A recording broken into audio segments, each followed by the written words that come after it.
So I think Teresa Tascarella is going to be over here on the TV table. What I just gathered. Check out the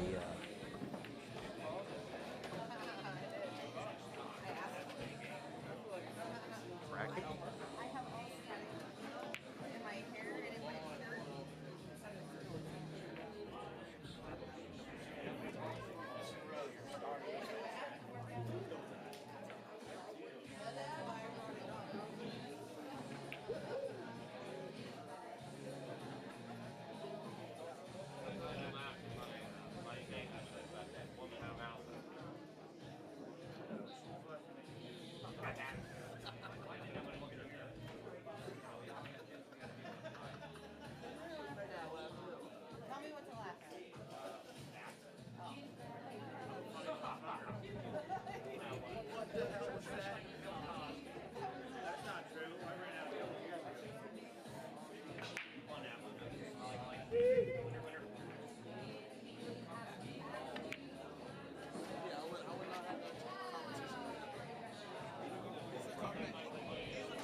All right, so I have Nick Laura versus Teresa Tascarella. It should be a pretty good match there.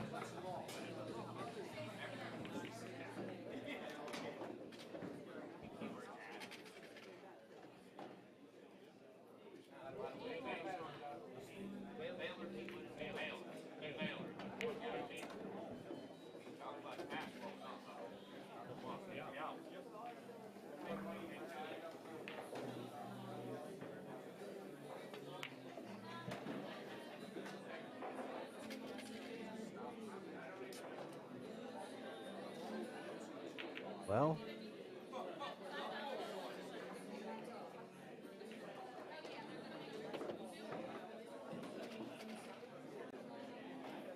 at some point, we can figure out why lower third would be jacked up.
So thank you to Sean Kimball for subscribing to our YouTube channel. Also, thank you to Rob Boss for following us over there on our Facebook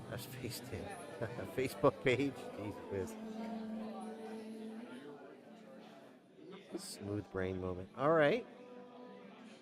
Nick Laura, Pascarella.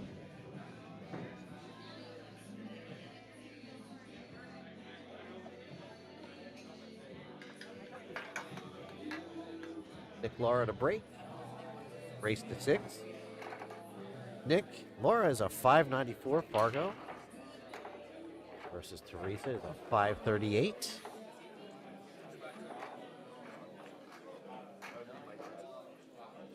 Folks, if you wouldn't mind, go ahead and reshare the stream if you would. We had to shut it down and restart it. It was coming up on over 6 hours. Some of the matches go a little bit on the long side, so I didn't want to run the risk of bumping into that Facebook cap. And we were probably biding our time with the jukebox anyway, so we went ahead and restarted our stream. Right now we have Nick Laura to break in this race to 6.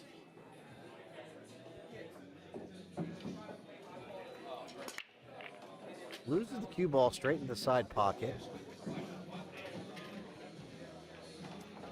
And that'll bring up Teresa to the table. Now, Teresa's been in and out of the booth all day, helping us out with the stream.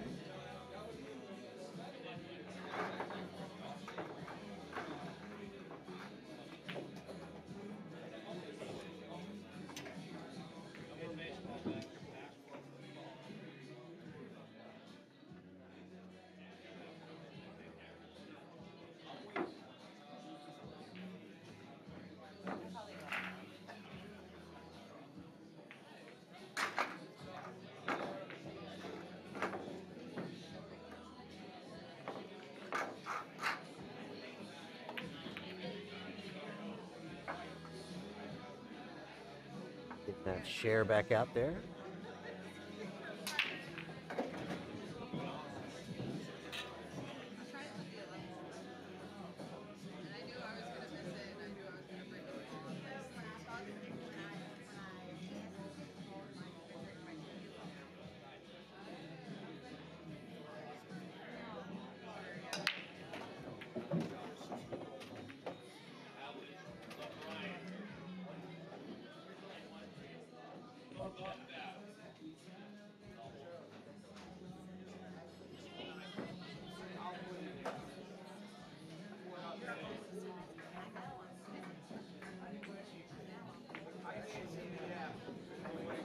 Laura pockets the 9.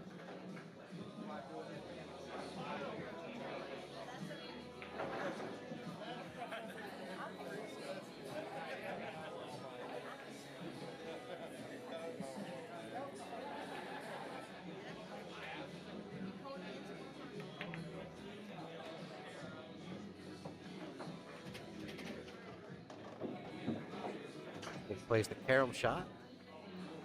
Backside of that 3 ball.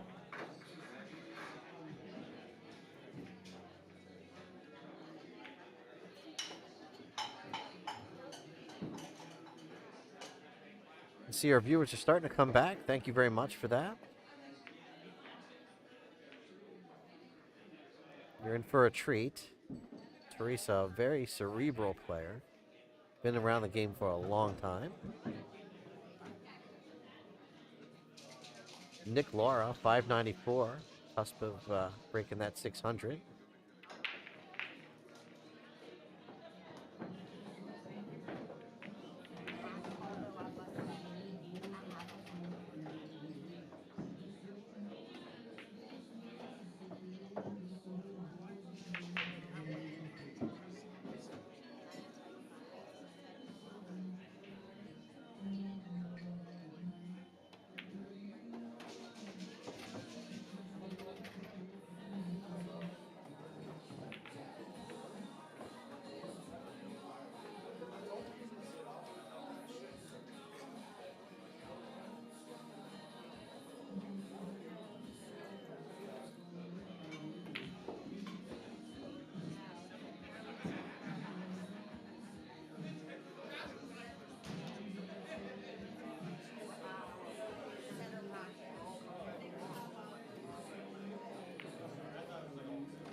Doesn't look like she's cleared the 13 ball.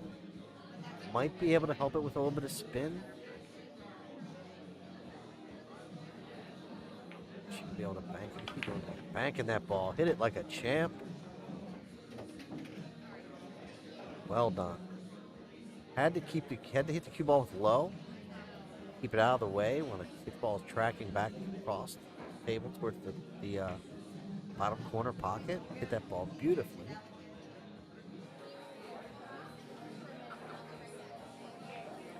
Looks like she's got a little angle to get over down to the 4 from here as well.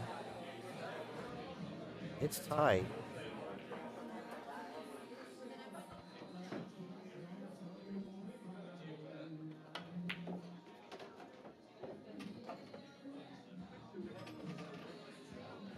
Stuffs that one into the corner. Tough look at the 4.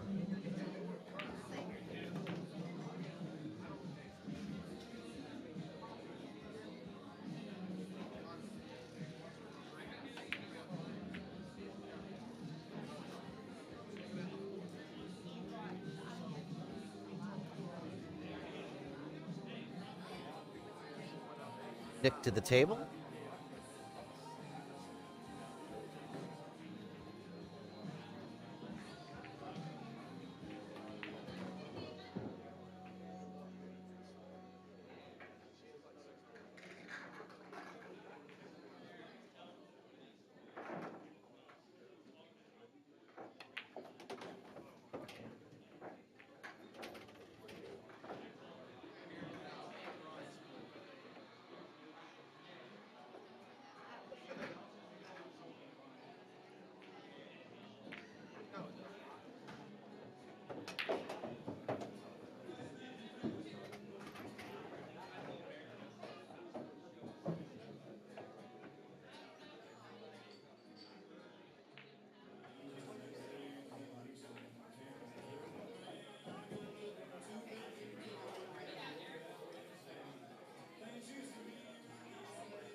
Okay, so Nick takes the early lead, 1-0 in this race to 6.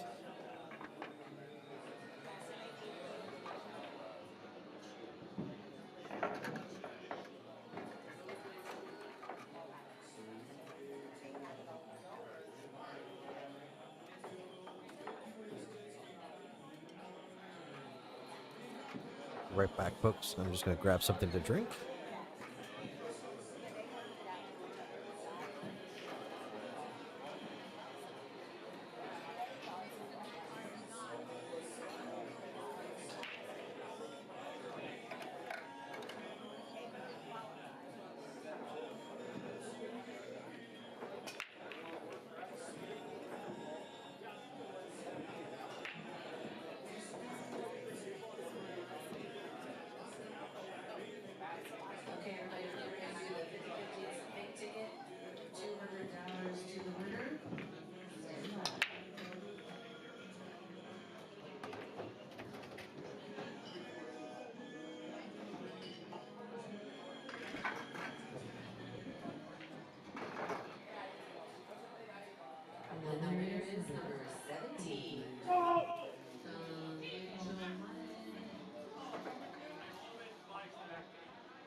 Shot there by Nick. Separate that 9 and 5.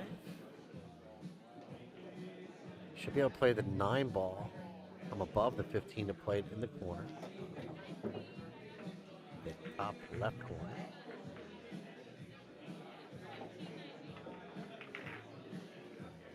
I think I'd want to take that 9 ball now. Put the cue ball between the 8 and the 15. Excuse me, the 8 and the 5. Play the 15 in the corner. Oh no. All right, worked out well. I thought he was going to cuddle up right on that 5 ball. Should be fine here.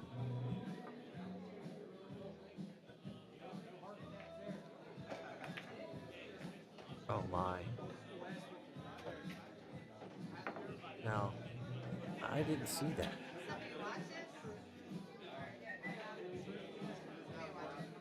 Thought he could have just rolled that ball and played the 8 ball on the bottom side.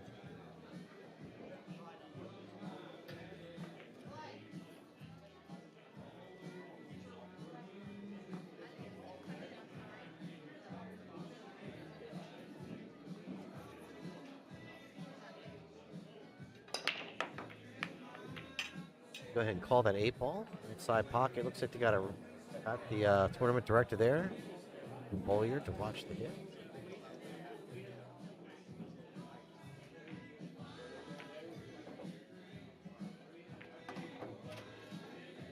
Good hit.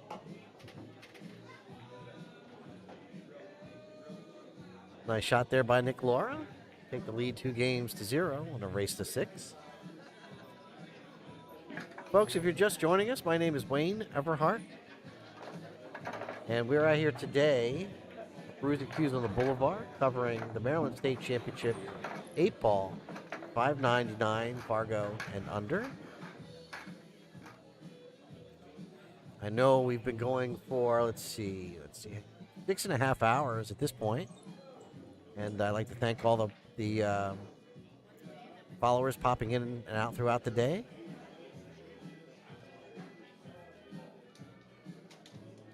So Nick Laura to break, leading by 2.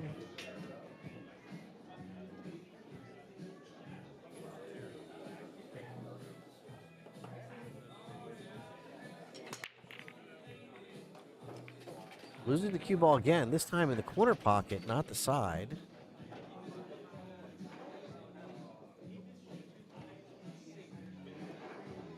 So Teresa to the table.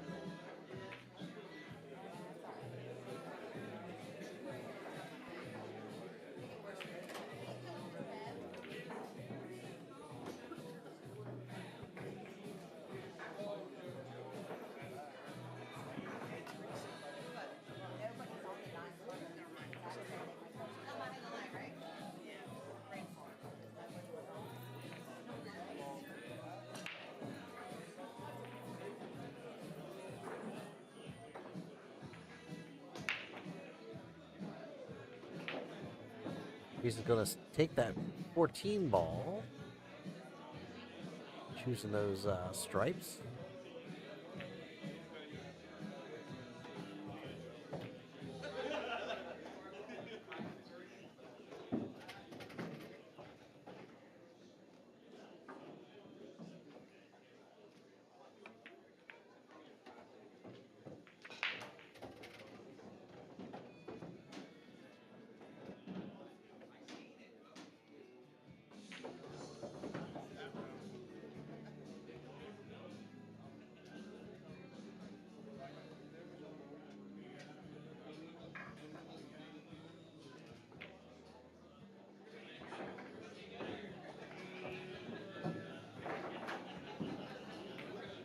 Just hangs that 9. We were talking earlier about these deep shelves, and not only do you have to worry about the tight pockets, but you have to worry about how deep these shelves are.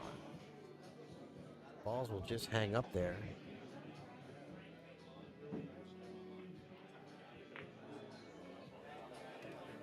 So Nick Laura to the table, surveying the land here.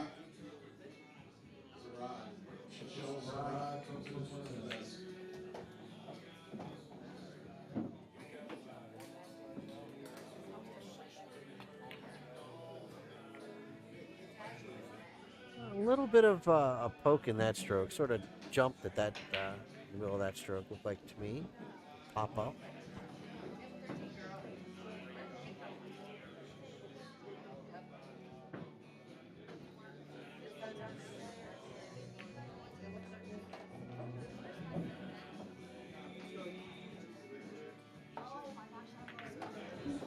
Oh wow.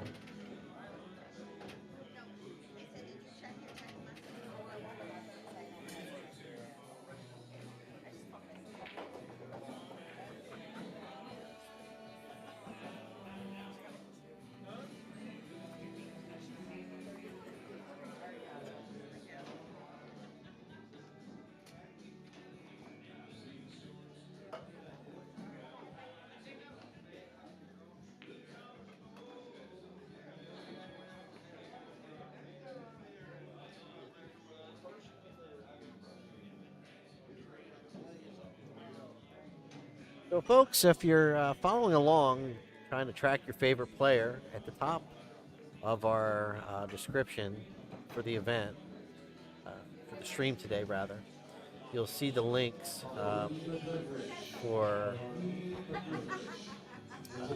the bracket. Feel free to follow along with your favorite player with the live scoring taking place here with Digital Pool.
Thank you, Eric, for subscribing to our YouTube channel. Appreciate that.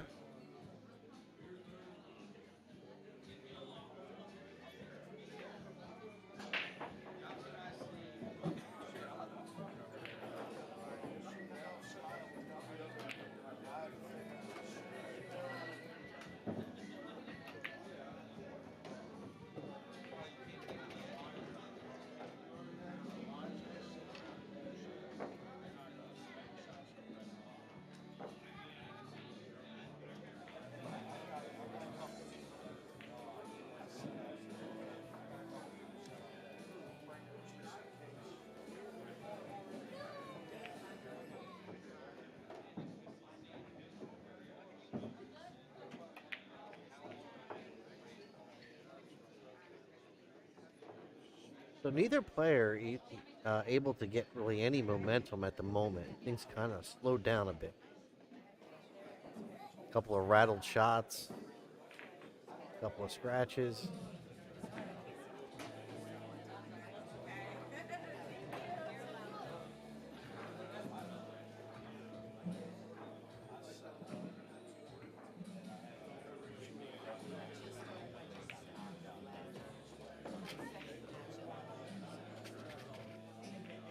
Hi, Butch. No, Dylan's not here today. You're right. He wouldn't be able to play in this tournament.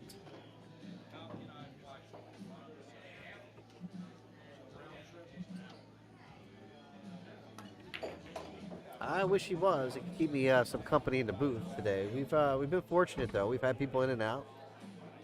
Teresa has been in the booth a couple of times, as well as Dave Stanley.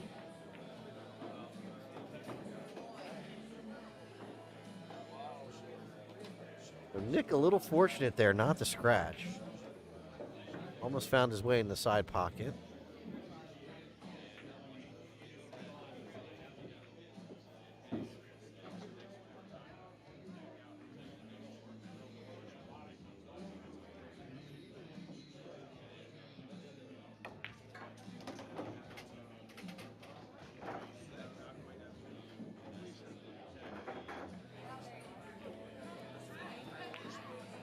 Folks that might not be aware, Dylan Spohr is one of the TTMD sponsored players, along with Nick Spriggs and Steve Johnson.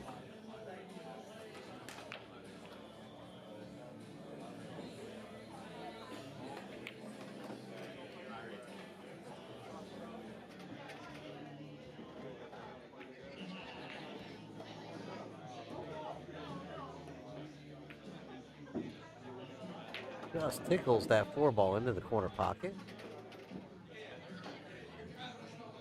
So probably wants to come back above the side, wants to be sure to take the scratch out of play. Plenty of spin, just like so. Sets up for that 8 in the corner. For a 3-0 lead.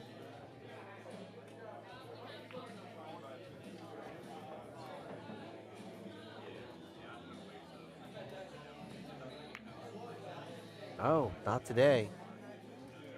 A little fortunate with the leave. Doesn't leave much here for Teresa. She's just looking for a chance to get some momentum.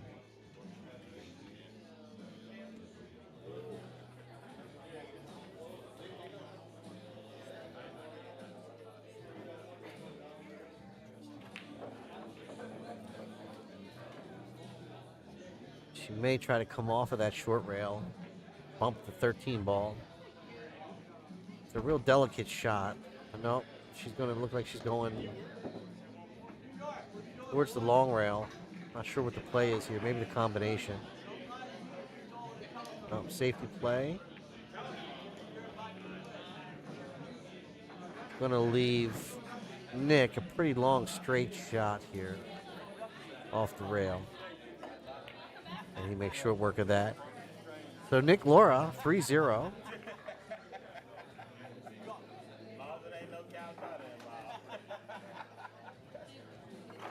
On this race to 6.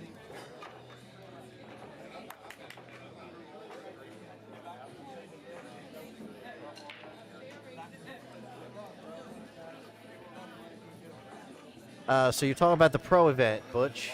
They're at the expo. Yes, we've sponsored him for that pro event, and I think he is going to do well. 100% confident in his ability to compete at that level. We'd like to follow him along and help him along to get to his destination as a pro. No question in my mind that Dylan Spohr will be on the pro circuit at some point.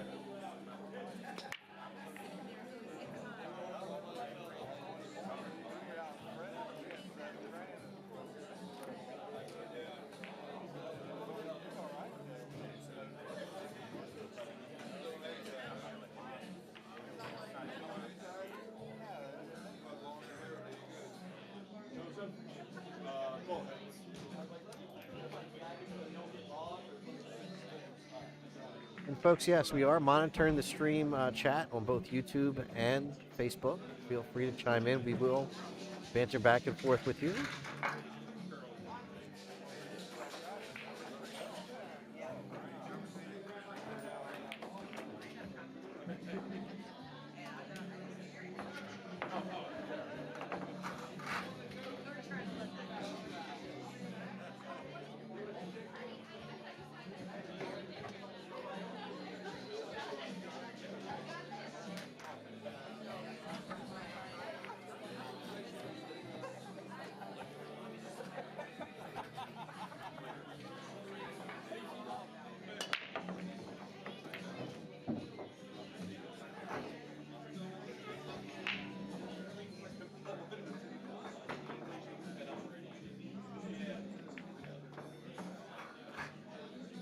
Oh, these shelves won't let that fall. Sorry about your luck there, Nick. Come on, Teresa. Let's get something going.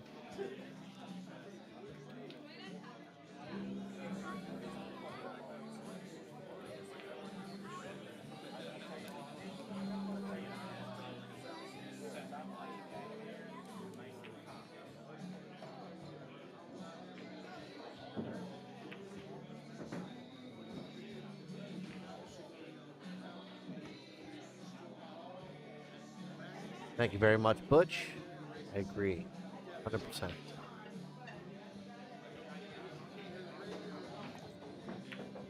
So Butch over on the Facebook channel said that we're a great sponsor for Dylan.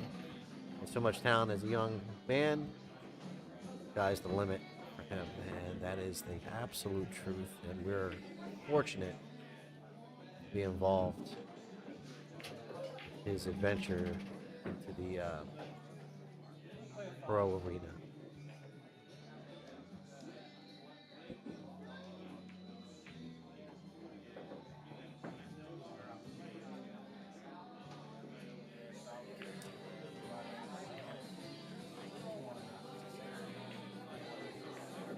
So both of these players are missing shots I wouldn't expect them to miss. I don't know if they're just a little bit hurried at the table.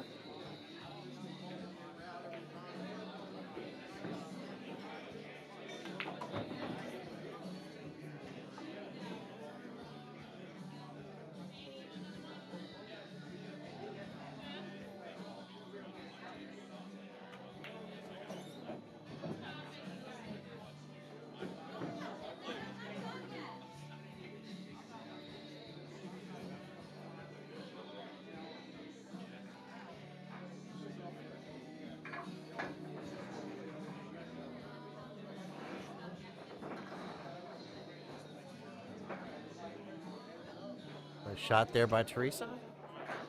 I want to leave that 15-8, 14 combo.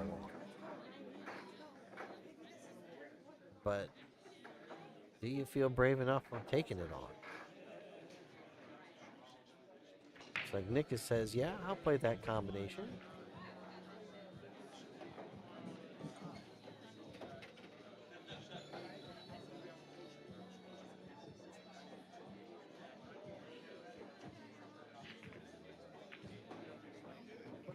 Good pace there on the combo.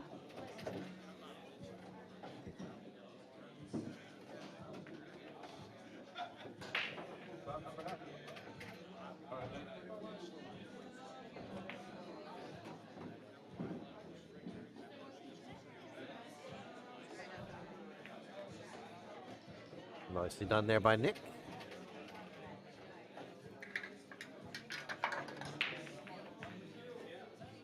Up 4-0 on Teresa. To be fair, Teresa really hasn't had a chance to get much going here.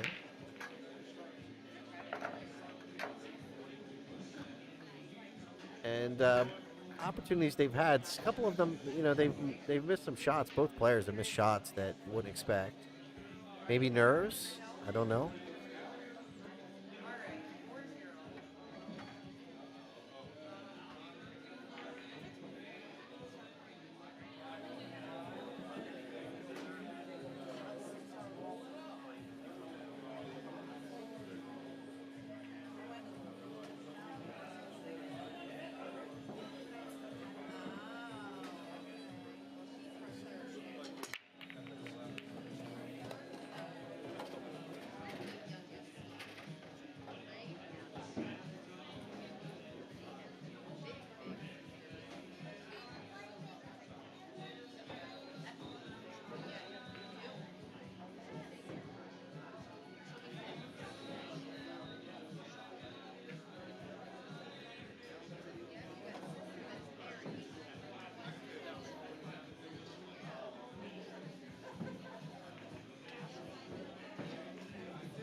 That sounds like a pretty strong team you got there, Butch. Butch is staying over in the Facebook page that Dylan is his teammate, and Nicole Nestor is also on the same team. That's a pretty good, strong team right there. Just having those two folks on the same team, it's going to give you some firepower. Says they've got the first place locked up. It's like good chance they'll win the championship title, so they're feeling optimistic.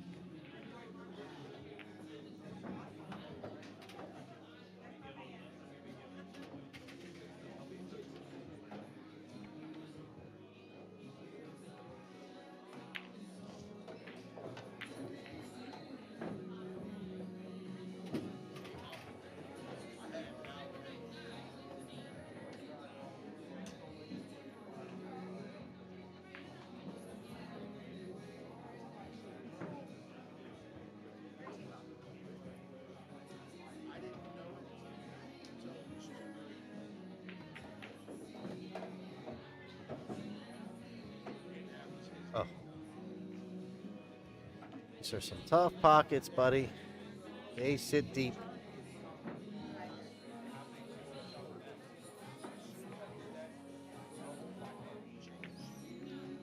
It cuts that 5 in there.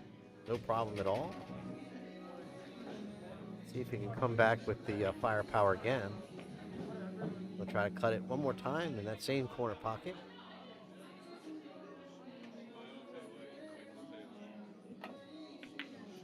Get that one a little thick.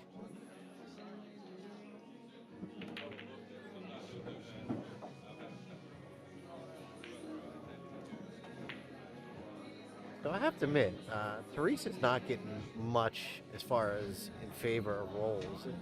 She had a similar shot before, and this ball sitting so deep, she was forced to hit the ball but high, trying to cheat the pocket, and it just scooted in right behind the object ball for a scratch.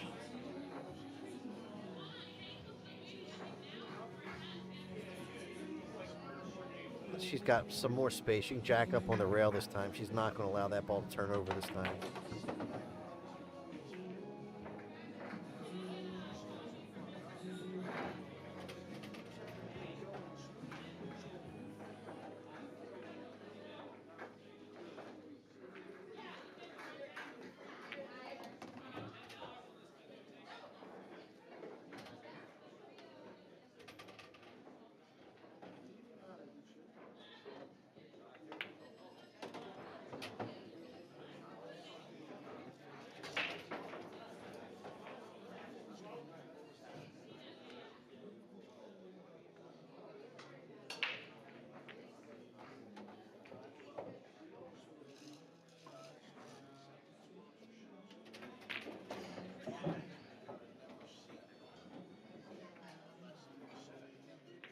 All right, so Teresa is on the board.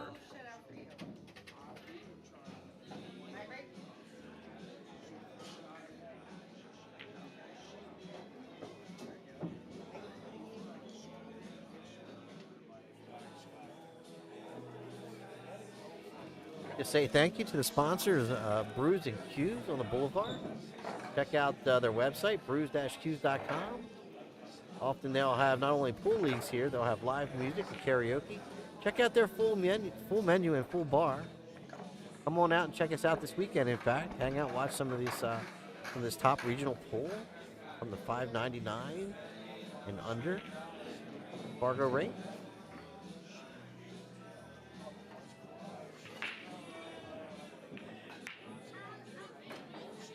We'll be covering the Billiard Beauties tour this year with, I believe, 6 or 7 dates this year.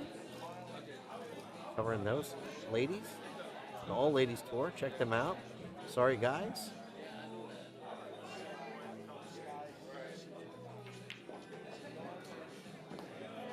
All right, so Teresa Tascarella to break. Trying to get something going here.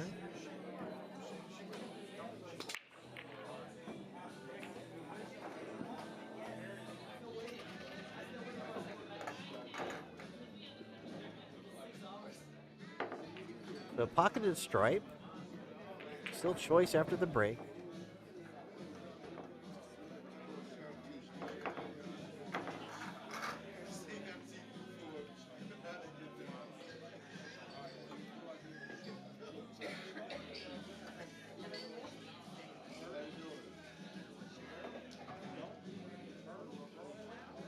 Six ball is going to be the problem if you take the low balls.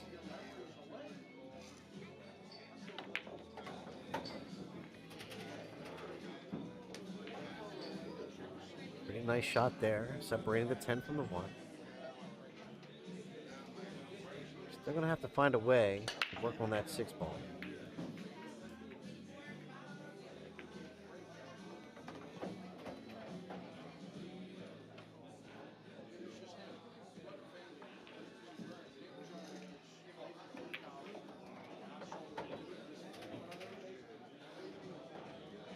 Yeah, Bruce, I agree. She plays well. I'd like to see her catch a gear here.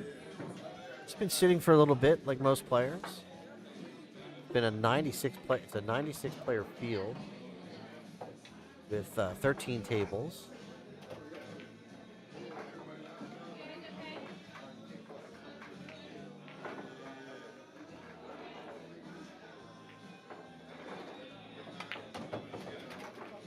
Well done. Drew back into that 6 ball beautifully. Just needs to make sure that the 15 ball doesn't come into play here.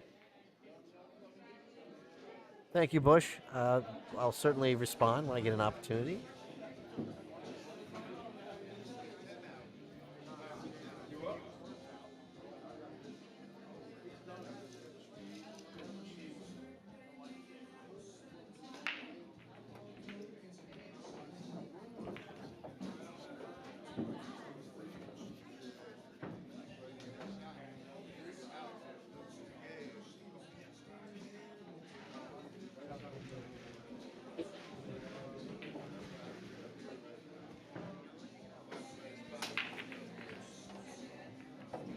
How she hit it. Well done.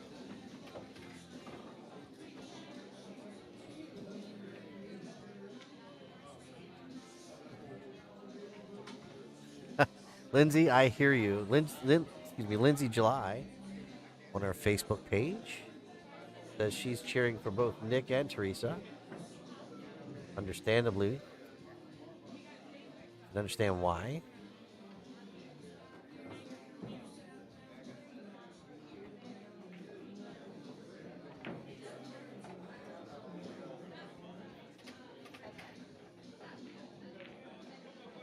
I know Nick and Lindsay are friends for sure.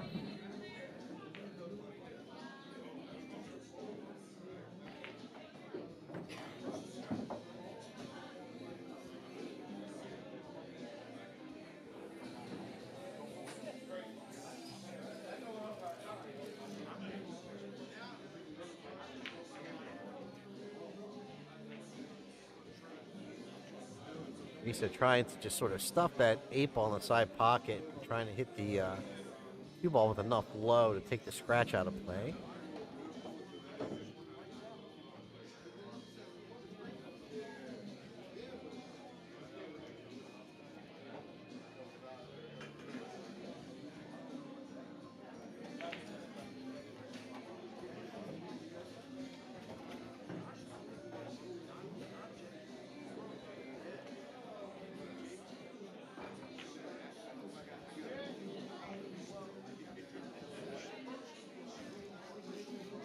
Well, thank you, Butch.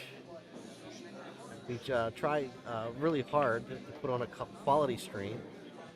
And although we like to have a little bit of banter, we try to keep it professional.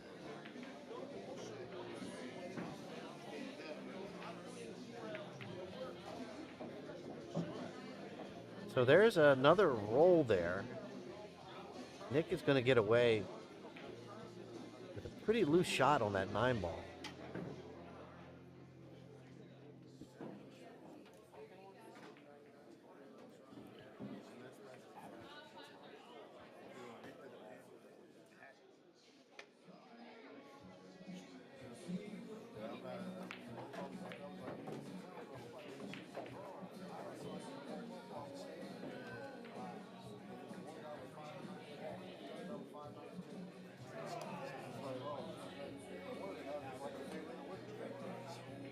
I think she's calling it in the corner pocket. I don't know if she can swerve the cue ball enough. She's just going to try to spin it. Coming right at us.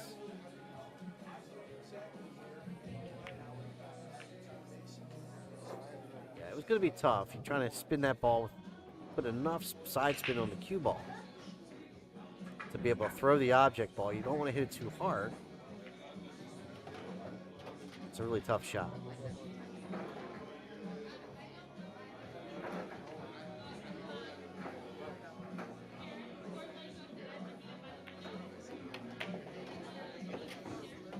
Well, the work's not done yet.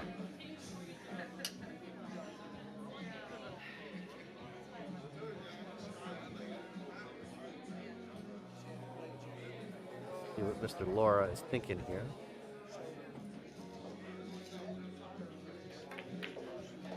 Just takes the medicine, plays it into the corner, set up for the cut. Number 14 in that bottom right-hand corner pocket.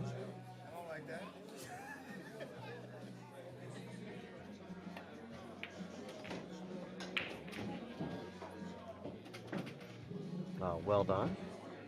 Beautifully struck ball.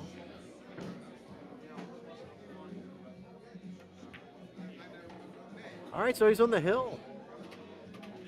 5 games to 1.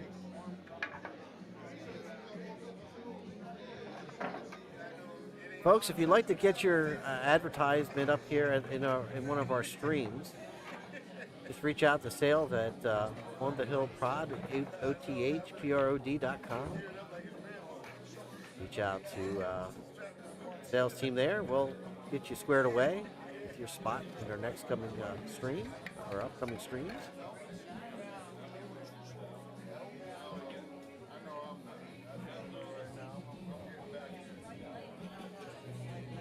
If you're buying or selling your home, contact Gina Cunningham. Better hurry up, he's getting ready to break. Well, Nick did not scratch on the break. He's had a run, scratches off the break.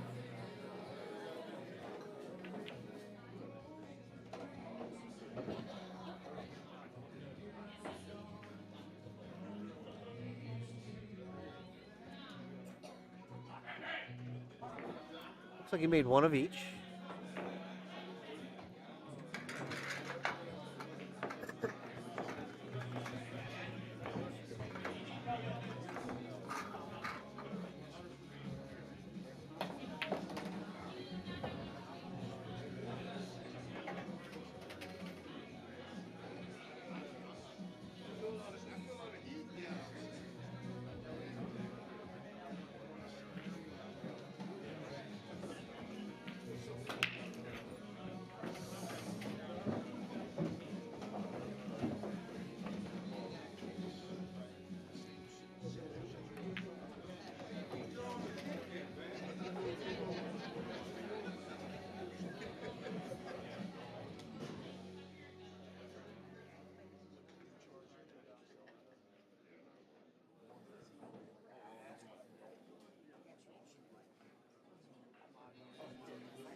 I think Nick was trying to use that 3 ball to help him hold the cue ball above, I believe it was the 10 ball there.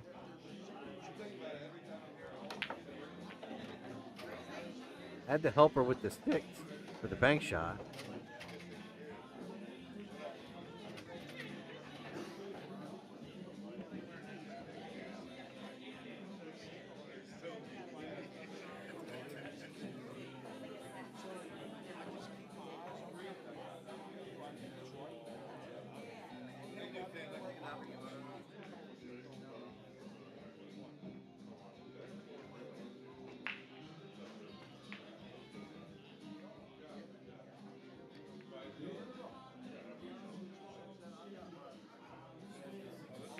It looked like a miscue there with the bridge.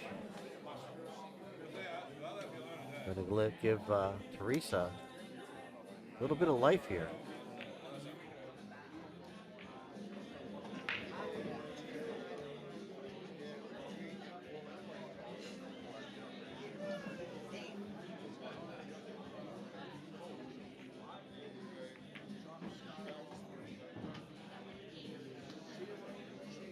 So Teresa just playing a safety. Nick is going to spin this ball, try to come off the rail first, and kick that 8-ball towards it. Oh no, he hit it clean. He hit it clean. I thought he was going to go rail first. Boy, did he almost cut the shine off the ball.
All right, so that'll be the match. Nick Laura over Teresa Tascarella, 6-1.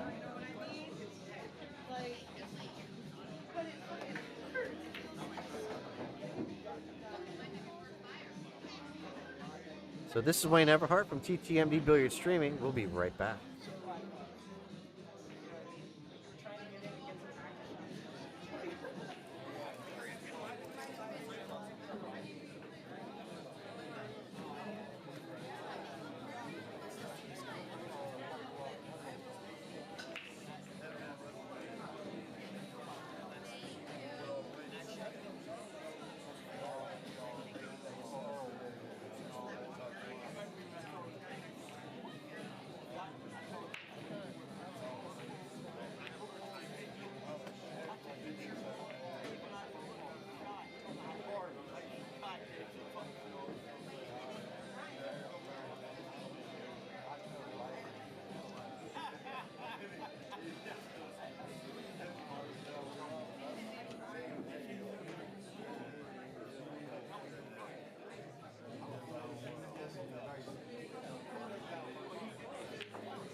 All right, so next up, we have James Wiley and Dwayne Lau. It's at the max in this case. 598. Yeah. Yep. Right So on that cut line. we're gonna have a pretty good match here. Well, James Wiley had the shot of, or James, Willie, had the shot of the match. And it's Wiley, James Wiley.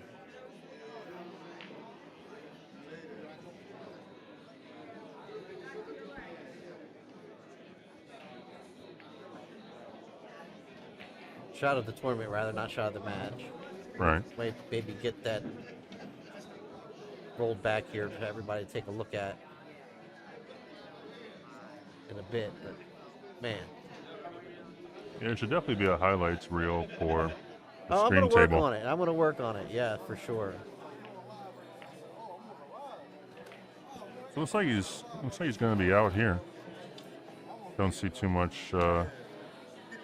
As long as either he holds the cue ball or he wants to go down between 2 and the 5 and back out for the 8. Let's see what he does. Looks like he's going to just float down and take the long shot, which is a good choice. I mean, even on the bar table, you're not going to see too much distance on here, so you can just take what the table gives you.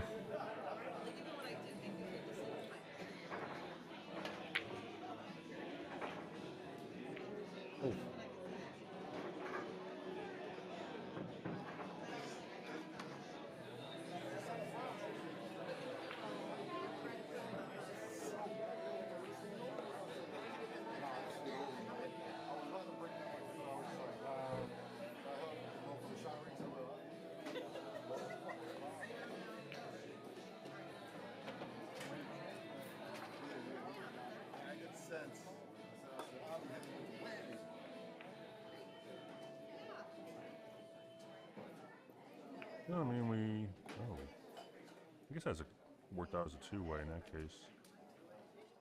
Probably would have been in his benefit to still make that, but he's not. It's not hurting here with where he left him.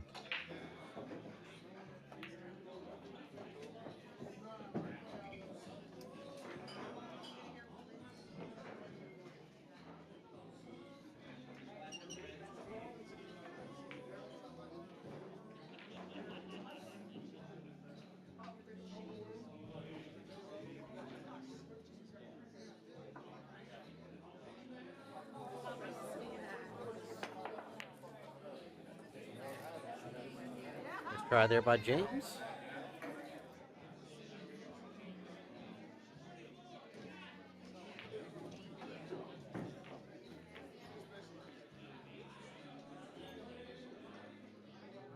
Thank you very much, Chip, for the compliment. Appreciate that. Chip over on the Facebook sides, and thank you for the stream and the commentary. We do appreciate that. Hey, Chip. Always good to see you on here.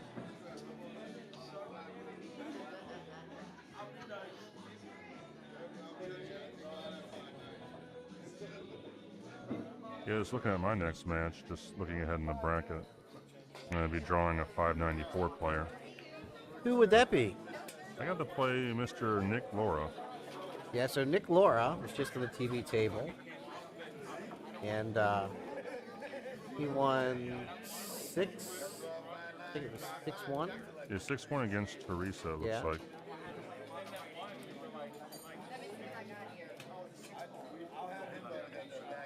I don't think he's going to be spotting me any games. From a 548 to a 594, looks like it's still going to be an even match. Not sure how it breaks down. I think within 75 points, it's still going to be an even race. So even though it is an R6 format, I don't see too many players that have to worry about giving up games. So that was a two-way. He was trying to get the cue ball underneath 3 in case he missed the combo, which he was probably certain to miss. So, but left James, the 8 ball in that top side pocket. Yeah. This will be a chance for James to take the early lead for first rack. The commentator's curse. Sorry, James. I spoke too fast. Yeah, I've been. I think I've been kind of I rubbing off will on you, keep my maybe. I don't mouth know. shut in the future before the 8 ball drops. So back over to Dwayne. Are you familiar with Dwayne? What's that? Are you familiar with Dwayne at all? Have you played against him, or I don't recognize him. Is no? he from the area, or is he? Looks like he's from the PA area. I think a lot of the guys I see wearing that concept shirt are from the PA area. I mean, I run into a few guys from time to time from PA, but mostly I'm playing some of the local players. I mean, some of the names that come up from PA, you have Scott Haas, Thomas Haas. Oh yeah, Haas boys. Yeah. So fairly straightforward out for Dwayne here.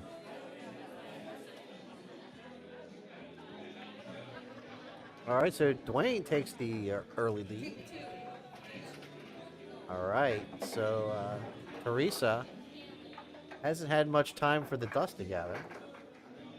Yeah, those are tough sometimes where you come off of a loss and you have to go right back out to the one loss side. Mentally prepare yourself and try to shoot your best in your next match.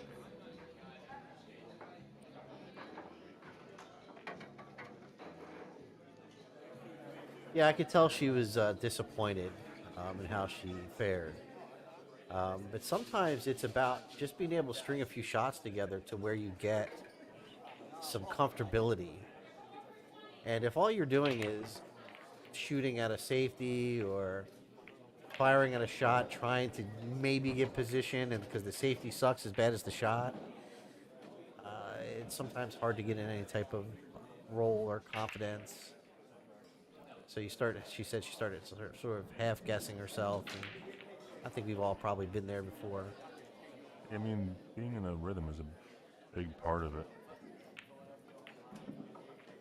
So, good opening shot here. I know when I'm playing my best, I'm not doing a lot of practice strokes. I'm getting down there 1, 2, firing, just making sure I got my backhand in the proper distance and grip so that the stroke doesn't get that old rusty gait. You know what I mean? If you've got too big of a swing, you start getting that wobble. Yeah, and also sometimes you'll just, I guess, think yourself out of a shot when you have too many practice strokes. That's it. So kind of what I'm saying is you're in such a rhythm that you don't need much. Just getting down there, you're sort of on autopilot. Obviously you're thinking about the pattern. You're thinking about, the right angles to get down table or up table or however you want to call it. But you're not overthinking it. You've already processed it. Now it's just about executing it. And I guess you call that being in the zone, right? It sounds like Chip knows Dwayne. He had a couple of comments on the stream. Very smart 8-ball player. That's what Chip's just alluding to there. Yep.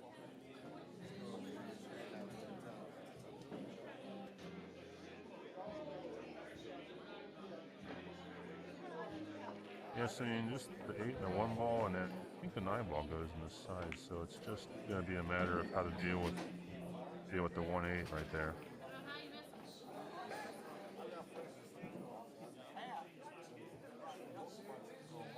Not sure if he's going to try to go into the bottom rail and just gently hit the 1 to get some separation. Not Worked bad. out well. So yeah, not bad at all. He's home free. Just has to get. I'm guessing he's going to want to shoot the 8 to the side. I think I have to get food. I'll be right back. All right. So Mr. Stanley not going to miss a meal. Head over there and grab his food. And mute his mic for just a few minutes.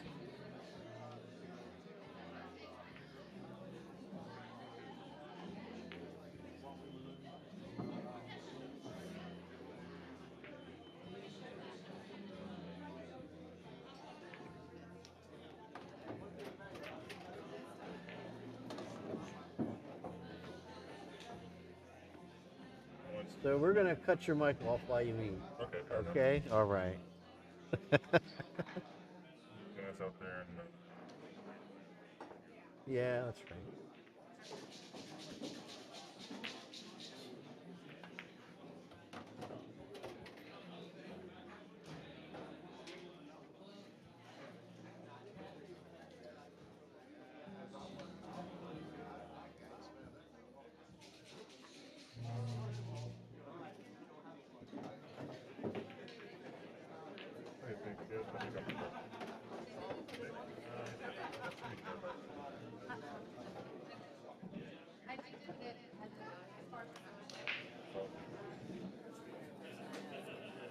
So it looks like Dwayne got there. Close. No, maybe not. Maybe not. Obviously not. Gonna try to swerve around this one. Play the 8 inside. Ooh, was it a good hit? It was close. No, no good.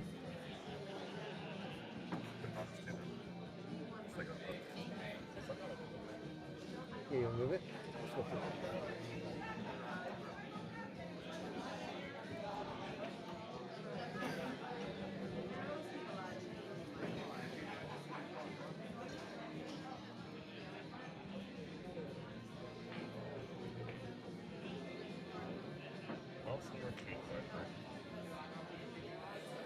Camping in a. They said love is smart as a mouse camping near a cheese factory.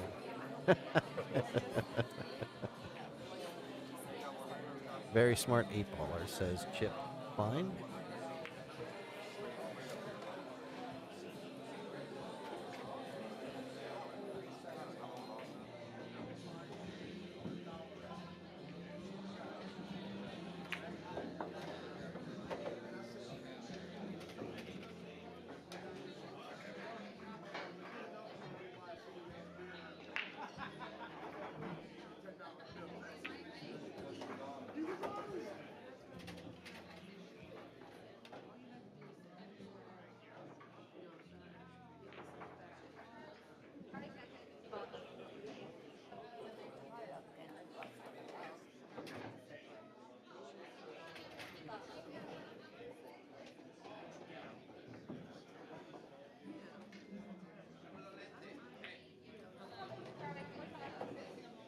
All right, so looks like James going to be on the board here. Do not mess him up. There we go. One game apiece on the race to 6. Folks, if you're just joining us, my name is Wayne Everhart from TTMD Billiard Streaming. We're here today at the Brews and Cues on the Boulevard in Glen Burnie. And this is the Maryland State Championship 8-ball, $5.99 and under.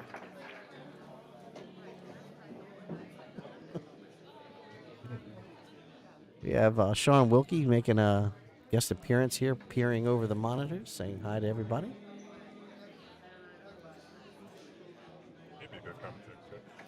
I'm sure he would. I'm sure he would. Anytime he wants to get into the booth, he's more than welcome.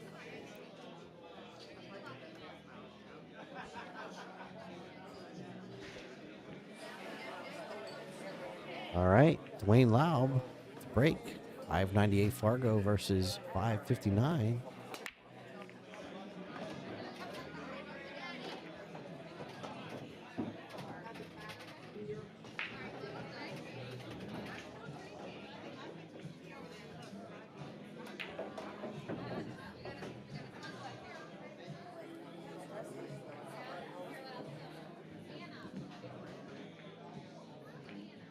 Dwayne's going to go with the solids here.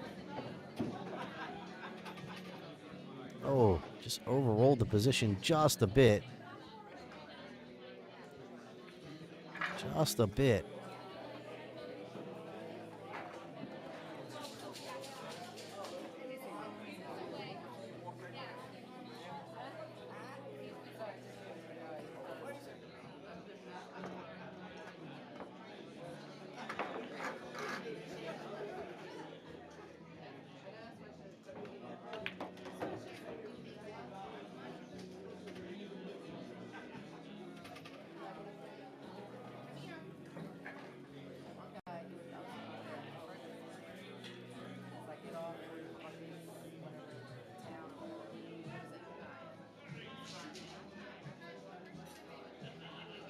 Thank you, Heather, for liking our stream. I appreciate that. Heather Rook.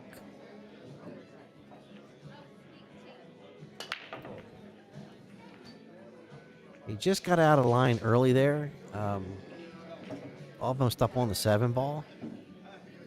And just wasn't able to sort of recover.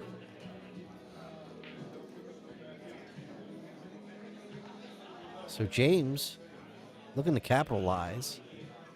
Has a very open table here, except for the 8-ball. Where does that going to go? So you got to be thinking about that now.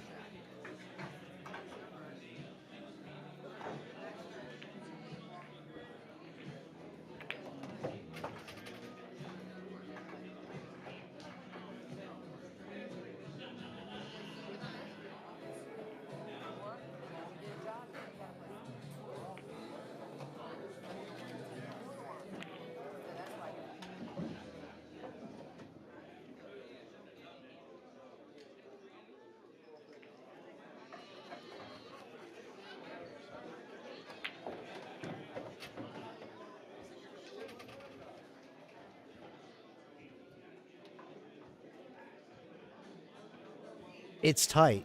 That's what we're both looking at. I think Dave and I were just thinking same thing. Does the 8 go by the 1?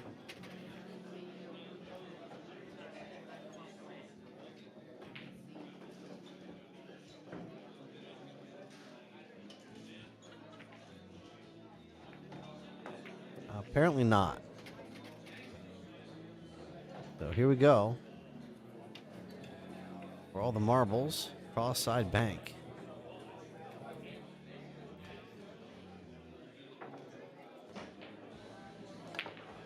Oh, like it had eyes. Mr. James Wiley. How do you please? Well done. 2 games to 1.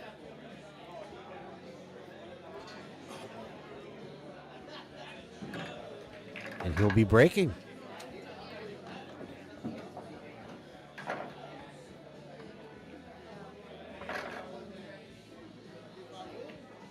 Folks, again, if you're just joining us, my name is Wayne Everhart. We're out here today in Glen Burnie at Brews and Cues. That's Glen Burnie, Maryland. And we're covering the Maryland State Championship 8-ball, $5.99 and under. I believe this is a B-side match. Both players racing to 6.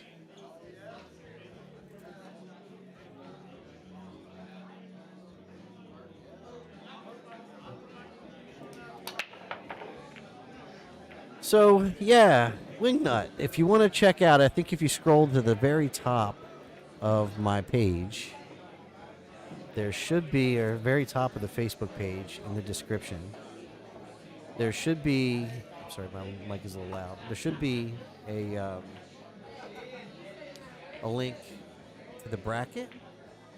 However, if you also go to ttmdbilliardsstreaming.com, that's 2 S's, billiardsstreaming.com, and click on the video, live video, in the navigation link, that'll bring you to a page where you can see the live video and the embedded bracket. I have it embedded in our webpage, so you can check it out.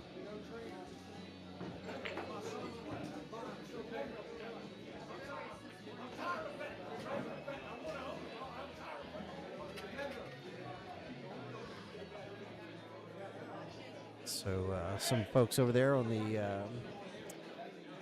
YouTube channel, Wilson Studios, David Wilson, says he hit it like it had eyes. And in fact, he did. James just drilled that ball cross side bank.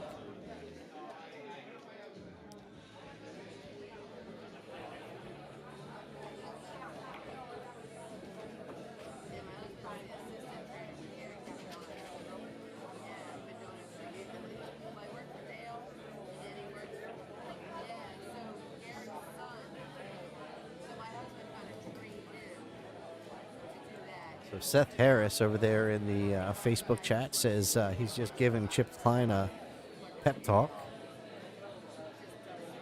and expects for Wayne to pick things up.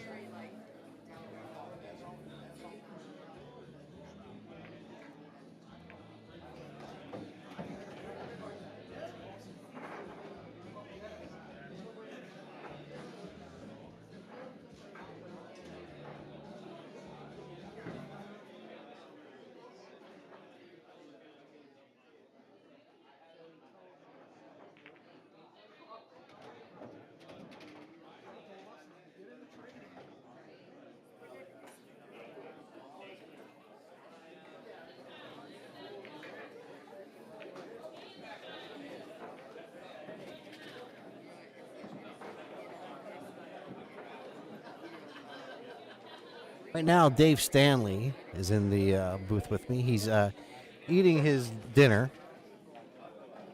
He's lucky. He's allowed to do that.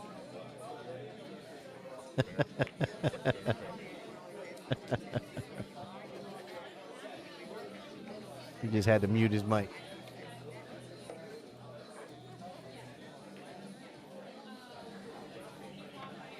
All right, so tied 2 games apiece. We're going to race to 6.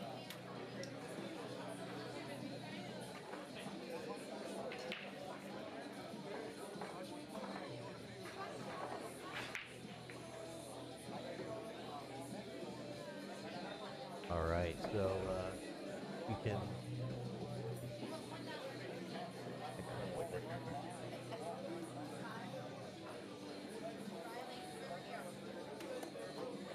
All right, so we got him squared away. Can you see? All right. Yeah, let's get his mic back on. There you go. All right, David's back. So take a quick break for food. Yeah, a lot of times in these tournaments, you gotta balance out your food, being hydrated, and staying mentally in it.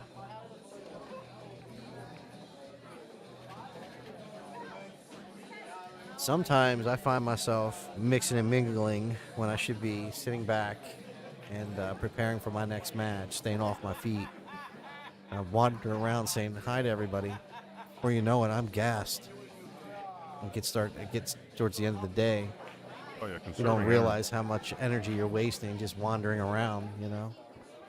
Yeah, conserving energy is the main thing. I mean, with some of the big events, when they give you a match time, often you have time to go back to your room, get a couple hours of sleep or a nap or something like that. But here, you're going the whole day, so that's important. Chip says David's voice is too high. I'll try to work on that. Yeah, I'll put a filter on it. Yeah, I'm sure there's some kind of Make it filter. sound like a chipmunk before the end of the David the Chipmunk. broadcast.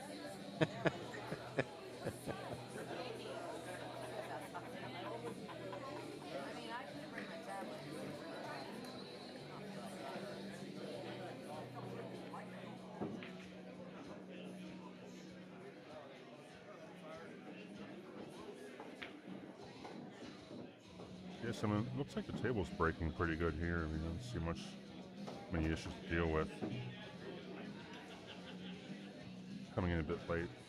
I don't know if this is the first shot or if he's already established solids and he's going through the rack here. It's gonna drop. I mean, this table in particular, I've been told, has much deeper shelves in the pocket. So I didn't compare that. Maybe that is true. I'm not aware.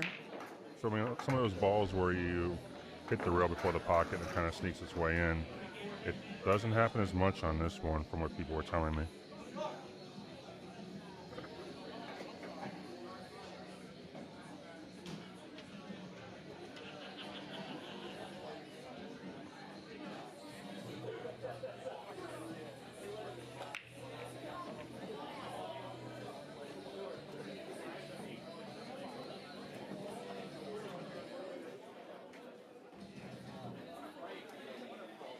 Here, maybe the 14 is going to be a good chance to move that 9 a bit with the 2 and 3 in a way.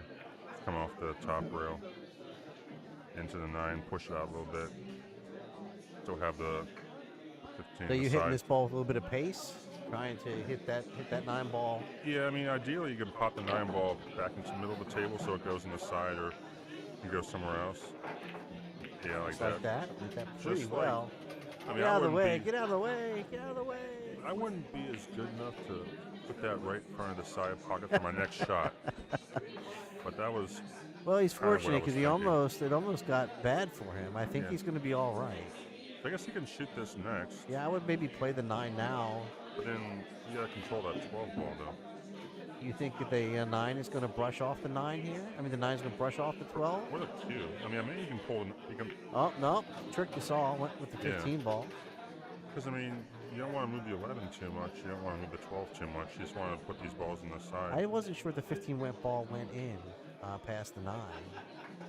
You have to look at it again. Yeah, so here, it's a good angle on the 9. It's looking good right here. Problem, and this is where I would struggle, just since I'm still developing an 8-ball game here. You want to make the 9, but then you got to control where the 11 and 12 go.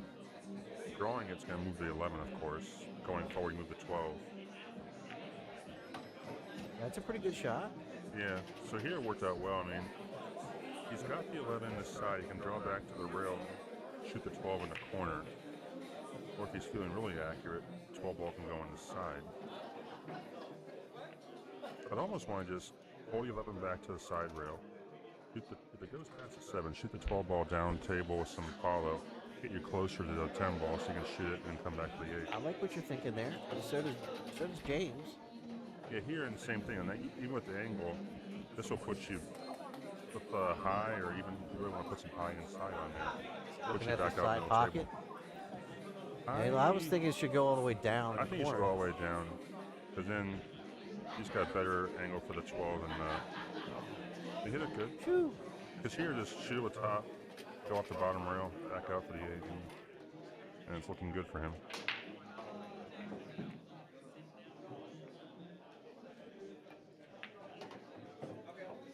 Yeah, so he worked out all those balls by his side pocket very nicely.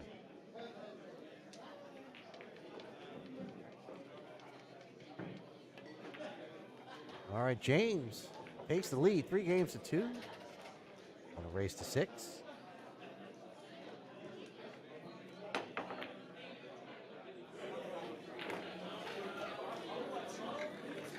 Thank you to Brews and Cues on the Boulevard for having us out here today. Check out their website, brews-cues.com, for their upcoming events. Check out their live music, karaoke. You get on the pool league, just reach on out. I'm sure somebody can find a pool team for you. This place is full of league. Great venue to play. So if you're nearby, give them a shout.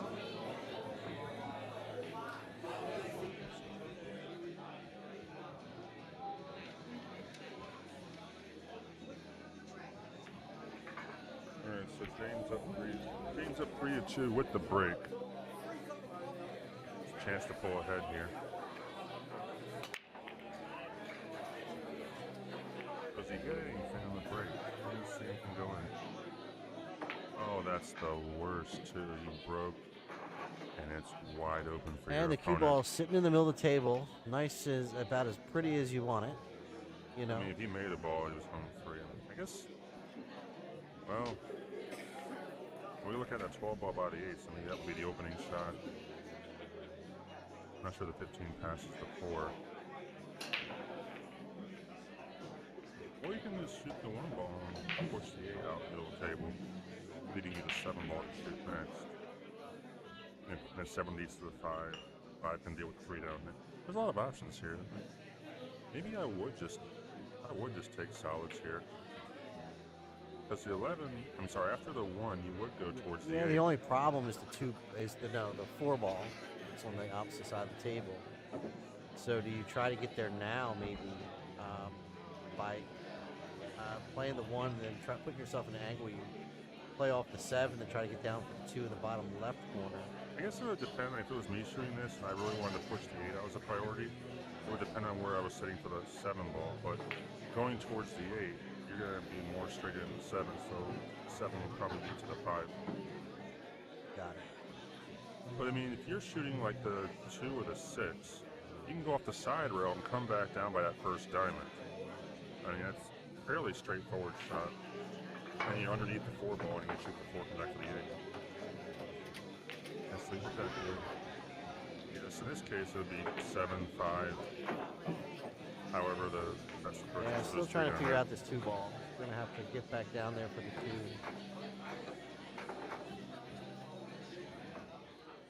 I'm surprised you shoot. I mean, not 2, the 4. I meant the 4 ball. I guess he's going to shoot the 5 now. That worked out really well. And you can use the 7 ball to float down for the 4 with a little bit more control. They probably should come past the 13, get above the 2 ball and shoot that one in. Because here, I mean, you can shoot the 6, come around, shoot the 2 in the far corner pocket, or you can shoot the 2 in the pocket near the 6.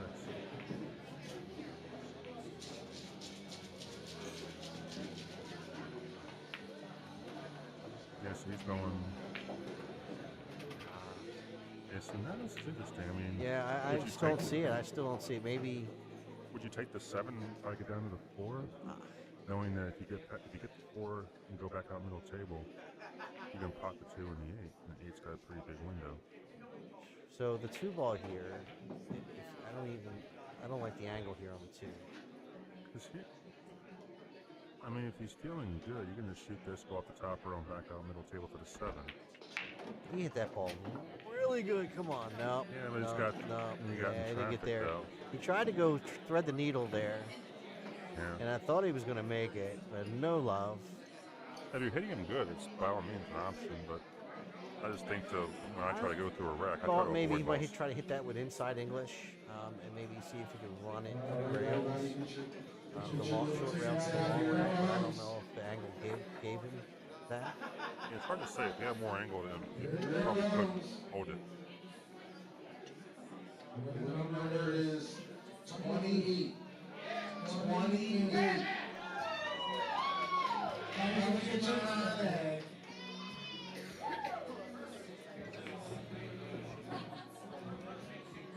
Then here you try to play a safe of some sort.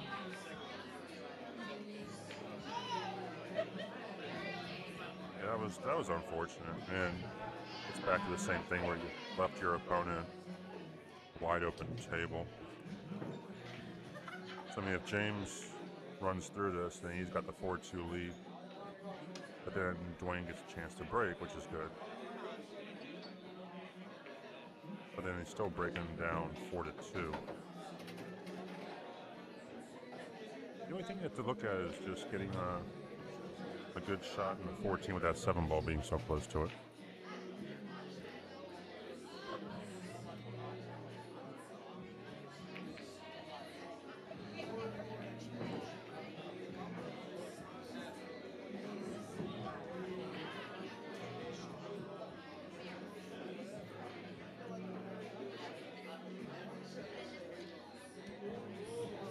So it seems like to me, you want to pocket this 13 ball and give yourself an angle to play the 11 ball kind of full. You're going to have to come above the 11, like more towards the rest of the balls. And you can float down to that. Or maybe the other way, maybe. Yeah, Yeah, so like this. Yeah, then you just float down to the rail. Yeah. Just past the pocket. Then you can pot the 14. Oh, wow. Let's go.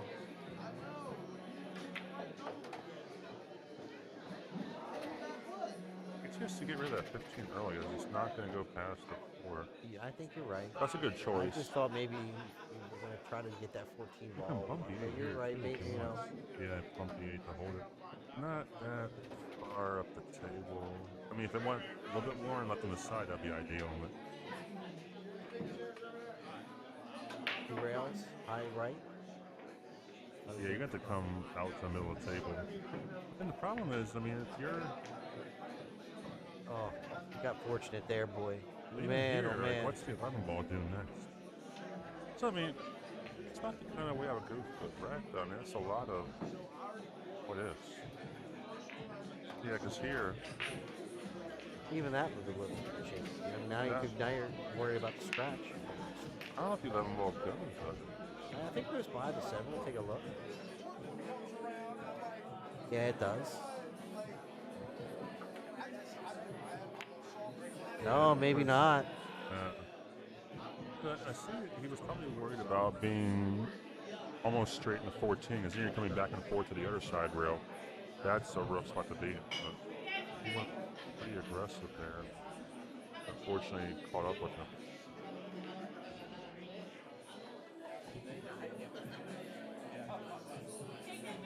So what do you do here? You just play a safe off of that 4 ball and make him pick at the 11? I think that's what I would do. Oops, sorry about that, folks. Another alternative. Yeah, I shooting think, good. You can make yeah, the I 7. think that's it. In this case, I mean, if I was down 3-2, I wouldn't want to take too many chances and give it away. Because it's his break next. I'd rather be breaking 3-3 and not 4-2.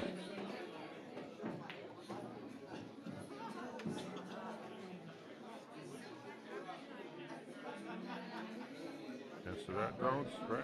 Yeah, he hit a good. See, I have to avoid the possibility of being careless and just scratching right after the contact.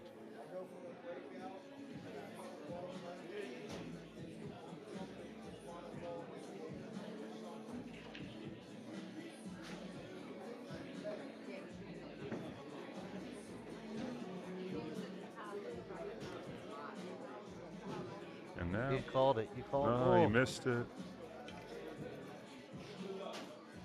But still, I mean, maybe you bump the 7 ball out and freeze him on the 8.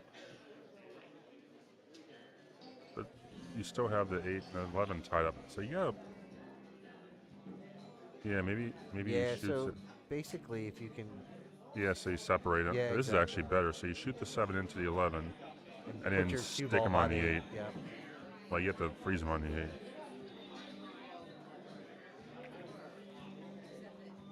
Even that's good. So yeah, you got him down table, so that works. Yeah, so that takes care of it. 8 ball is still a little tricky. Yeah, that's true. But I mean, if you got a good shot in the 7, you'll be fine. That he's a bit off in measuring that, but if it worked out, he came underneath the 11 and stuck him there. That would have been good.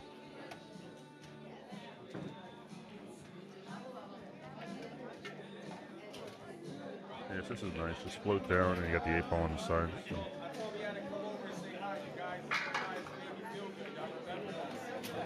Very nicely done.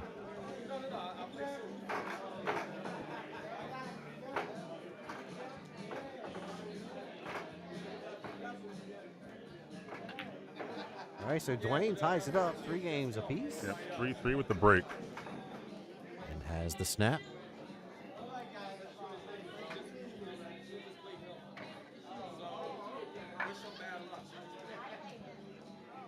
You want to commentate?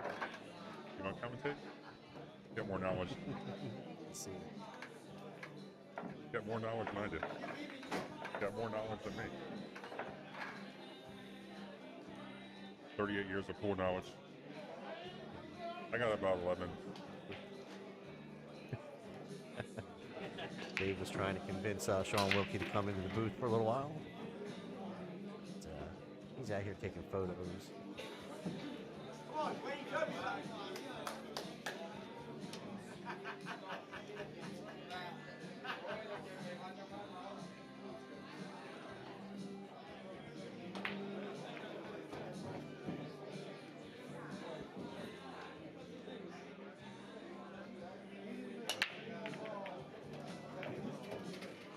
Is the cue ball going to scratch? Wow. Oh, that's unfortunate.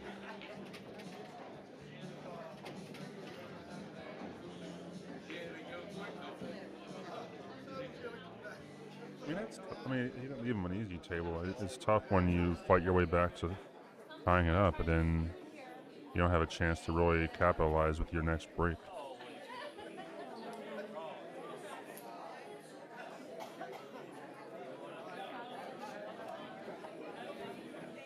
That's fine. That was earlier.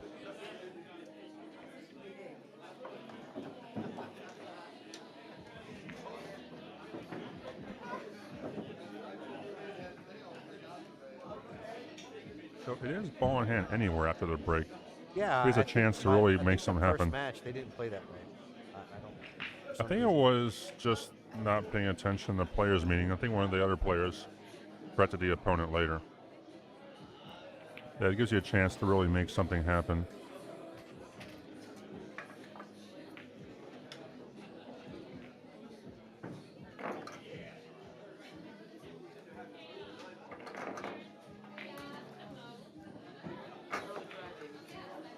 He's looking for a safety option here.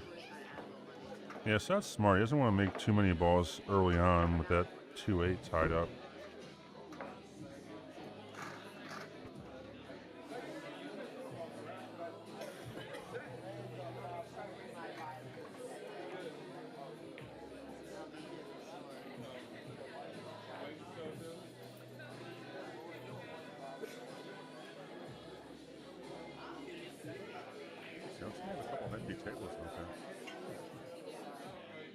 They must have hit a slow spot in the bracket.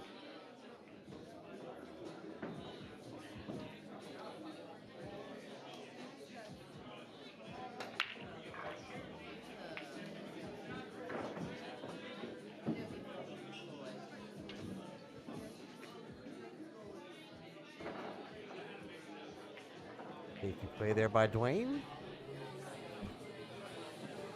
James Wiley to the table. Maybe he's going to try to go off the 7 and catch the 2-8. Oh, Gotta make that 7. gotta hit it better than that. Yeah, I mean, The important thing too is quick there, I think. You know. yeah. The important thing is you got to make the ball. I mean, you want to sometimes you take your eye off of it and watch the path of the cue ball and make sure you're gonna get the breakout, but without making the Yourself shot. right out of the shot, right? Yeah.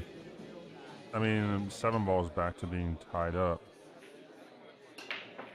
But then he's got a 12. I go, hey, you can't scratch there, and you suck it right into the corner pocket where you're saying, you can't scratch there.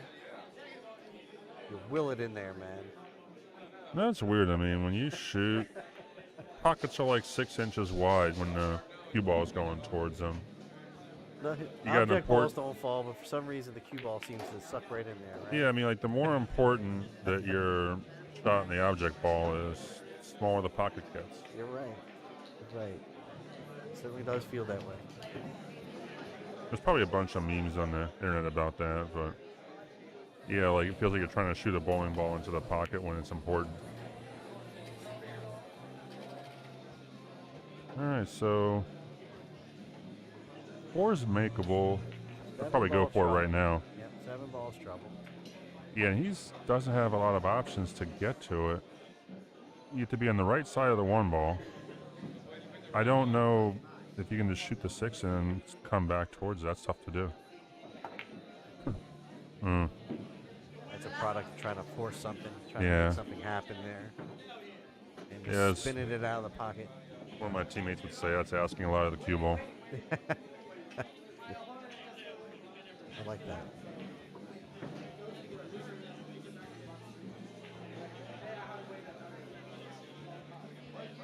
In 12 balls, I would think would be Dwayne's breakout ball for the 11, so I wouldn't take it just yet.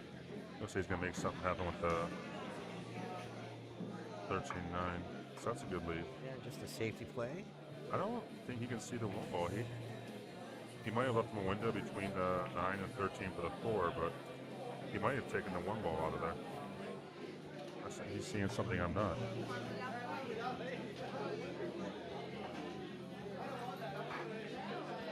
And again, like we said, I mean, the camera doesn't always match what it looks like out there. I guess he can see it, so he's going to try to cut it in and solve the 7 ball. It's calling it. Man. He's taking his time, so that's good.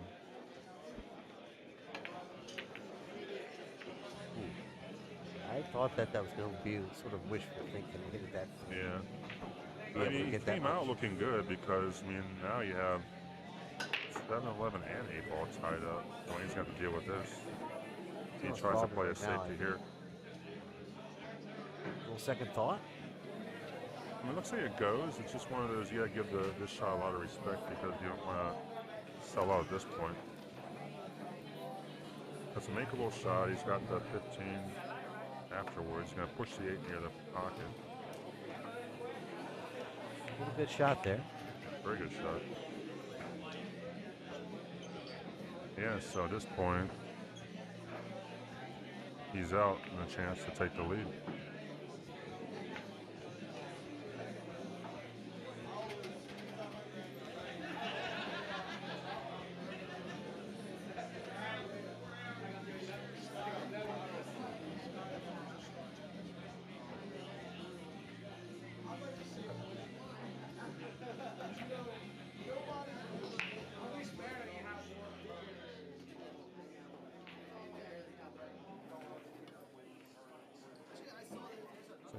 Here, I don't know if these go between the 8, 6, and 7.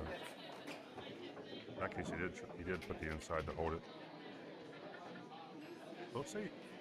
Maybe a little bit funny on the 13 is now the ball is going to go towards that corner pocket. I'm sure he can hold it and float it down towards the 10 with a slow speed. No tip of a shot. Yeah, and if the 1 goes past, sorry, if the 9 goes past the 1, it's looking good.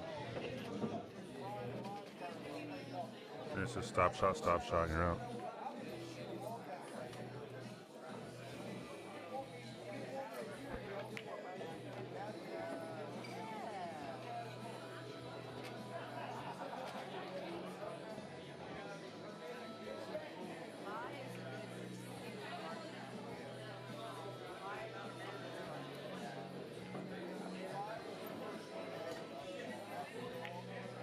All right, so Dwayne takes the lead, 4 games to 3 on that race to 6.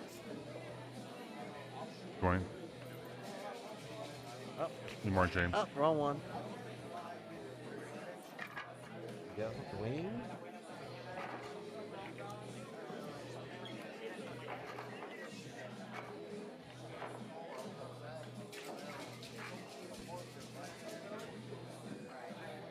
I'm gonna grab a drink. I'll be right back.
Hi there, Richard. No, this is a B-side match. Thank you for asking.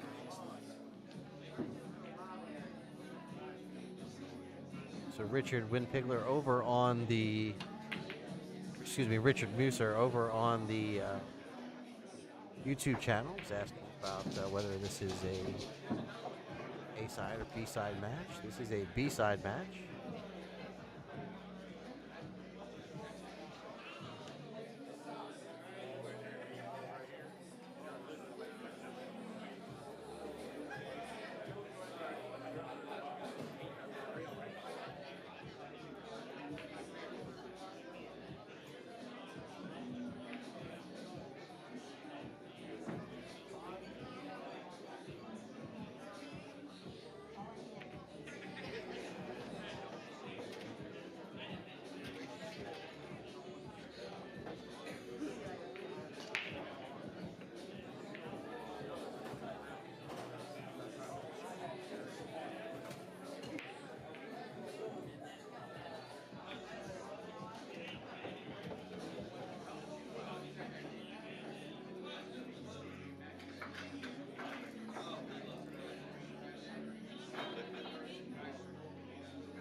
hit About that the really best you good. could hope for there. Pretty nice shot.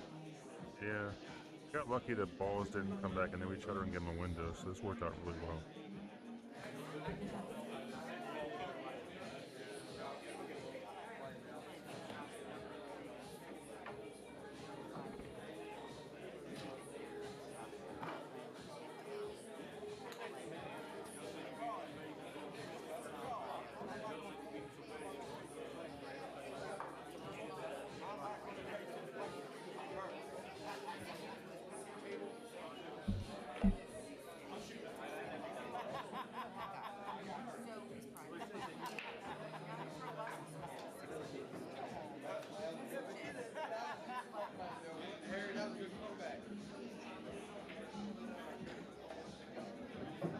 Full cue jump shot. Oh, Very good attempt, too. You don't see it as often trying to now. clear an edge of a ball with a full-size playing cue. You don't see that very often now.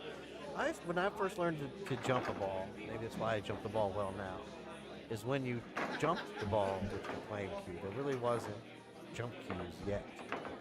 There might have been a few people that had jump cues, but I learned how to jump balls really early. And it was nice when you were playing with like a triangle tip, which is a little on the hard side, you know.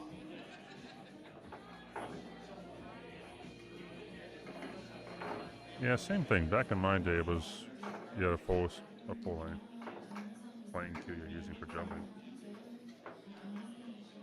Now you have these very high-tech jump cues, and anybody can do it.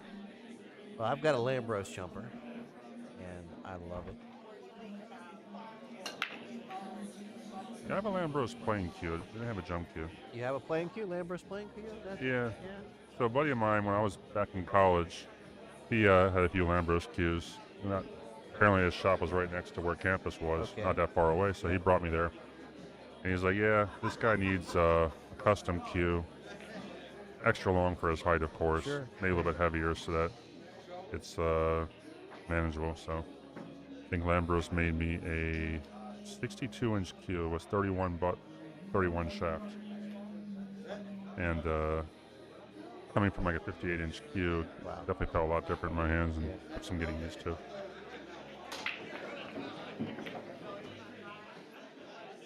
So safety play all the way there. Wasn't really trying to make that 13 ball. I don't Yeah, that was a believe. good shot.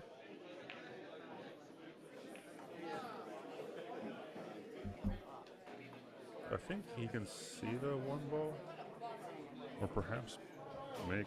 If Maybe not, it's you enough to got the make 5 ball as safety. Just hit it kind of full maybe and roll through it a little bit. I don't know. it. Yeah, he's really got to hold it. He had to almost hold it on the 1 because of the possibility of giving him the 10 or the You're 13. right. You're right.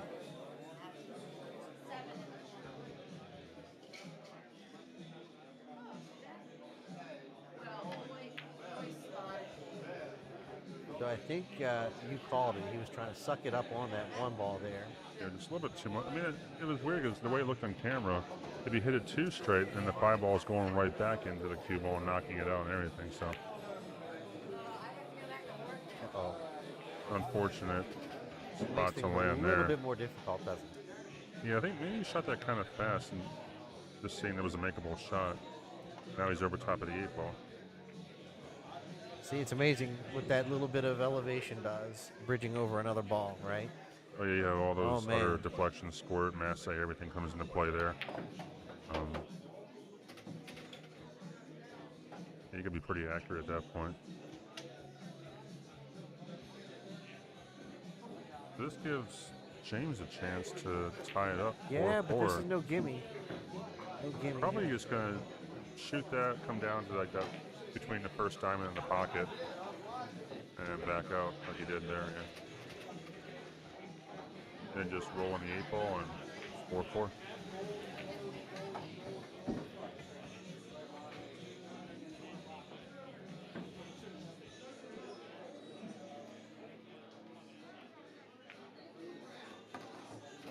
All right, good James match. ties it up. Great Yeah. match. 4 games apiece. And with no second chances at this point, they're both fighting to stay in the event. I think That's a good point. It's a B-side match, so Both players buckling down. And over on the A side, you're seeing a lot of the high-ranking 500s off into the third round now. I hadn't taken a look at the bracket. I was taking a peek earlier, because now on the winner's side, it's essentially the top 32 on the A side. You're seeing the 562s, the 588s, more 580s, even more 580s, 580s, 570s. There's one 532 that's going strong.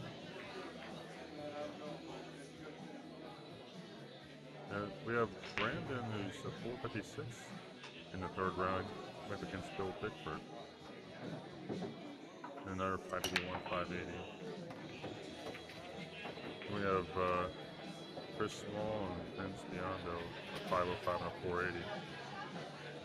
And 570, 583. Yeah, for the most part, I mean, you got, depending on the layout of the bracket, there's a few left, but at this point, you're starting to see a lot of the higher players make it through to the third round.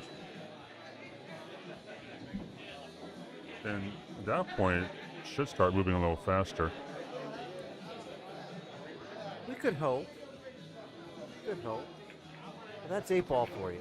Yeah. So I think at this point, we're probably down to 64 players. You think, or we still got a few more? I don't know. finishing I'd have to on look the back one at the loss. bracket again, but I just did post the bracket for our friends out there. Go ahead and take a look at, I think, the standings is that they have there, and you can see who's been eliminated, who's still around. This is a true double elimination tournament.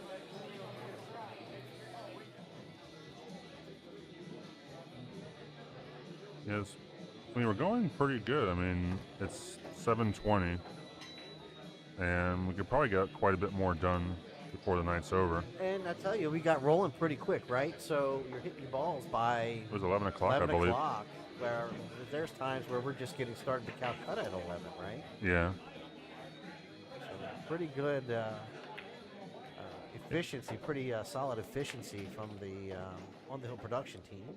Yeah, and I think with a lot of their events coming up, along with the prepay in advance, we're going to see that. They've already established a players list, except for maybe a handful of last-minute additions and subtractions. And we're ready to go to Calcutta quickly. Yeah, I agree. So did he get enough here for the 4-ball? I'm looking at his expression. I think he came up slightly short.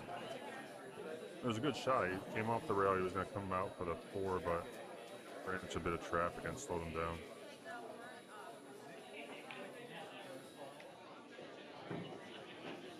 I don't even know if you can bank this cross This is where corner. you got that jumper. It might be nice if you had that little jump cue. Yeah. You're only with going it- over a quarter of a ball. I wonder if he's going to try to bank it. This is where, usually in a pool hall, some guy who's a lot more experienced than me is like, oh yeah, this is a one-pocket shot right here. Then this ball goes cross corner, 2-rail shape on the 8-ball, and they're out. Just like that. I don't know that much, so I'm just speculating at this point. He's trying to do a lot of inside English and straighten it out. No. No. Just a safety play. But still, Block the I mean, pocket. besides trying to block the pocket for the 8, there's just not much you can do there. And then your opponent's got 6 balls to shoot at. And 6 balls behind. The high Yeah, and behind. also that was the next thing. I was going to say, also 6 decent opportunities to hide you if they want. Like even We're just getting fortunate. here is fortunate because you could probably go rail first. 4 balls close enough to a pocket. It's a high probability shot. Then you'll spin down to the bottom rail. As long as you come back out, you just have a shot in the 8-ball. It's good. Yes, that was an unfortunate miss on James' part. Putting Dwayne back into it. Mr. Klein making a comment on that shot. Heating up before. Sensitive stun.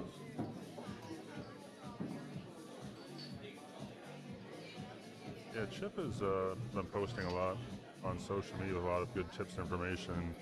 Just the amount of knowledge there and how things work with the games. There's just so much to learn.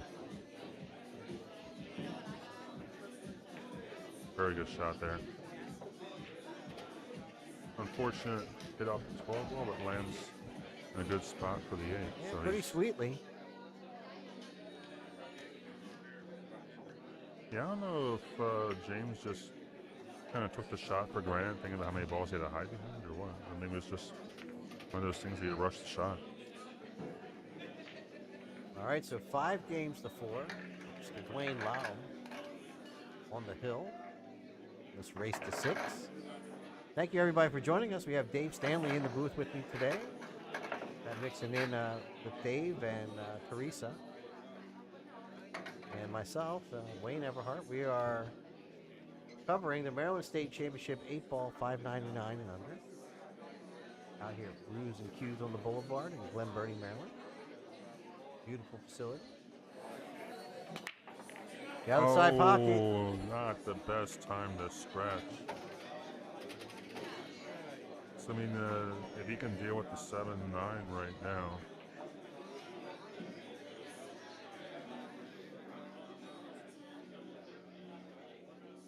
That side pocket has been getting a lot of people on that table. It has. It's like you want to do the head-on break for 8-ball. A little bit of follow just to plant the cue ball in the middle of the table. Right. But then with the small 7-foot, things will come back around and you might find something knocking the cue into the side. Or you hit just slightly off. Slightly off, you slide off And that it just head drives ball. it right into Yeah, the yep, side pocket. Yep. Saw a lot of that today. That's a little bit. Normally, when you try to get 2 head on, then you end up scratching back in the corner next to where you. Yeah. Well, there's a lot of good breakers in this event where they'll pop the cue ball a good 6 to 12 inches up just so it gets out of the way of everything. Right. And it comes down, usually squats fairly in the middle. It's an unfortunate position for Dwayne. He did get the 7-ball to go past the 9 with ball in hand, but he's on top of the 4-ball. Elevated cue here to try to just make a good hit and make it in the corner. And he hit that good, ladies and gentlemen. No. Oh, he double hit it? Yeah, he felt it. It looked Yeah. like to me that it drew back into his stick a little bit. And once Always again, love to some see good it. honesty there. Always love to see the honesty because you can feel it. Oh, yeah, you can feel it. Yeah, you can hear feel it. It might be hard to see. Yeah. And it's one of those things where you know you did it, Yeah. so it's up to you to. Yeah, normally what gives it away, somebody will pause for a second. Oh, yeah, they have that To give expression on their little face, pause and they then look move over on. at you. And, Oh, yeah. I mean, I get everybody I shoot pull with, or Trust me, it's or that- hard. It's hard. You want to Oh, yeah. you want to keep rolling. Yeah, but yeah. yeah, that's a good look. And I mean, everybody that I usually hang out with, that either I shoot with or they show me things, we always have this code of integrity between all of us saying, hey, look, you call your own fouls. You are not going to try to win that way and feel good about yourself. So it's good to see he's on the same Yeah, page there as exactly. well.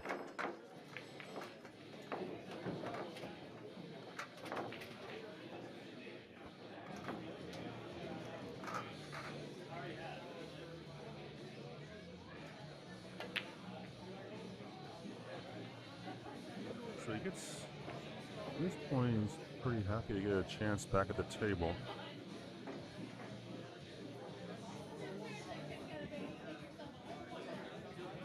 I don't see any issues here. I mean, I would do the 3-ball on the side. I'd probably do the 2 on the side, 6.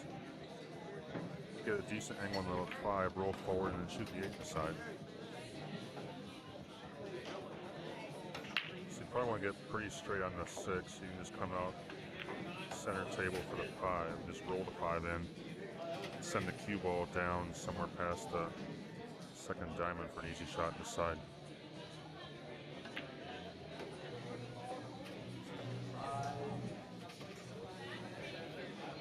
Just like that. Just roll it in.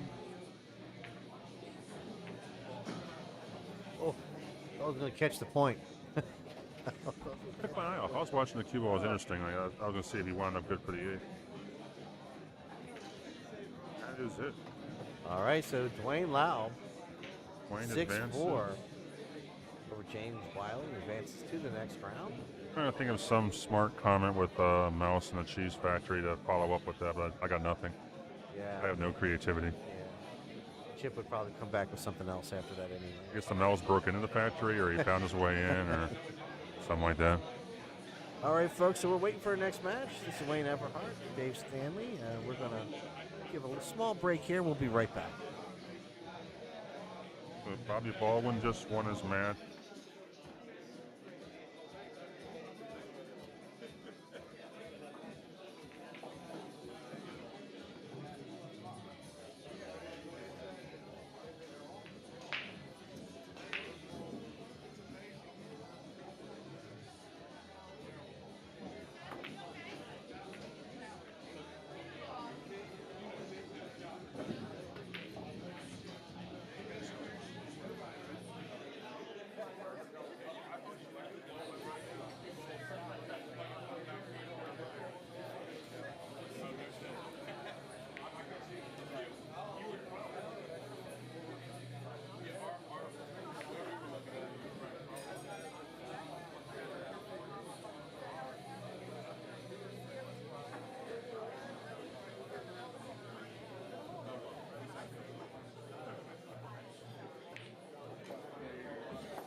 All right, so next up we'll have Brandon Foster, 561 Fargo versus Greg Roberts of 551.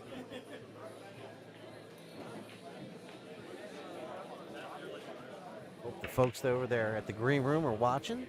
If you are, go ahead and share the stream, get it out there. I'm sure folks will love to watch Greg compete.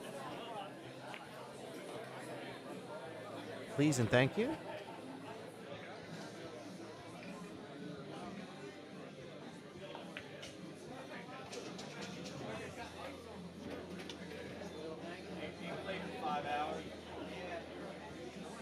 So, folks, if you're just joining us, we're coming up on 8.5 hours, just past 8.5 hours of live coverage of the Maryland State Championship 8-ball 599 and under. Held today at Brews and Cues on the Boulevard. Just a beautiful facility. Excellent tables, excellent food. I'd like to thank them for having me out. So, folks, you're contemplating on shooting in the Maryland State events. No time like the present. I mean, they have, like I said, the Fargo Rated event. And every entry that you, every time you compete in one of the tournaments, you qualify for a drawing. They'll be done at the end of the year. Or no, in October, rather. For a, excuse me, that's the wrong ad.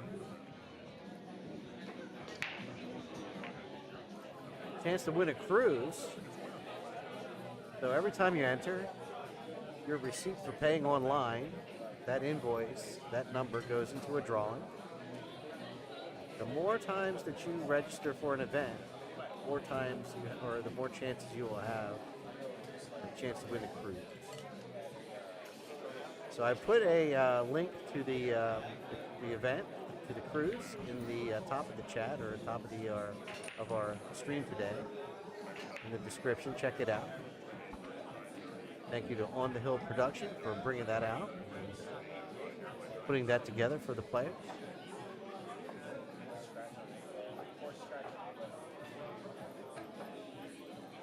Thank you, Joe Orla, for the like.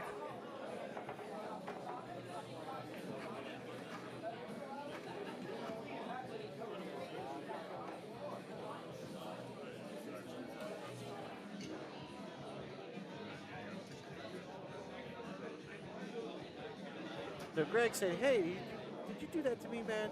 I've been sitting for all these hours. Did you put me on the stream? Nah, man, I wouldn't do that to you, Greg.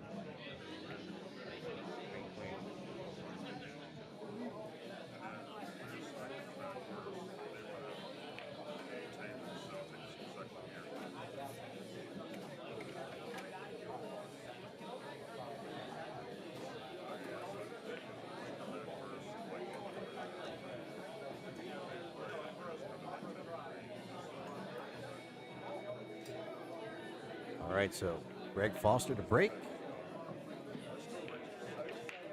on this race to sixth.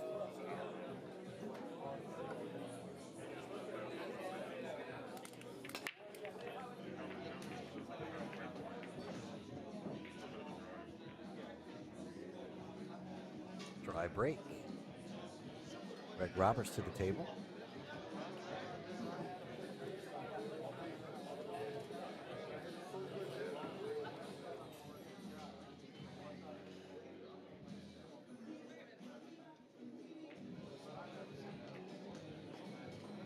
Oh, it just tickles the points towards that side pocket. Again, I'm sure that is a little bit of rust from sitting. Been sitting for a while. This field is 96 players deep. Imagine we're down to somewhere around the 64 mark. Less.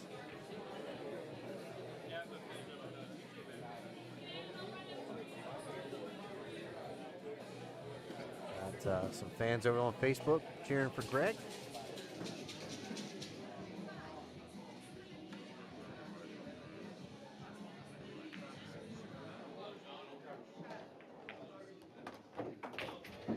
Pockets that solid.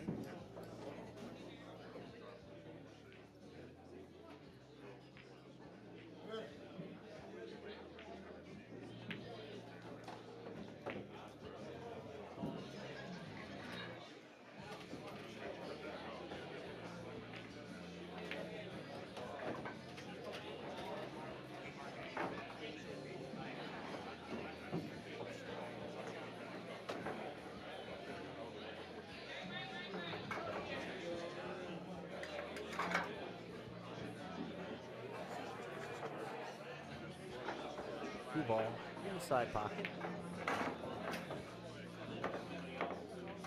Back for the 6. Nicely done. See what the plan is from here.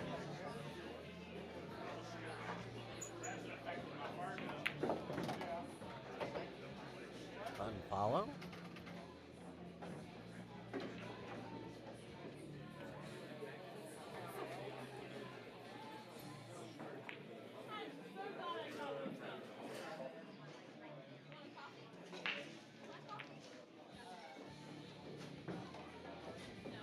Beautiful shot with the 4 ball.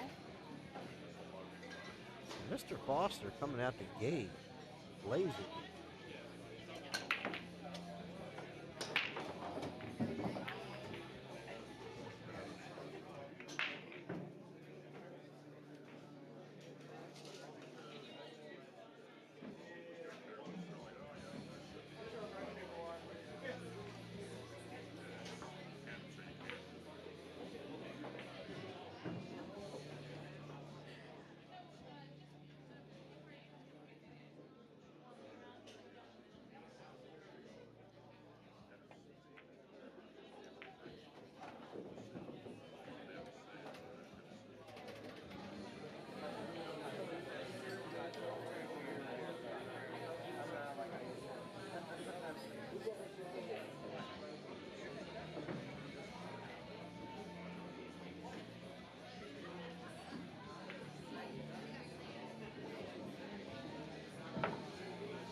Oh, how'd he hit it? Well done by Brandon. Nice out.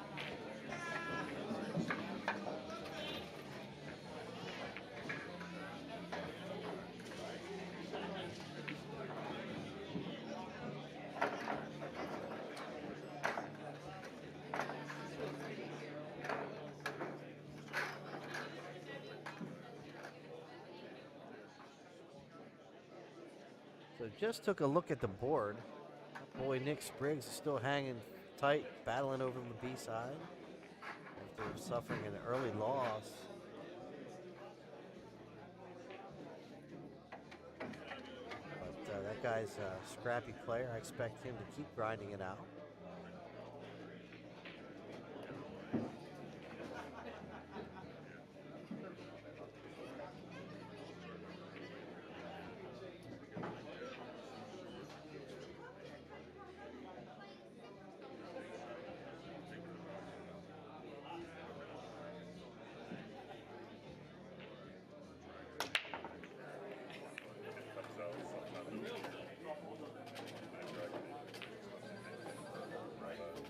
So we are using these little brake pads here today. It's probably what you saw Greg reach for. You're almost better off, instead of reaching for that thing, just let the balls roll across it and pick it up at the end. You don't want to reach down there and accidentally hit a ball with your hand when you're trying to move a brake pad out.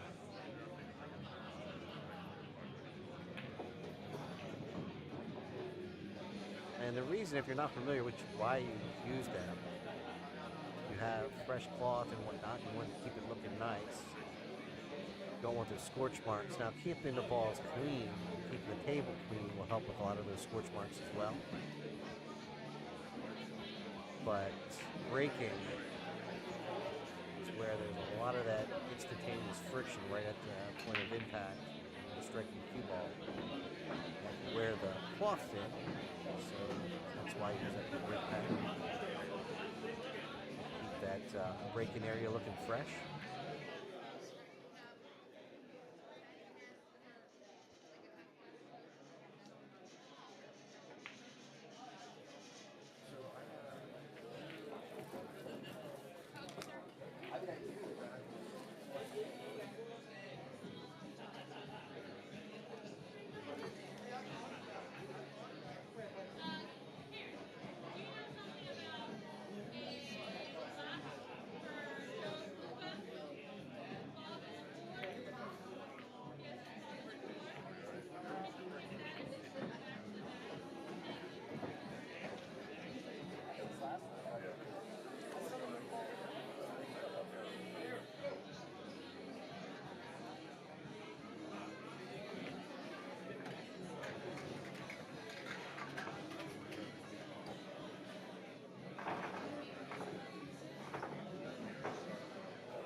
right, so an opportunity for Greg here. Trying to get a little bit of rhythm. It's been a little bit cold coming out the gate here. While on the other side, Brandon has been pretty sharp.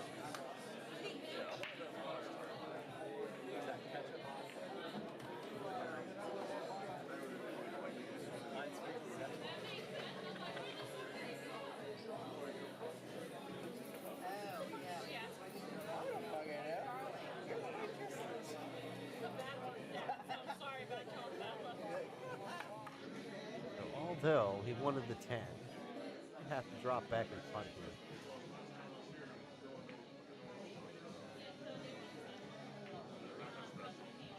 That's the better play. Play that 15 ball.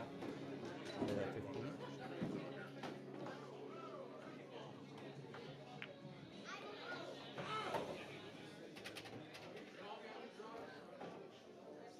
Just overrolling things just ever so slightly. Table speed is catching him a little bit.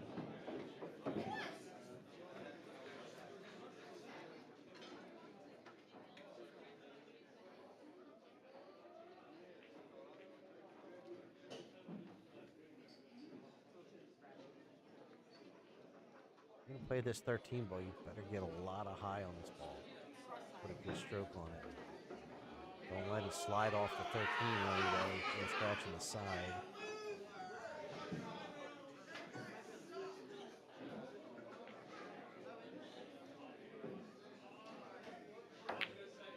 He did well there. That's a beautiful shot. Nice little sort of stun shot there. Brings it around the table. Sets up for the 10 ball.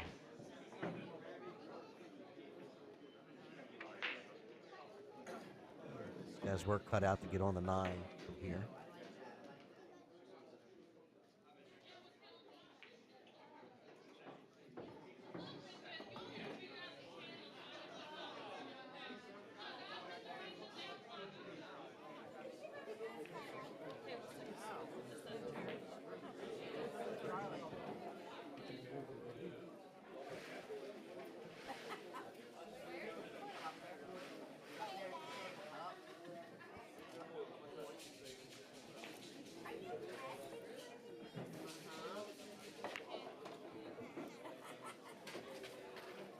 That's the best you could ask for. A little help with the 2 ball. Gives him a little bit better angle going into the 9.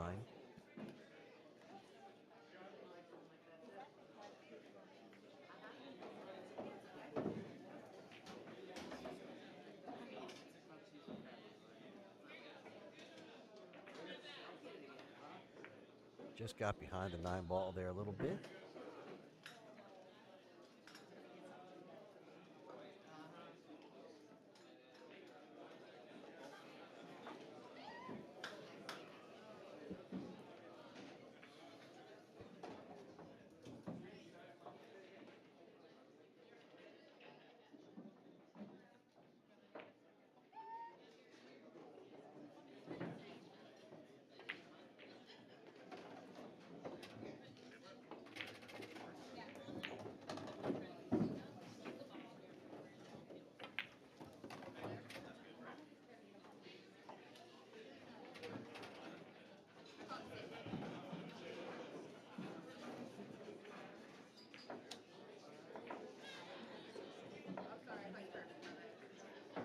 All right, so Brandon up 2-0 on Greg Roberts in this race to 6.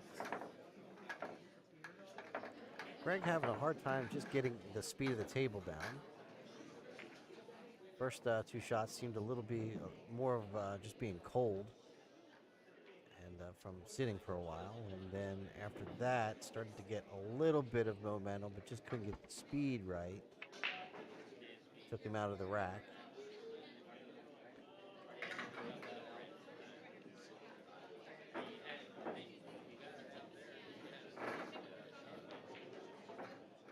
All right, Brandon to break. Leading by 2. On this race to 6.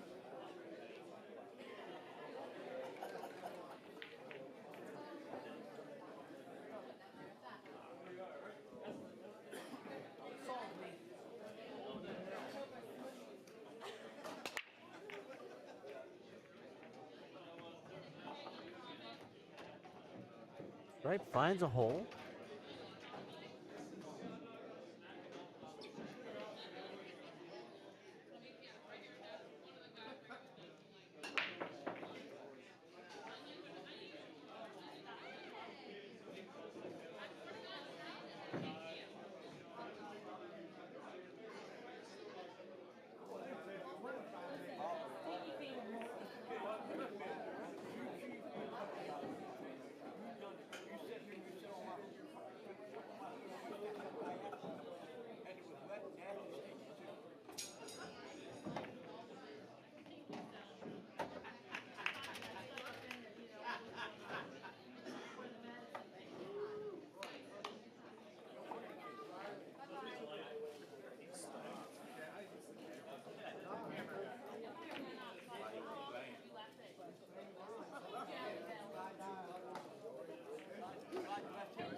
Folks, I'm back. Step away for just a minute.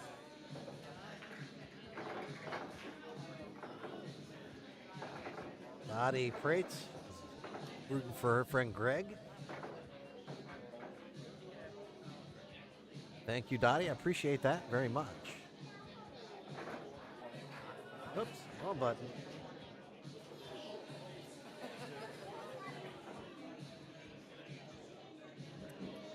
I believe Nick Spriggs will be in a booth here shortly. Joining us, he's been battling it out over there on the B side.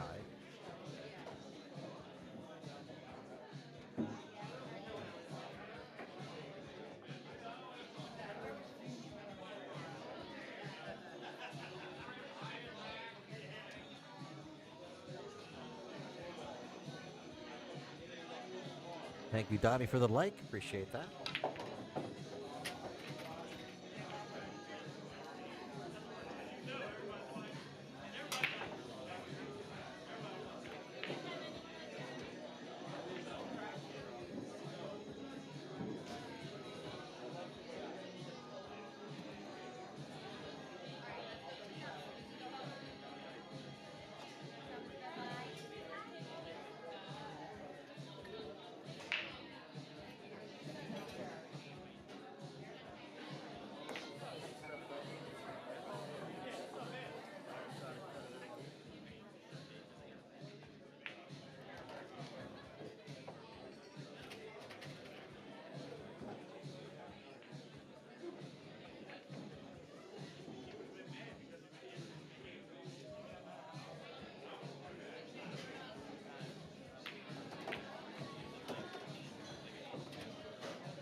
Nick was doing inventory. Looked like he was relieved.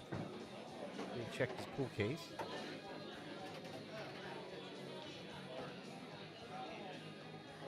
Thank you very much, Bartman. I had to step out. Kelly needed some assistance finding her phone. Got her squared away. So there we go. 3-0.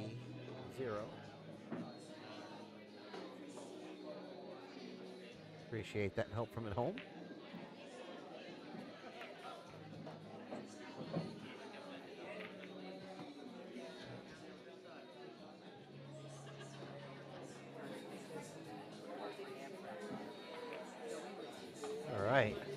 Got Nick Spriggs in the booth. What's going on? Well, you know, I've been following you a bit over here on the board. You've been grinding through the B side. I'm sorry to hear that. I played really bad. Somehow still won. Well, that's what keeps you in it, man. Somehow you sometimes got to find a way to win. Mike, unfortunately, he made the 8-ball and scratch hill against me on the B side, and now I'm just waiting on the next one. So do you know Brandon Foster at all? Have you I've seen him shoot a little bit. Yeah. I think I've played against him in a doubles tournament. He plays pretty good. He's going to be a little testy here. Hopefully he doesn't scratch in the side. That's what it's looking like it may do. Oh, what a shot. Wow. Gotta put that one on the old highlight reel. Save the old replay. Give another look at that while we can. Check out this shot in the side pocket. Avoids the scratch. That's what it's looking like it may do. Looks like he's praying to the pool gods as well. And wow, what a shot. And up, he was making sure he wasn't hitting that diamond late. Yeah, I got it. Jacked up so high.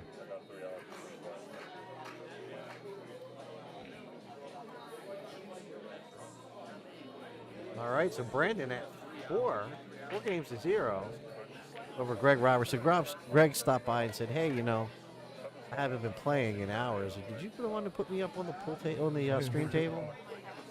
Not me, no, nope. Had nothing to do with it, Bartman.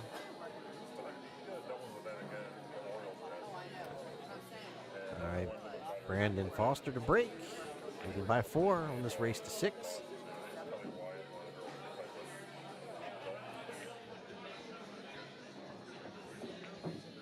Played really, really good my first set. My first match of the day. Yeah. I broke around my first 3 breaks. And ended up, he came back and beat me hill. I was up 5-2. That's a little bit of a gut wrench. It was brutal. And then I went outside, napped for 2 hours. Then I went home for 3 hours. Should have just went home to begin with and then came back. Well, I think everybody knew it was going to be a long wait today when you signed up for this event. 96 players in the field, 13 tables to work from. Yeah, it's definitely going to be a long 2 days. Yeah, it Tomorrow's gonna be is. long too. It is. But that's why it's a championship. You treat it as a championship. Who's got the legs, man? Who's got the legs?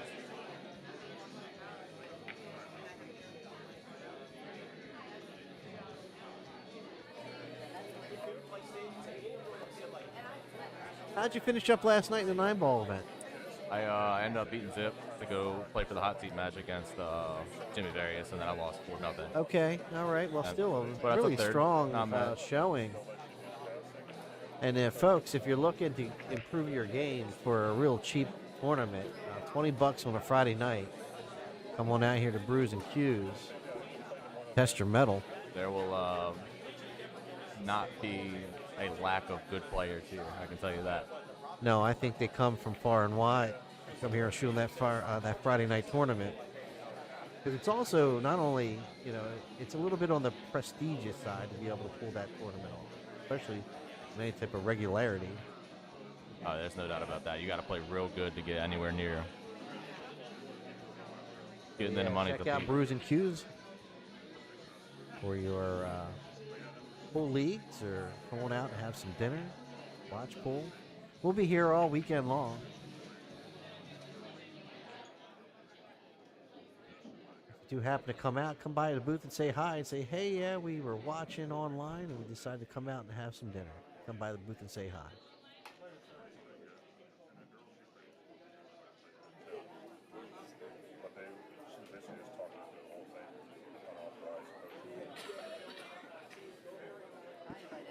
So, do you know who you play next, Nick? It's the winner of someone named Hector, and I couldn't tell you who the other person was. So it hasn't been drawn yet. You don't know yet.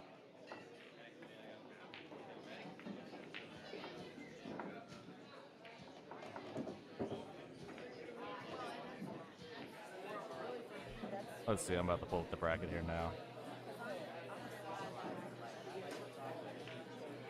Folks at home, if you go to TTMD Billiards Streaming, that's 2 S's, TTMDBilliardsStreaming.com, and click on the live stream link in the navigation, that'll take you to this live stream as well as the page with the embedded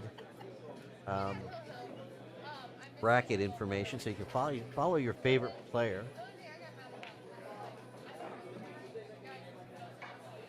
So some really exciting stuff coming up. We're going to be working with Digital Pool. The various pool rooms include Brews and Cues, from what I understand, to where we're going to be able to tap into the digital pool scoring system as well as their table video system. So we'll be able to bring you coverage of every table in the joint, my understanding. Just like you can there at Chop Tank. Got some events coming up there in a few weeks. I just signed up for a 615 and under over there. Nice. I will be streaming it. Oh, yeah, sure. you will? Queen T, Tina Mom, sent me the event and told me I should sign up for it. So whenever Tina tells you to sign up for something, you might as well listen and go do it. So if you don't know Tina Mom, she's one of the top female competitors in the area. I would say that she's about pro. She's not pro. She's pretty close. Probably could be on the ladies' tour any day of the week.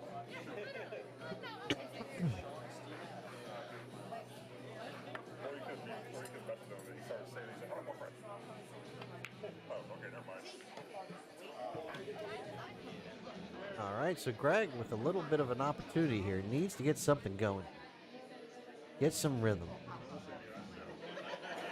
Hey, you're never out in 8-ball, man. I'll tell you that. Well, the thing of it is, unless you're hitting balls consecutively, being able to pocket some balls and get the pace of the table, it just doesn't get any easier, you know? When you just can't get any type of sustained ability at the table, and you're just one-shotting it all the time, it's tough. It does not get easier.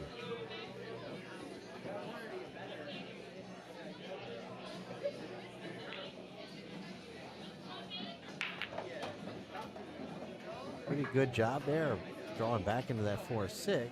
Separate that 4 from the 6 ball. I'm not sure he likes what he has here, though. Maybe thin the 7 in the side. I hope he missed the 5.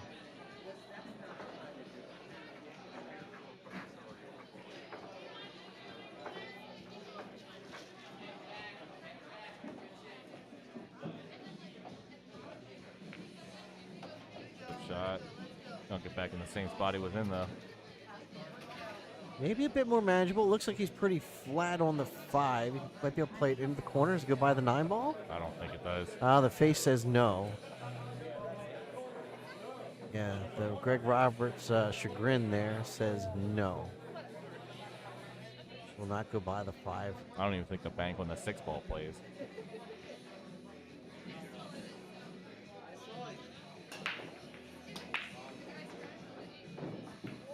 He's gonna go for it. He's got to reverse this a little bit. Oh, what he a made shot. it, hit it good. He played it good. Nice What a shot shot. there by Greg. The shot you got to make. Definitely a key shot to the rack, no question.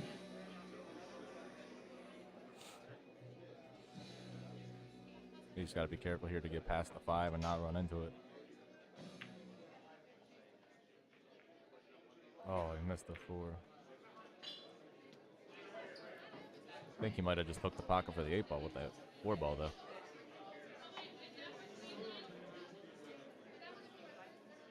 So one thing about moving from the valleys to the diamonds, you're not going to be able to slow roll them down the rail like you can on some of these valley tables. It's going to force you to hit the pocket. Excuse me.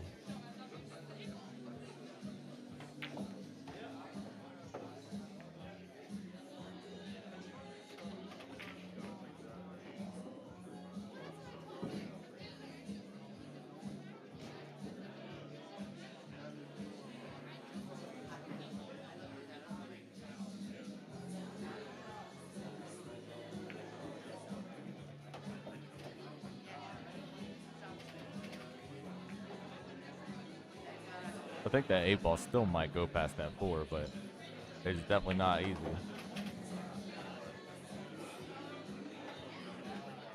And the angle he just left himself, the only pocket he's going to get to. Yeah, is that's that it. That's 4 the ball. only way he's going to take it 2 rails, maybe 3. It's going to give him an angle, maybe go by the 4. Not liking it too much, I don't think. I'm thinking I might even try cutting this ball in the other corner, the top right on your screen.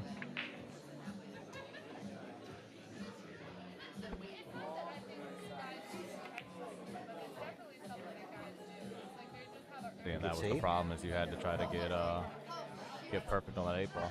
Wow. Well, here's where you just play safe. Poor Greg has to feel a little snake bit and he just can't get anything going. Maybe the shot here is to come off the rail and try to touch the 6. I mean, the 4 ball, catch the back of the 4. I don't know, man.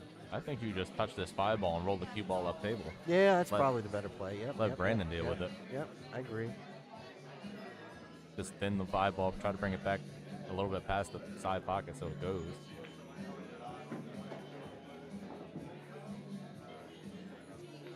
Just like that. That's how I would have did it.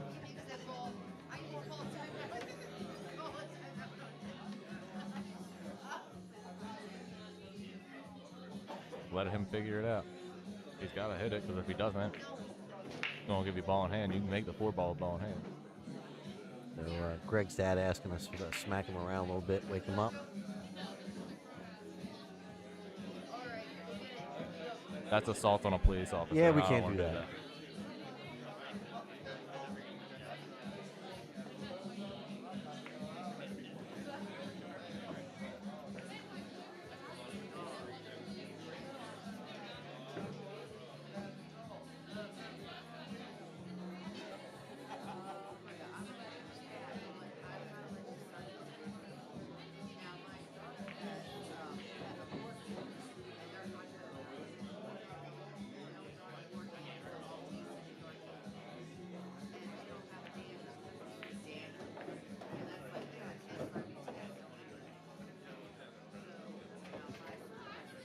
I guess with permission from Dad, I think we can take care of that then. I don't think he needs it in this rack. I think he played a perfect Get save out to of the Oh, don't do side. that. Wow. Doesn't make it easy.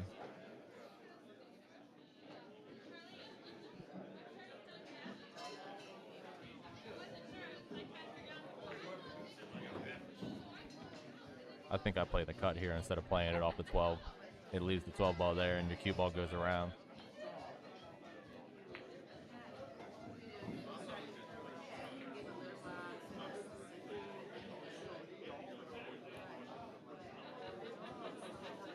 Just gotta miss the side pocket. So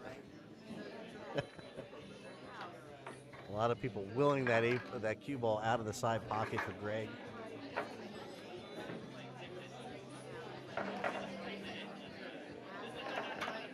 Hi, Seamus. I saw your message there over on the YouTube channel, basically saying Seymour's Maryland State Championship matches. And the reason that is, they still have the same number of opens, but they also have the Fargo Rated events for players that are just starting to move into the higher skill level ranks or skill level tournaments. And we have no shortage of enthusiasm for tournaments in our area. And this, just to share with you, is 96 players strong.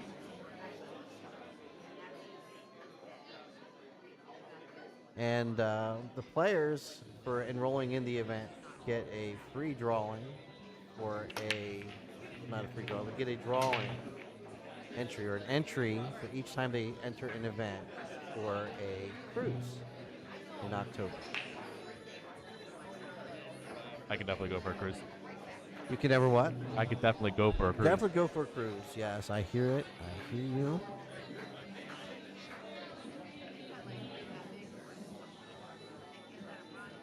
What's up, Miguel?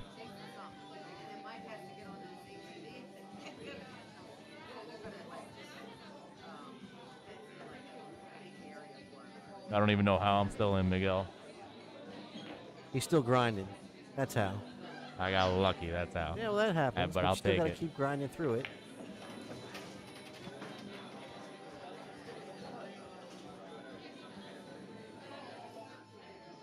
We're gonna say he was fortunate, right? Because I think good Yeah. players sort of make their own fortune and get their own roles, so to speak.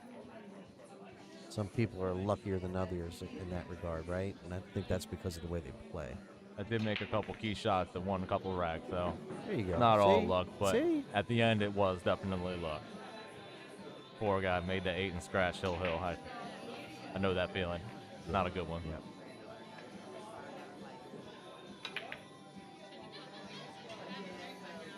I had a stroke out on that shot.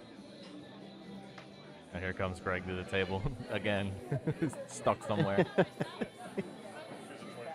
Starting to feel like he's got the handcuffs on, right? Stupid shit there. He just wants just something to feel like natural to get onto the next shot without feeling like you're always forcing something to play on the tape. Tables roll. Don't scratch. Oh, Ooh, strike one. Two ball foul. There you go.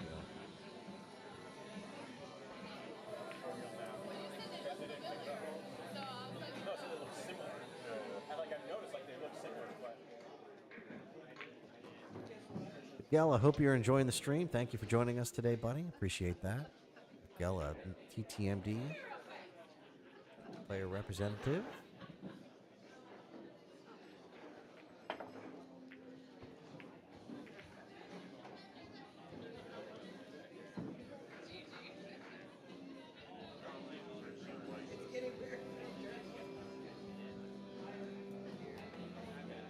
And this is the name of 8-ball, though. Because everything always gets tied up together.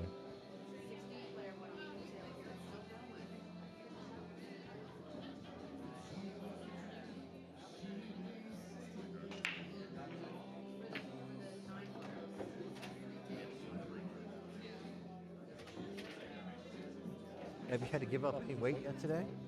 No, I haven't. Both matches were 6-6 races. And both of them went hill-hill.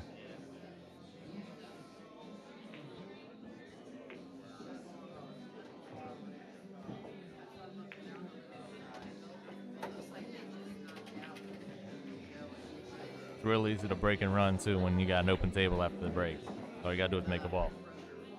But when stuff gets tied up and you start running or tie something up late, definitely sucks. Reset. Just curious to see what's going to go on with this 4 and 7 ball.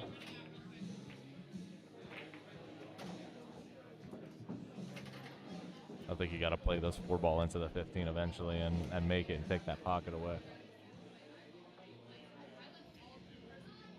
You gonna try to squeak the 7 ball behind it? I don't think so. Yeah, that's what he's looking at. See if maybe he can clear maybe the 15 ball out of there by pocketing the 7. I don't know. That's what he's looking at, I think. I think it definitely goes. Just got to clear the 15. Oh, what a shot, Greg. Don't scratch him. Don't scratch him Oh, over he the is side. all good. Yeah, That was a all great good. shot.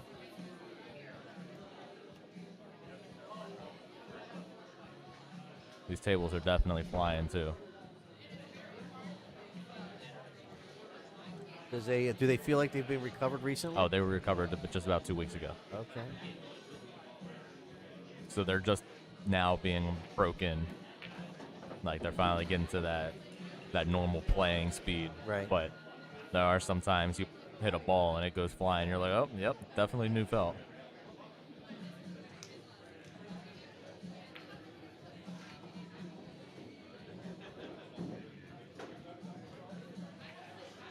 Oh, he's going to get... Oh, the English kept him from getting stuck behind that 11 ball.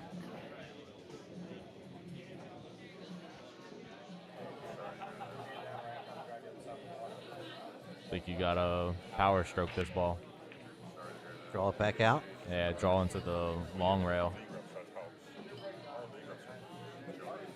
Low left, punch it into the rail, and just let it take off. You don't care where you're at down the table as long as you're in a good spot.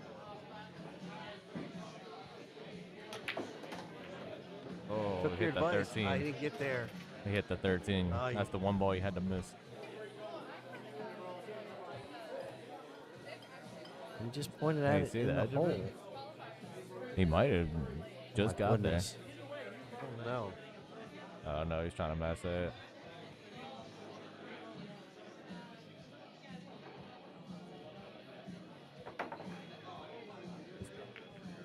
It's a hard masse, especially with a carbon fiber shaft.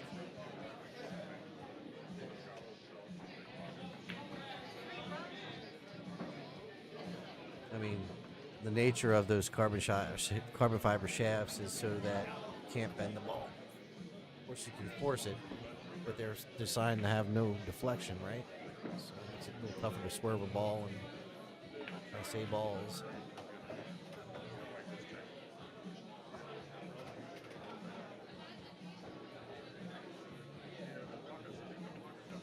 Lindsay July, checking us out over on Facebook. Thank you for joining us again. I know you're popping in and out throughout the day.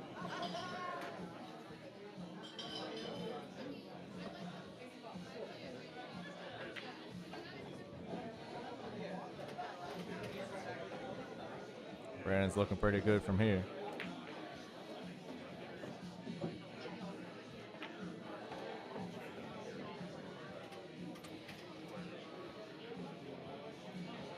Pro side on that 13 ball. Yeah, I think he was a little fortunate. Actually worked out well for him.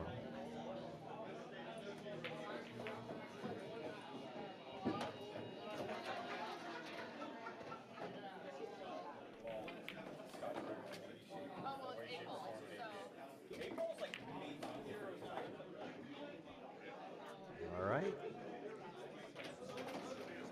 5 games to 1. Brandon Foster on the hill.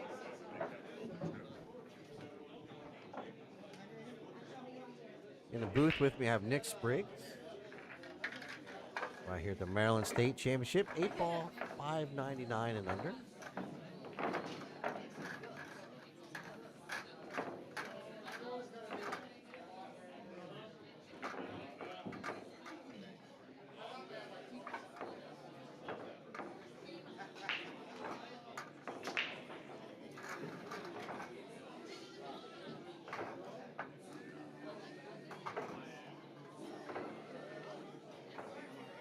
Trying to figure out my break today too, man.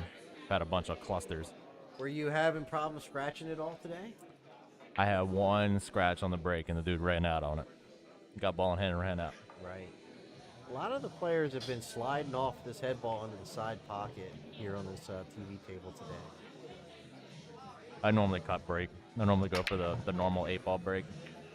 Hit the second ball. I am so gun shy from that break. I've blown the cue ball off the table so many times that I won't even try. Which is that. understandable. A lot of people do it.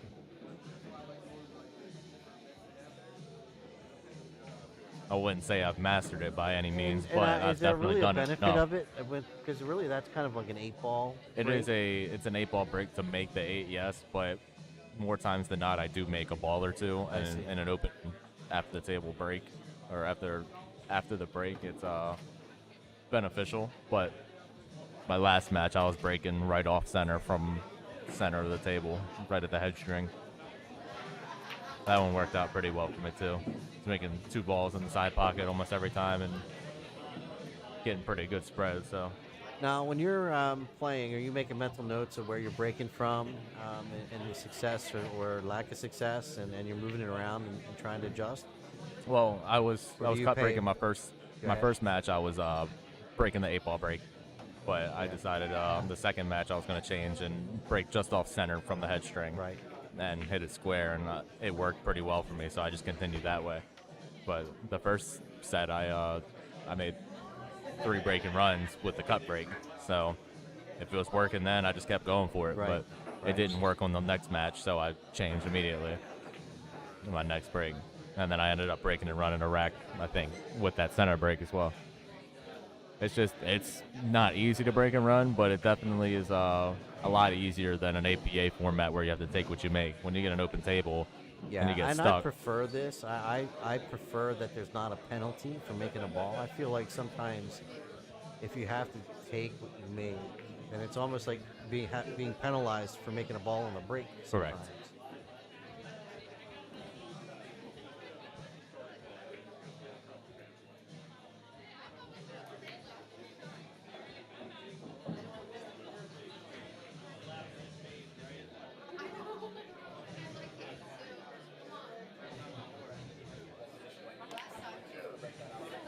Just caught the point on that bank.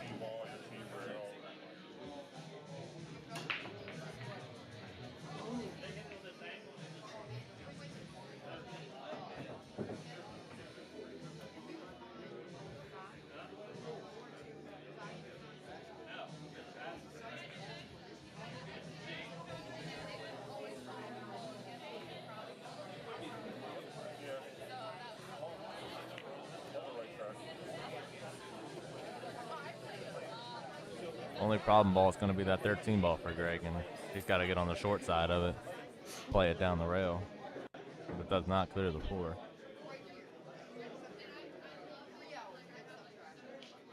Unless he thinks he can get into it somehow.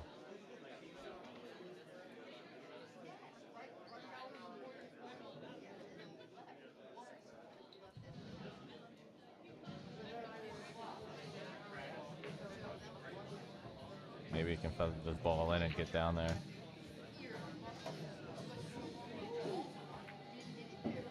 Bump it. That's a good shot. Don't get over the 4. Oh, I did this to myself can't buy a earlier. roll. I made a good combo and then stuck myself on the 5 ball after comboing it. Had to bridge over a ball and then ended up missing. And he got out. Oh, this is where carbon fiber shafts, man, they help out a lot.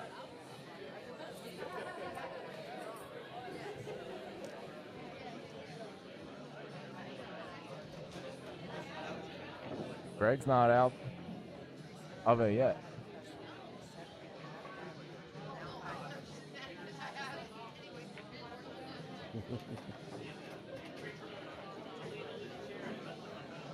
I gathered that Teresa Tascarella was down and found a way to come back. That's what I got out of that. Is that what you got out of that? Yeah, I think she said she was down 5-3 and came back and won. Oh, that's a good shot by Brandon if he gets the bump. She's got to be feeling pretty good. I think she felt like she crashed on the TV table here in her previous match. I don't think Greg's out of this match or this rack just yet. That 8 ball does not have a pocket down there. It does not go past either of those balls into the corners. He's got to get down below it.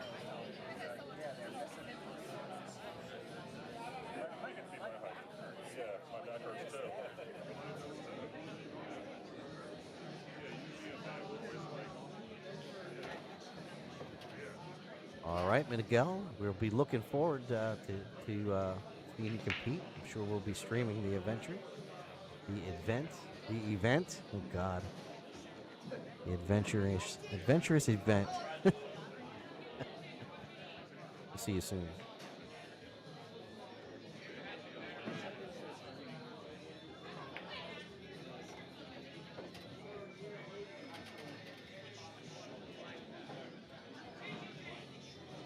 How you doing today, Mr. Orla? Thank you for joining the stream.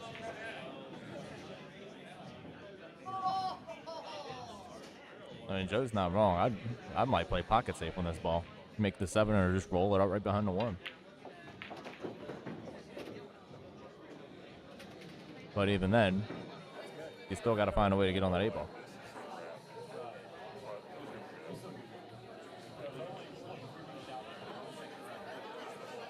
A lot of things can go wrong when you're trying to get below this ball.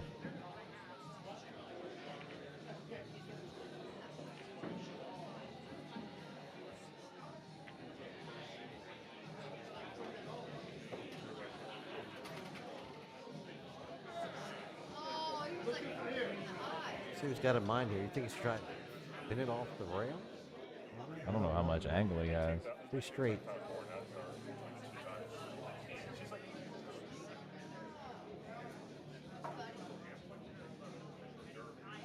I think he's trying to punch it. Well, that's one way to get down below it. Oh, man. Pretty good shot right there on Brandon Foster.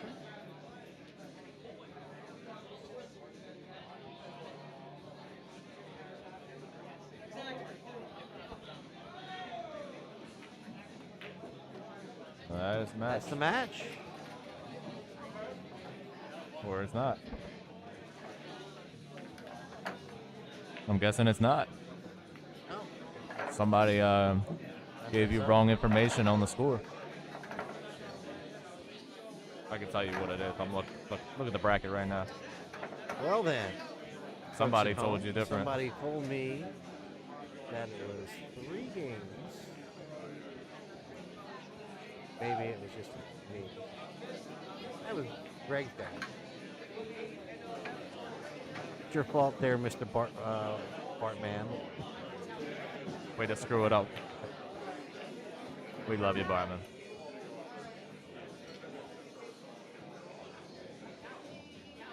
He says, my bad.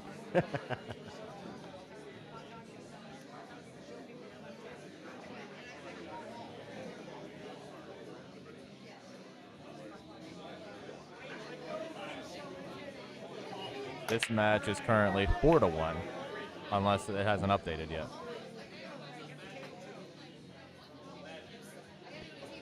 Live scoring says 4-1, but let me refresh one more time. They probably haven't marked it up from the last rack. I'm checking the bracket. I had picked 6-1. Yeah.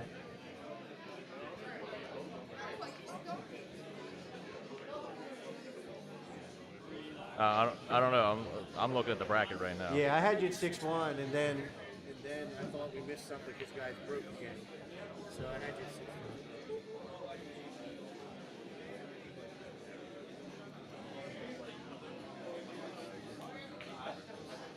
I mean, what the bracket's telling me here is 4-1, but I'm not. They're live scoring it. I don't know. That's up to the players to live score their own match. So I'm not sure.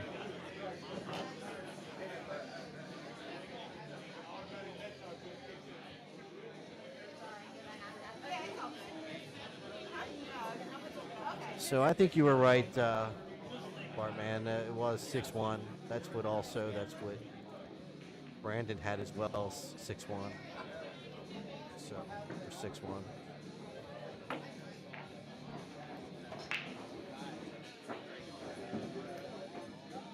I'm not sure. The bracket's telling me 4-1, so I don't know. That means they weren't keeping score throughout like the last 2 racks then. That's why I always have my score sheet up myself after every rack.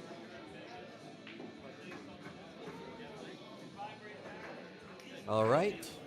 So on to the next match. Be right back.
not very good. I just like the, I like the That's what, yeah, it makes, I'm almost down to the point where I want to play. I want to play Masters. The first prize for Masters in Vegas should be 10,000 a man. The money is good.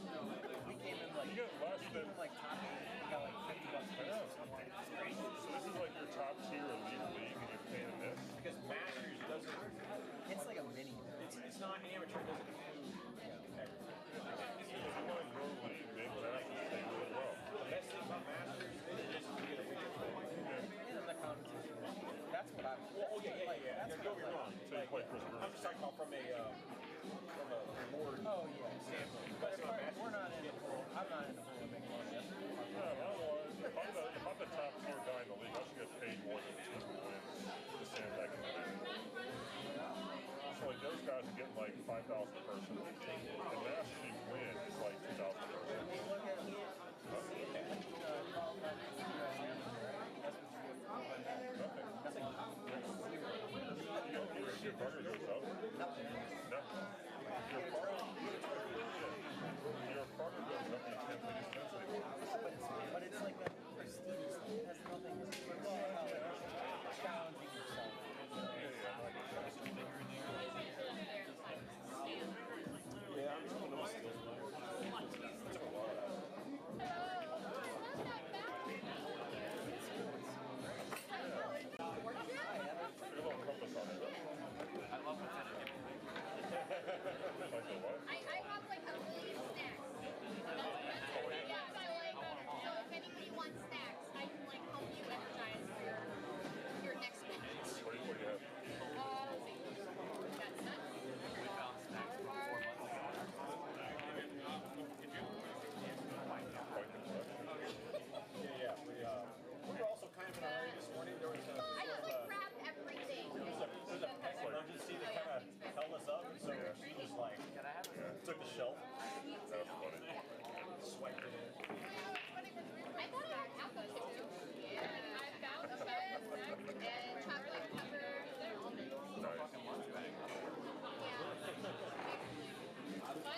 right, I'm back.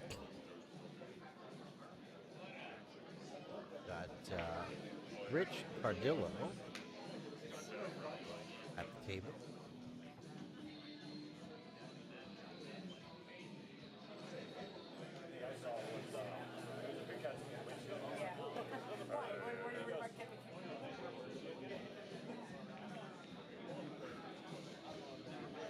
Nice safety play.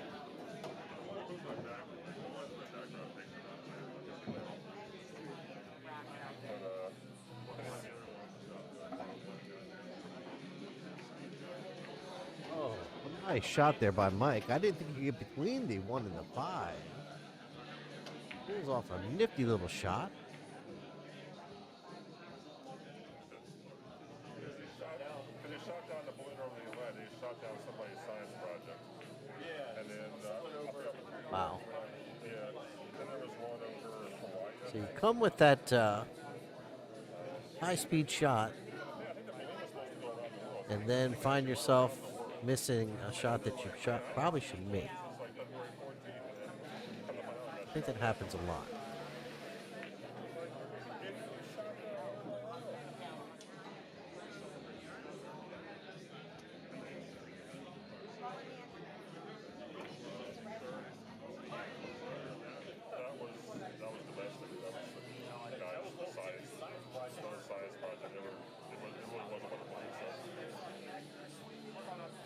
So, folks, thank you for popping in and out all day today.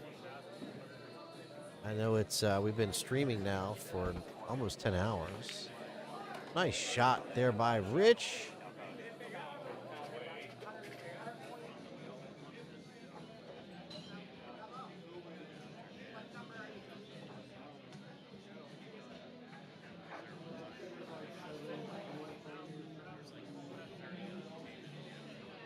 So as I was saying, I know folks have been popping in and out all day.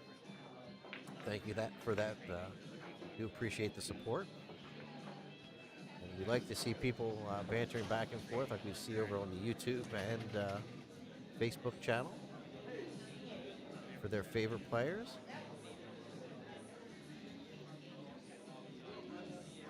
All the shots as they see them as well, like that.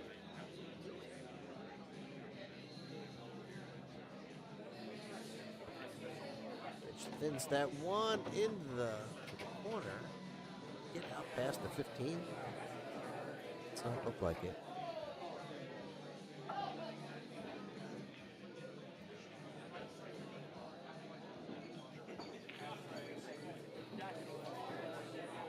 don't know if he's got enough room to cut that 8-ball into that top right-hand corner pocket from here or not.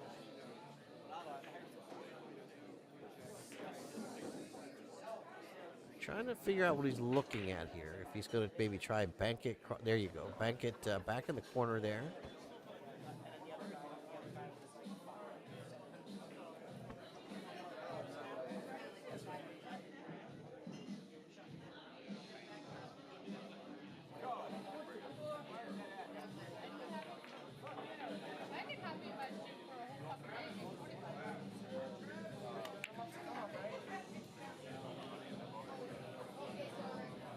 Nice effort there by Rich. Mike root to the table.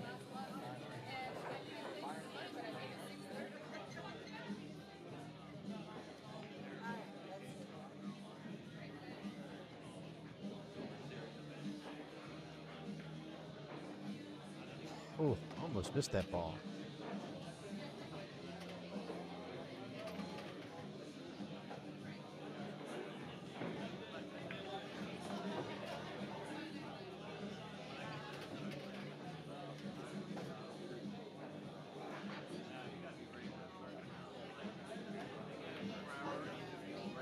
Short on that. I think you wanted to come over a little further, so you're playing the 12 in the sides. You'll have to settle for playing it in the corner, it looks like.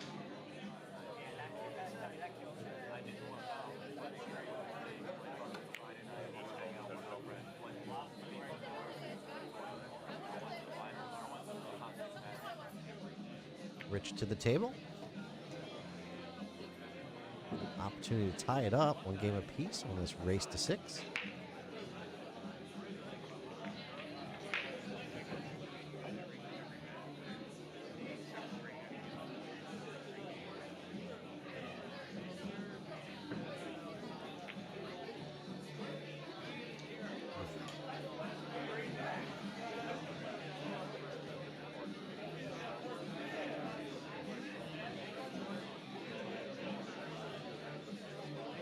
Like root to the table. Heard Rich say as he was walking away, ouch, that hurts. I feel you there, Rich. Hey, I do. But if it makes you feel any better, you're not the only one today on this table hanging them up. It's been a lot of talent hanging balls on the table today. These deep pockets definitely taking a toll on some of the players. And one of the players mentioned that they felt the pockets are deeper on this TV table than some of the others here.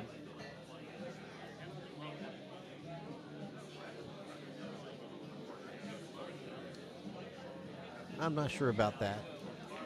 They all play pretty tight.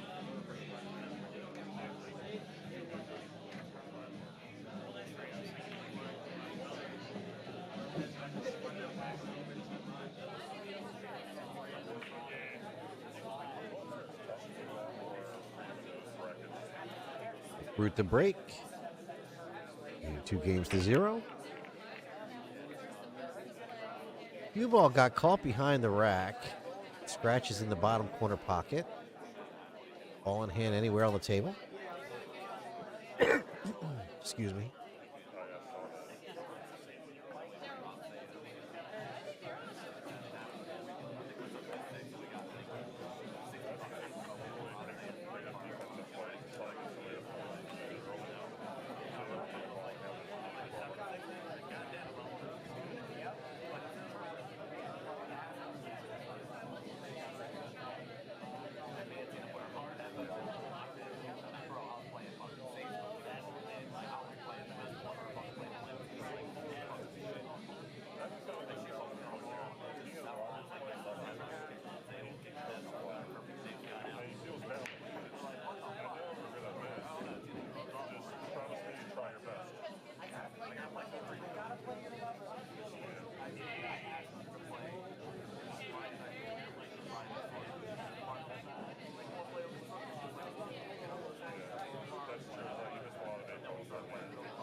Nice effort there by Rich. Would have pocketed that 14 set up nicely for the 13 for the 8. Just missed the 14. So Mike Root back to the table.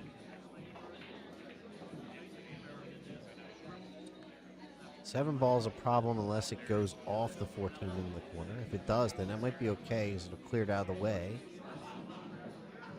Other balls you might want to send into that corner. Nope, it's going to go after the 6.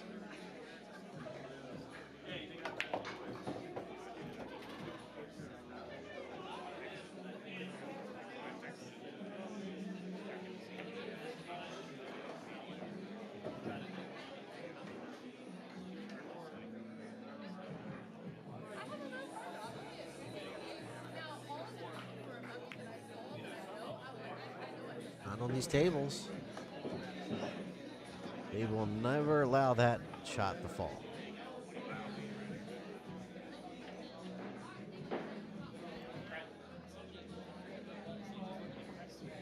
So Rich Cardillo trying to get on the board here.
So both players rattling shots here in the jaws of the pockets. Mike Root to the table. Trying to build on that lead.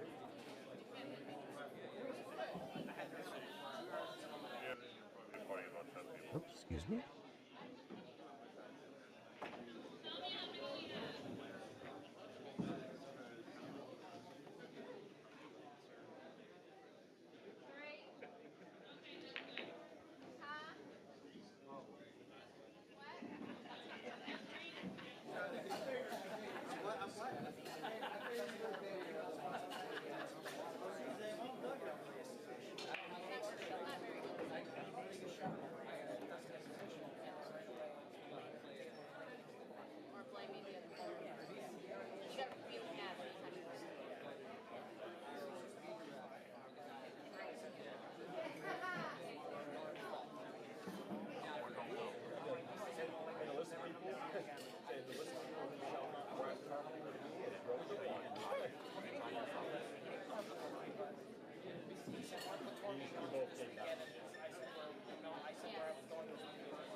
Just landing on top of that 5 ball. Long hand given. Like root to the table. I just saw he started like eating very loud and you walked around like that. That's what I mean though. Not a lot of people like coming to play the tournament. There's so much that.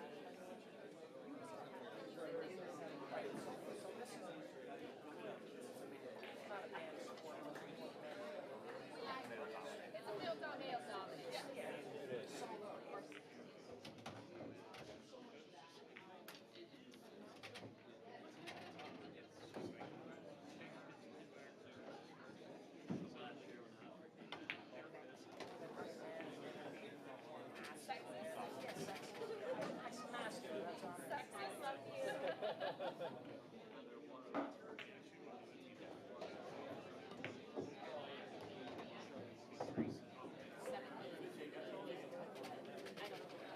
And like even if I'm correcting something, I've had people be like,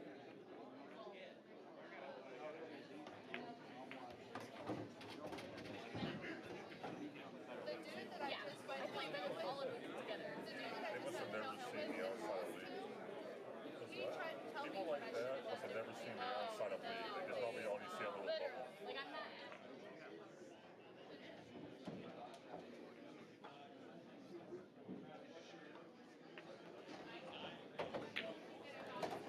No, he wouldn't have said anything. Who was that person? Like, I forgot to drink it now. I think he was I was allowed to be something. I think he was trying to be kind. Yeah.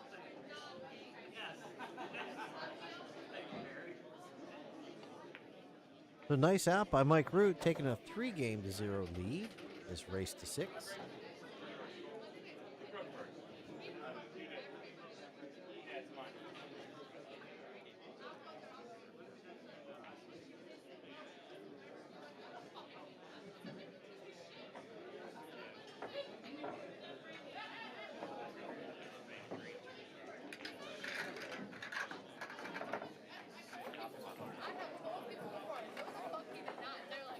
Thank you to our sponsor, Bull Carbon. If it wasn't for sponsors like Bull Carbon, we couldn't bring you this live coverage of this Maryland State 8-ball, $5.99 and under, free of charge. Yeah, I play way better than you. Like, way better. I'd be way better. And like, oh, you should really good for a girl.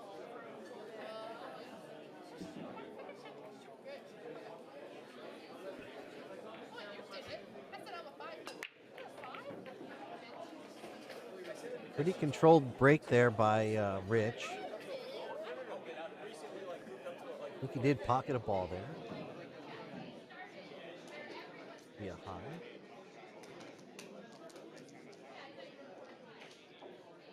Maybe one of each.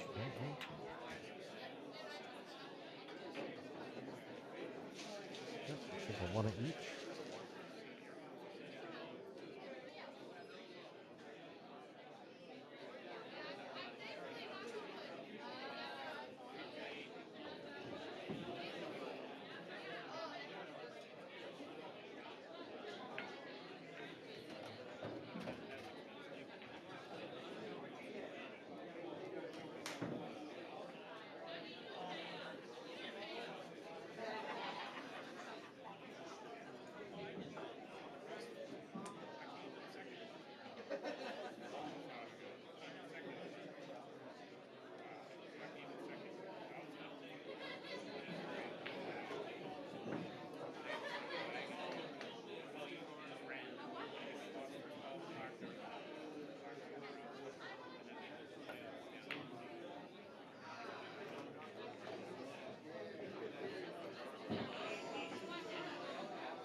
I'm grabbing something to eat here, so I'm going to go ahead and pick Nick's mic on. He's going to cover me for just a few minutes.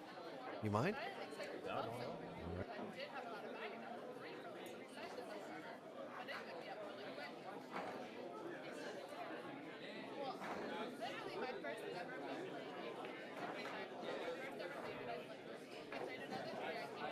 What's going on, guys?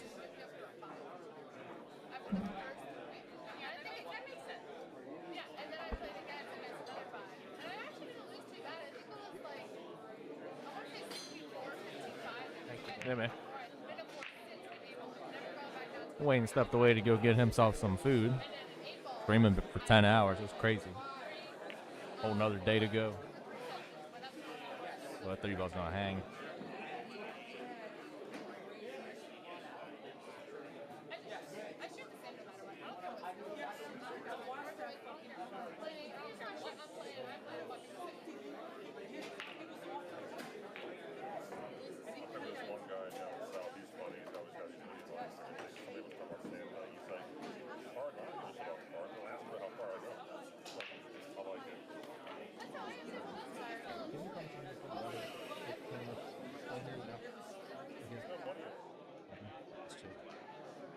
These two, though?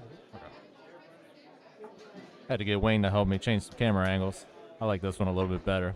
You can see the table a little bit more.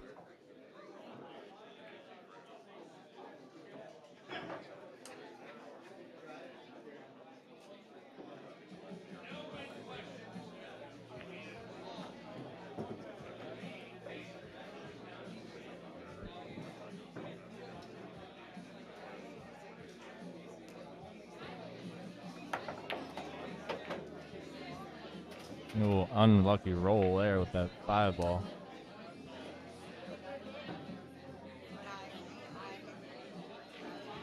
Gotta come with something here.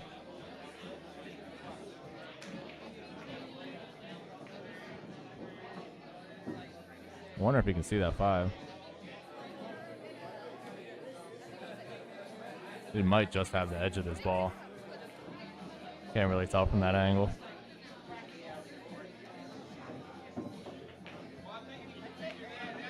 I think he just has the edge of that 5 ball, but I don't really know what you do here.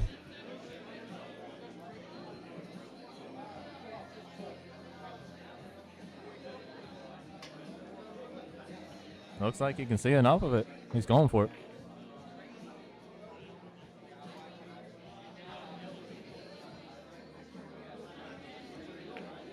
Oh, he had plenty of it. Overcut it. Wow, he got perfect on that 6 ball, too.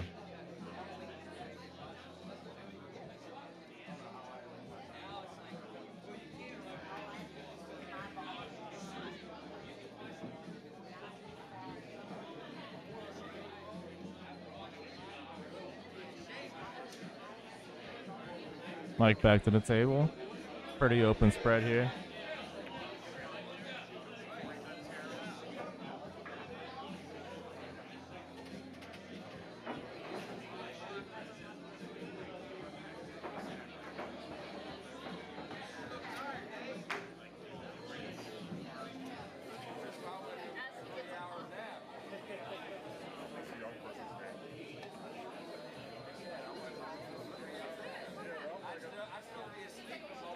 I don't know if he has that 11 ball or not.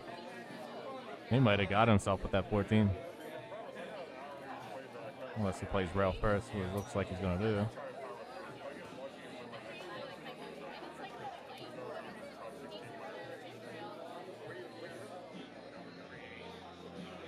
I think he may have to go rail first on this shot.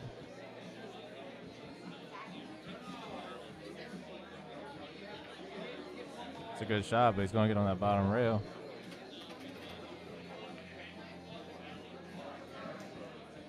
Oh, I think he may have called safe. Yeah, he called a pocket safe.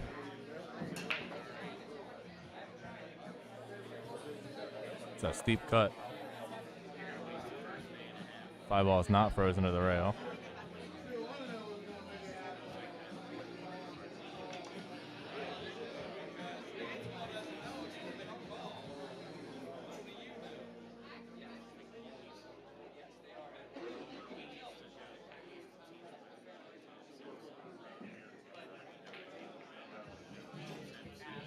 That 5 ball just does not want to go in that hole.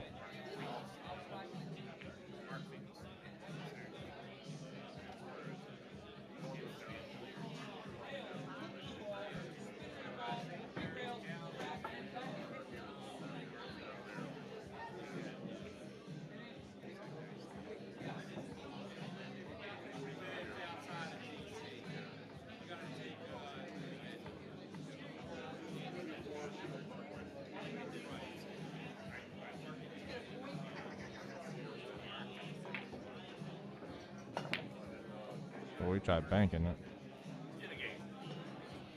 Going to let Rich come to the table, try to get out of this rack. Put the first point on the board for himself.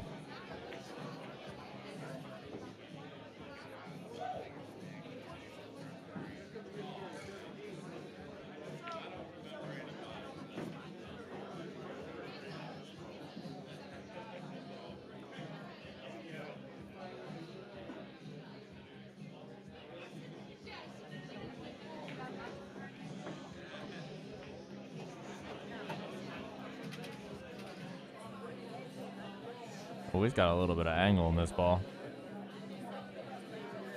Not quite the angle he wants either.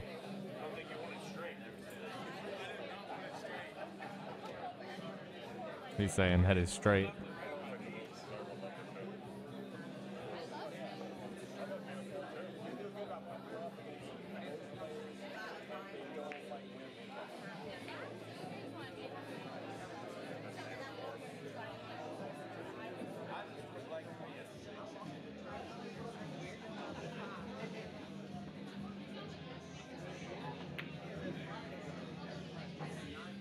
Okay, he's just tried doing a little much, trying to get that cue ball into shape for the 8.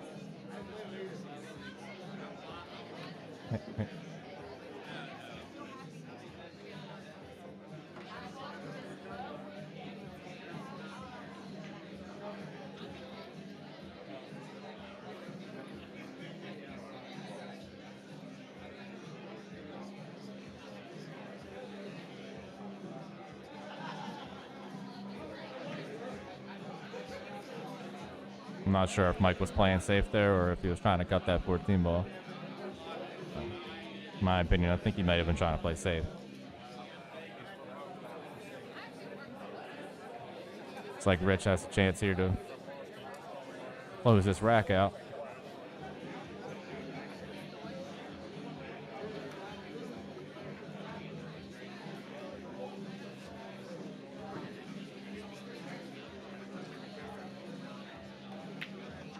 Oh, that pocket is not his friend.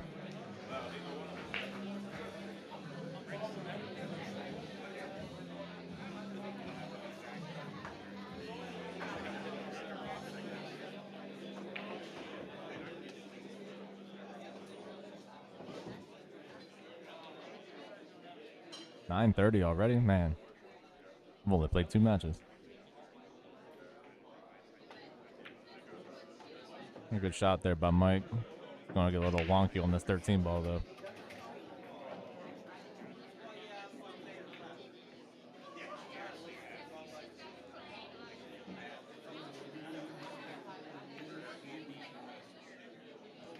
Oh, howdy, hit a save.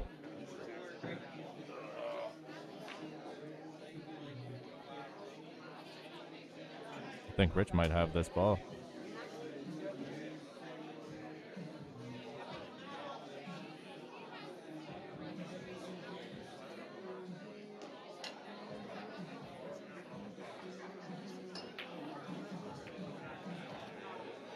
Use this ball to roll a little more.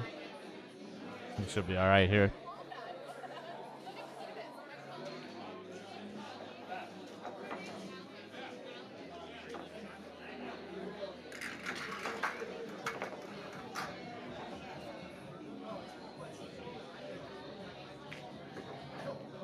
All right, Rich gets on the board, make it 3-1.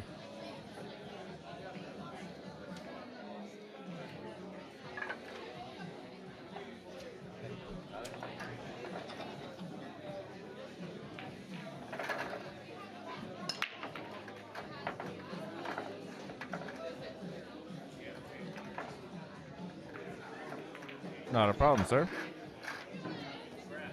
I came over at the right time, seeing you had to eat.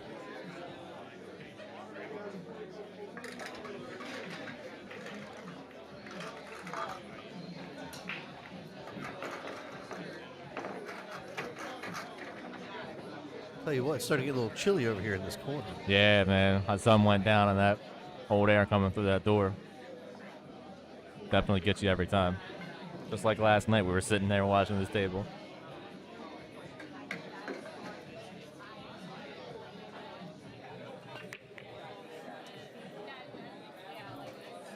So it looks like Mike Root still on top 3 games to 1 over Rich Cardillo.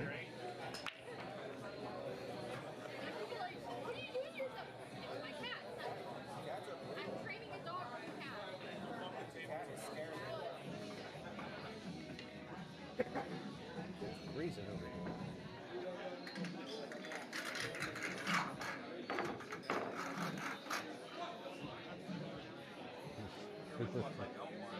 Yeah, so we're just commenting on how cold it was. Lloyd, pull your desk.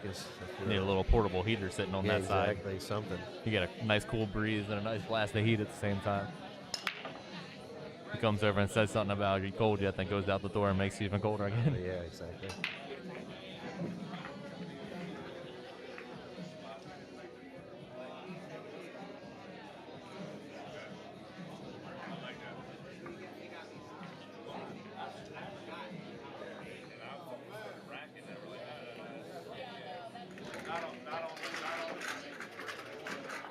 Man, I hate to say this, but I'm tired. It's a long day for sure. Ain't no doubt about that. And I've heard some of the players saying something about how long it's been between matches, but I think you kind of know what you're getting into. And with the event with 96 players playing 8-ball. I mean, when you know it's a field this big with 13 tables, it's especially with base races to 6 and 8-ball, it's gonna. Oh my goodness, Mike. That 8-ball was scary there.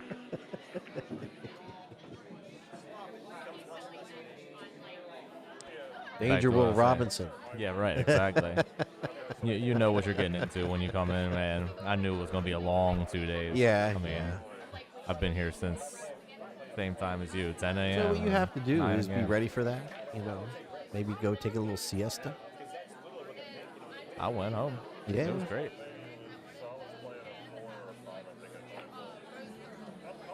Not often you get to play one match and go home for a couple hours and come back Well, and play again. one thing's nice about the digital pool setup, you can kind of see how many matches are in front of you. Yeah, we got lucky. We were on our way back, and Arlene's match got called.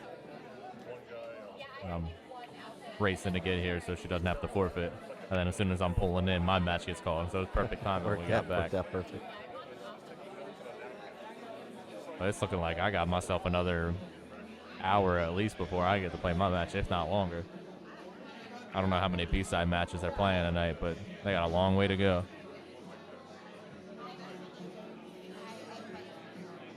We may be going into the wee hours of the morning tonight, and Yeah. same again tomorrow. Yeah. But when you're chasing the bag and chasing a state championship, you That's right. gotta dig deep.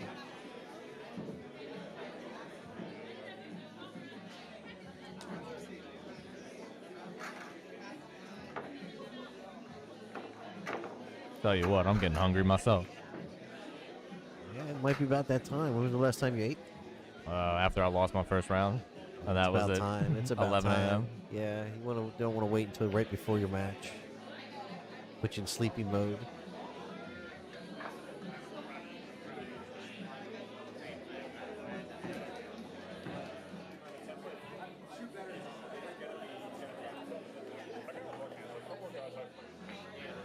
Just making Mike's balls even harder to make.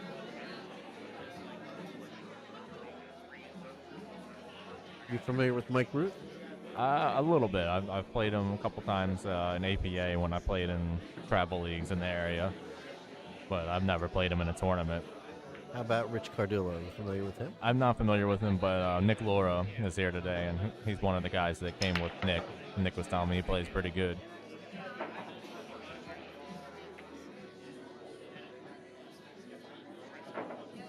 any other table in here, that ball falls. Yeah, I mean, I've heard you say that. Table 6, man, it's definitely the table to have the stream on. Their shelves are just a little bit deeper.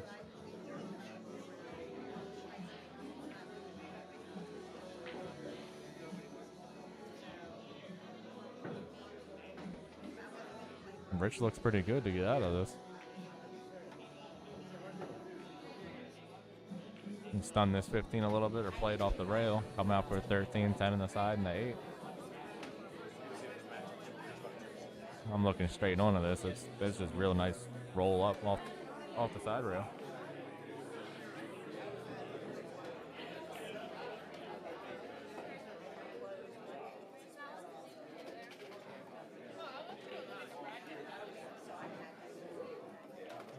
You know, I just saw Count Dracula up there. I'm wearing Count Dracula socks.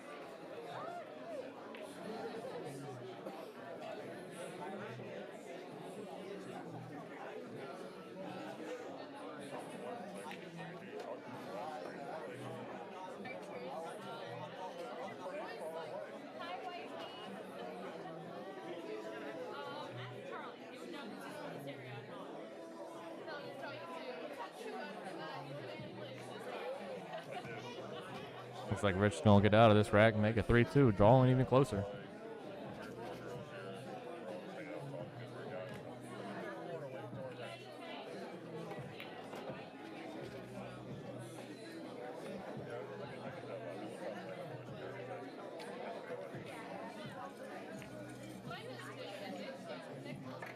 Three, 2. 3-2. Let's do a housekeeping here.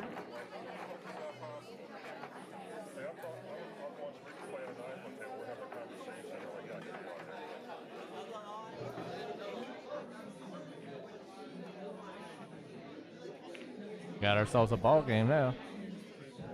That's right. Rich to break. I think so. Yep, Rich to break. Chance to tie it up right off the snap here. Seeing break and run.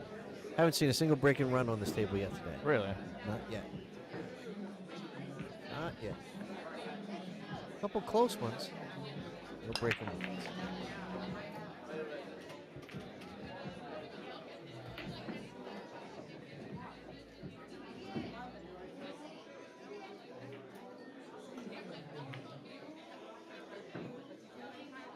So we got some winner side matches running now. Round 3 of the winner side.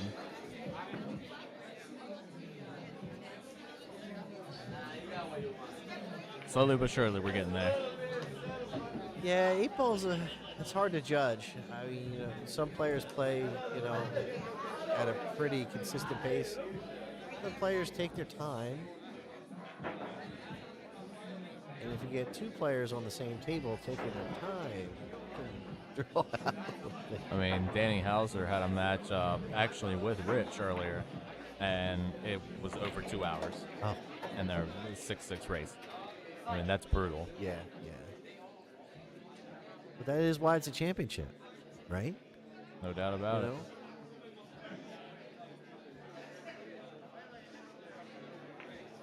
You don't want to play a championship title with a race to 3 or a race to 4. Oh, no, I do not. No? I sure do not.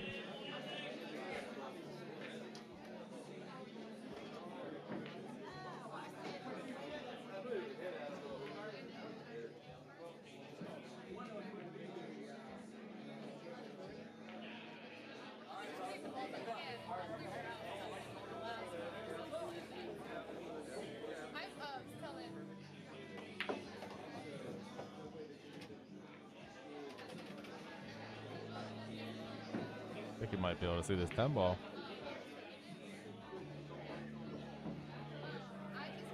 Yep. Only problem is you might be bumping into balls you don't want to bump into. I think bumping into the 15 might not be too bad. Might not be too bad.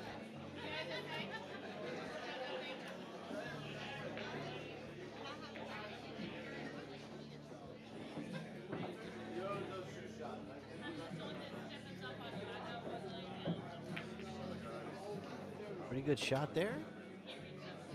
Wayne, you asked for a break and run, and he's on pace for one. I wanted to pull it off.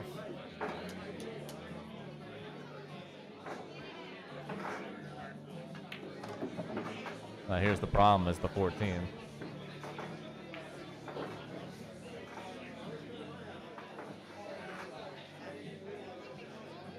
I think I might be playing to get past that 8 ball or bump the 8 There, ball. bump the 8. I think maybe bump the 8 probably wouldn't hurt you too bad.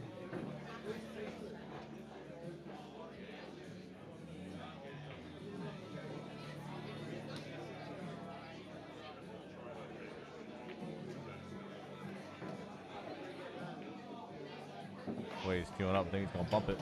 That's it. Oh. Well, Okay. he made it makeable in a different pocket now. It didn't go past the 3. Now it does. And I think that's the shot I take. But now you're gonna have to get on the 8 ball from the 11. Just float this 14 ball in the corner. Come 2 more rails out for the 11. Hopefully you get in a decent shape to stun past and put the cue between the 1 and the 2. Play it in the corner. You're playing the 14 in.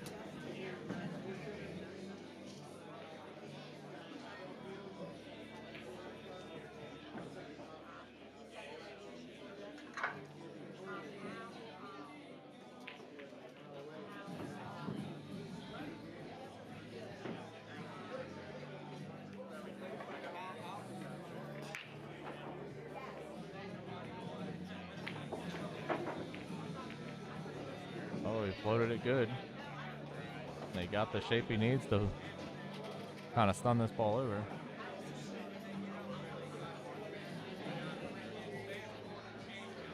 I think he might be a little off angle. He's looking like he might want to try to bump into the 6. The risky run is missing the 6 and getting behind it.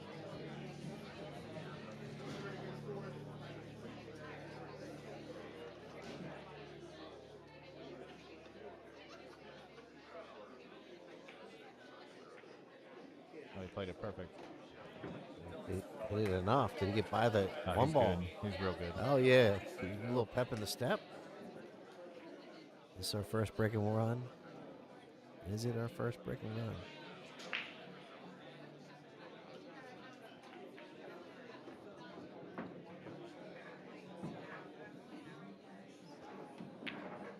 Oh, Not yet. commentator cursed. Not yet. These pockets are playing brutal. You gotta hit the back. Commentator's curse. Way to go up. Yeah. Trust me, I was pulling for him. I was too. He played it the way I would have. So Mike Root to the table. Take care of that 3 ball. Slide it past the 8.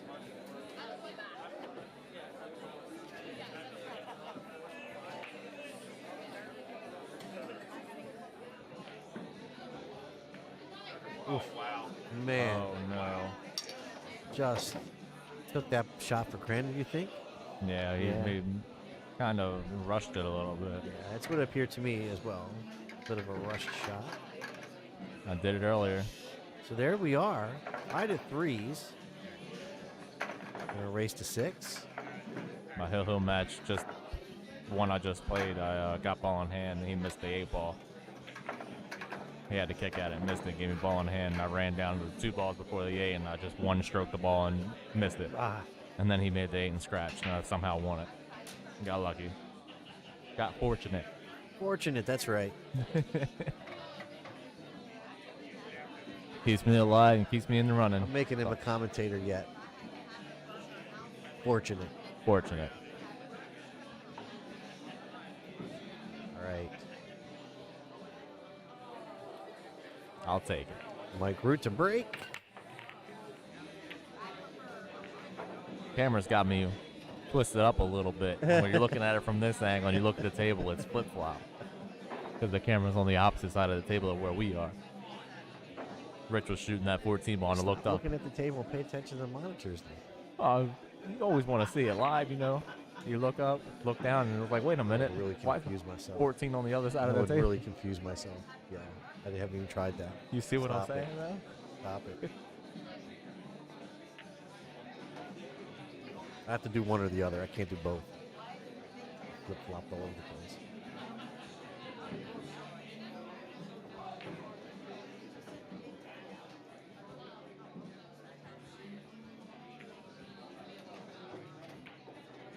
A good shot.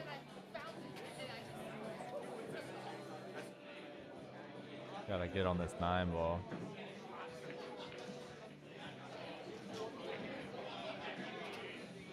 That 5 ball's in that weird spot.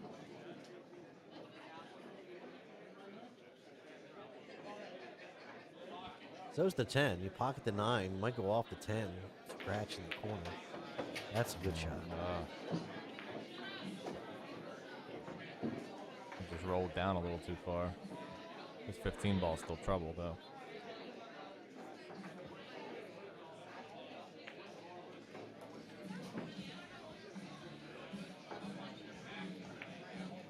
Oh, that's gonna hang in a good spot though. He got dead straight on that 15 ball.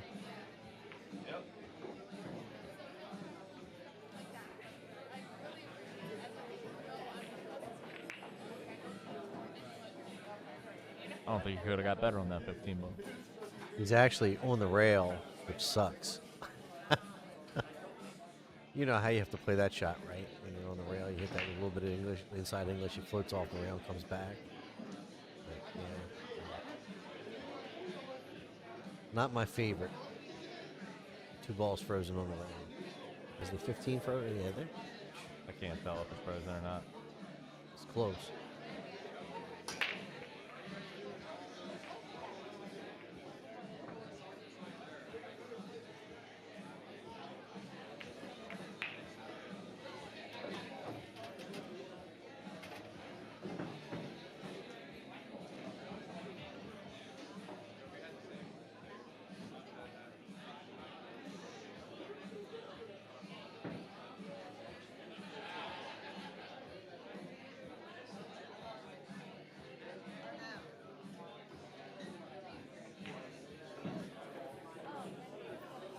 Mike put that 10 ball in the perfect spot, I'll tell you that.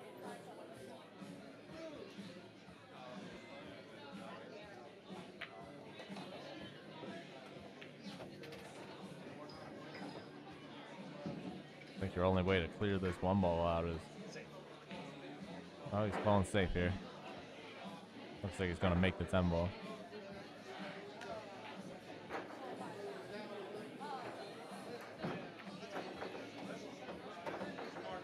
It's a good shot. 9 go by the 2? I don't think so. If it does, it's close. I think it may, though. No, maybe not. That angle makes it look different.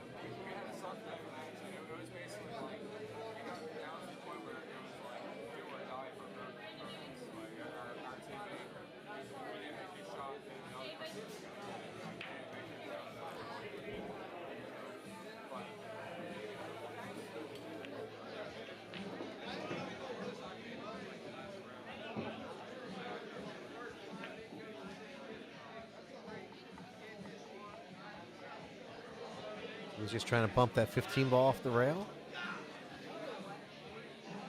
No.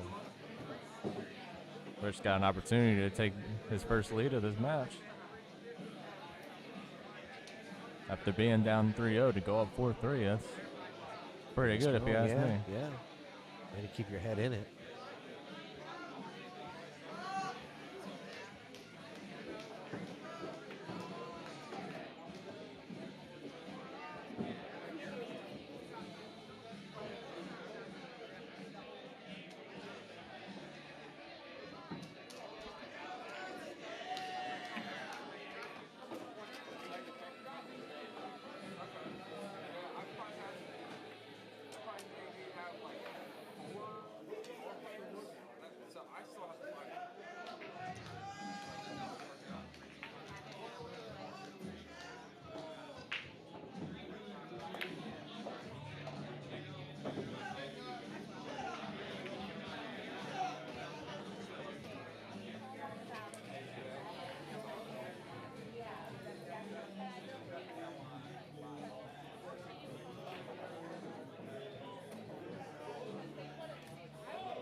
Good shape on the 2. A little bit of a draw stroke.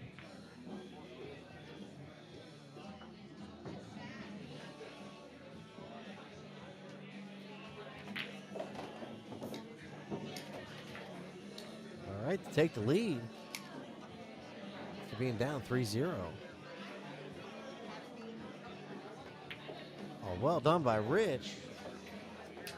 That's a Found his strong way comeback. Back to the lead. In this race to 6. 4 games to 3. There's Mike Root.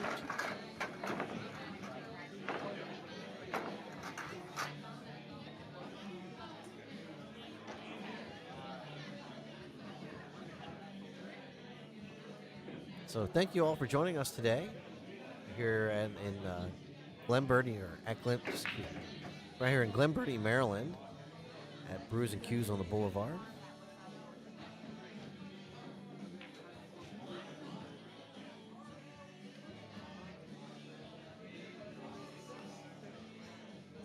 This is the Maryland State Championship, 8-ball, $5.99 and under.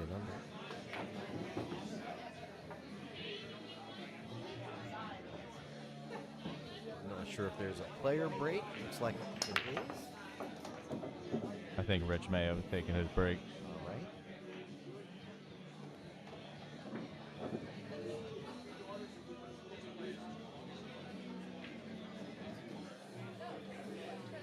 I say thank you to the TAP Chesapeake Bay Region for sponsoring the event today. Without the sponsors, we couldn't bring you these live streams free of charge. We have TAP right here out of Brews and Cues. So check them out. Get on a pool league. I play here myself on Wednesdays. TAP? Tap? Yes, I do. All right.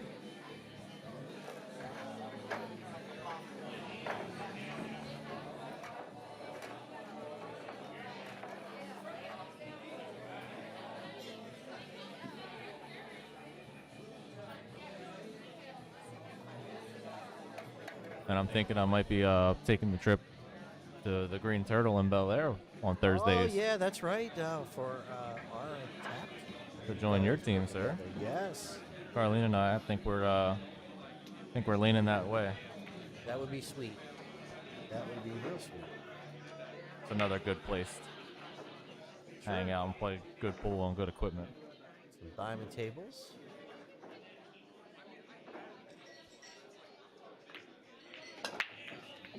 A ball is moving. It don't count, but it's moving. Oh, it's taking a pocket too with it. That's your break, isn't it? From the side? It is. It is. But I mean, you see the spread. You make a ball. Man, I can't. I just.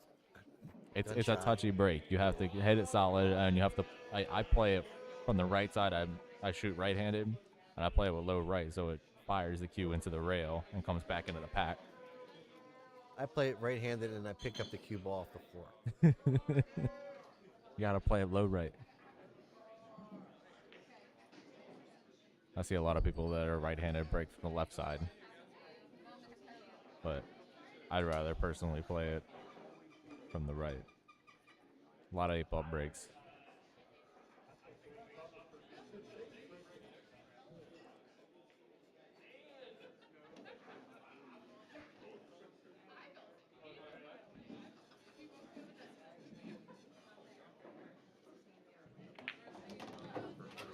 Oh, does that 13 go now? I don't think it does.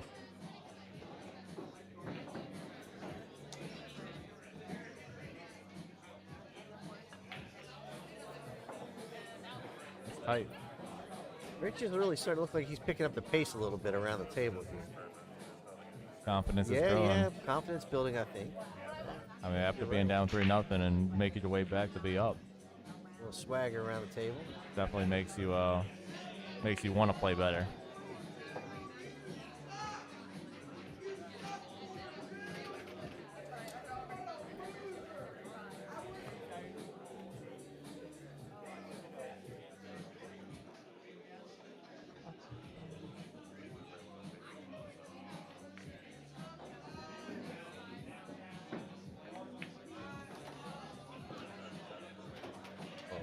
Well, we're gonna find out if that 13 goes or not right now. Uh-oh. It's not where he wanted to be to try to play this shot either.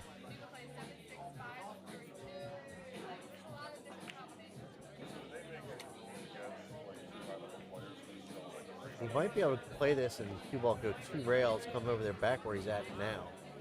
Maybe between the 3 and the 15. It's like the 15, 11, 3 and 11. He here is making the 13. That's if it goes. I'm not even sure that it still does. He actually, let's see, it's hard to tell from these angles here. It sure did. That's about where I thought it would And it's going to roll too far. Ball got away. I think he's got the edge to cut it in that top right corner. It's not the Man, ideal shot, you're but just it's like, the shot. Hey, just slice and dice. It's not the ideal shot, but it does go. The problem here is going to be the 10 ball, because that 8 ball is right in the hole. You worry about making the early 8 here, trying to pocket the 11? I don't think so. I think you miss it. There's some second ball on. I think that's over in the bar area. Okay.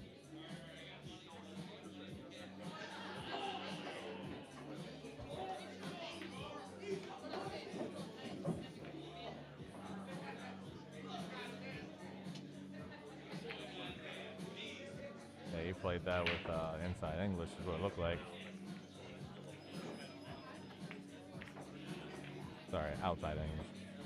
So Mike Root to the table. Been a bit, right?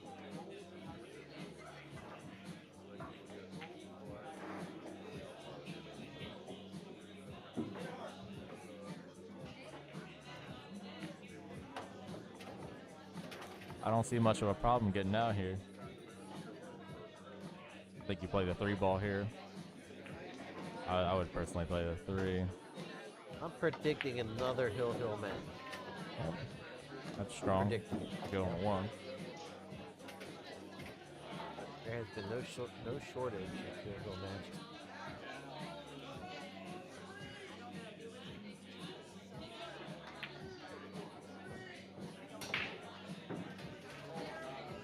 I really play that 3 ball now.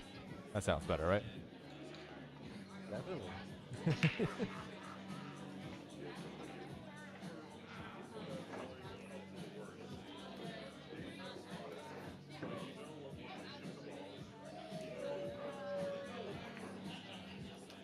I would have played it a little bit of draw, try to play the 2 on the side, then the 4.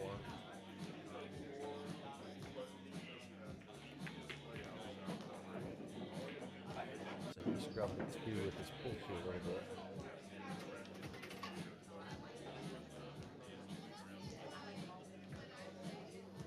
Gotta get on the 8.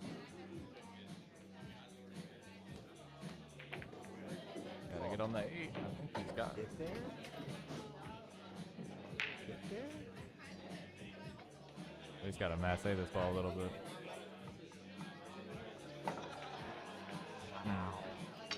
Brutal. Wow. That's brutal.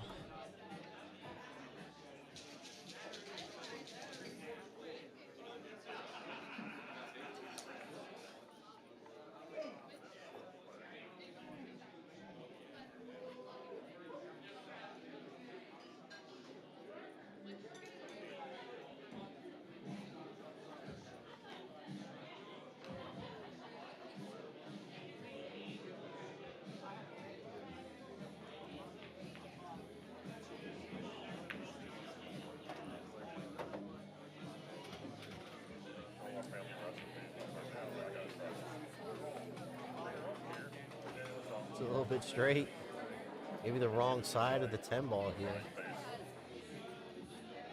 What do you prefer here? You prefer trying to roll up and playing a At shortcut, this point, or I just think I go try to get into the pro side of it. I'm not afraid of shooting it in the corner. Rather than trying to stun it out, I don't know if I want to try to use what little bit of angle I have to power it in the corner to get out. I think you have to roll this ball up. It's a small window to get into.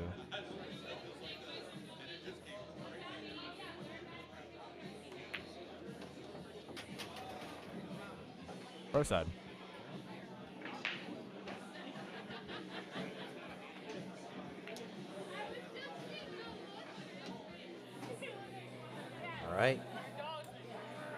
go on the hill,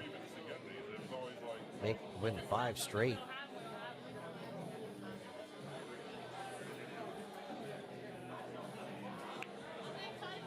Nice shot.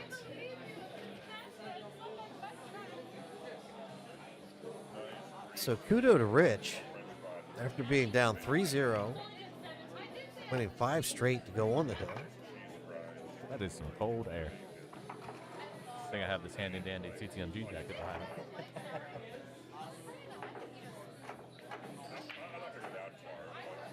Yeah, I wish I'd have brought maybe some blanket to put on my legs. Or if you want one. I got 2 of them. I brought 2 of them from the house, just in case I need to go take another nap. One's a Baby Yoda one. Those photos will be all over the internet. Did you see the post that Carlene made of me earlier? I was napping in the car on her way to Chick-fil-A earlier, and she was stacking things on me.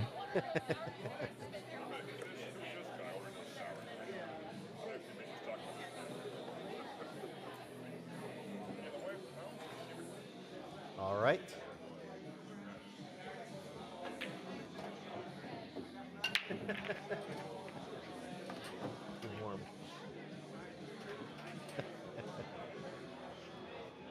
All kinds of stuffed animals. Yeah, it's just whatever was in the back of her car, she decided to throw on top of me as I was napping.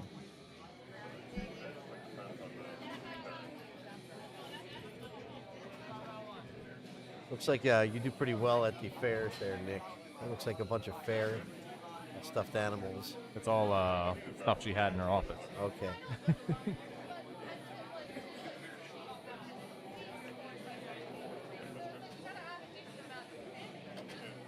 I can just imagine Nick going up to the boardwalk and they know there's pool. Missing every ball. No, they got the 3-ball run. Isn't that what it is? Yeah, yeah. And Nick going, "Don't worry, babe, I got it." Just going and just running out. Yeah, the crazy grabbing part is anything off the top shelf. I wouldn't win, she would. I'd go up and miss every ball, and she'd be like, "Hold on here, let me do it." And then she wins me the stuffed animal. There you go.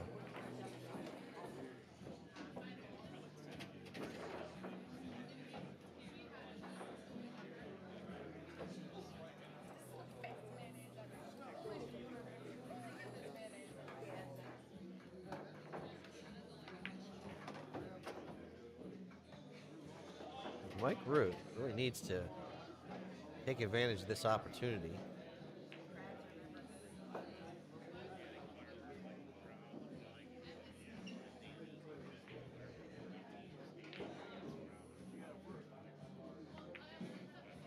That's perfect. Get on the 10.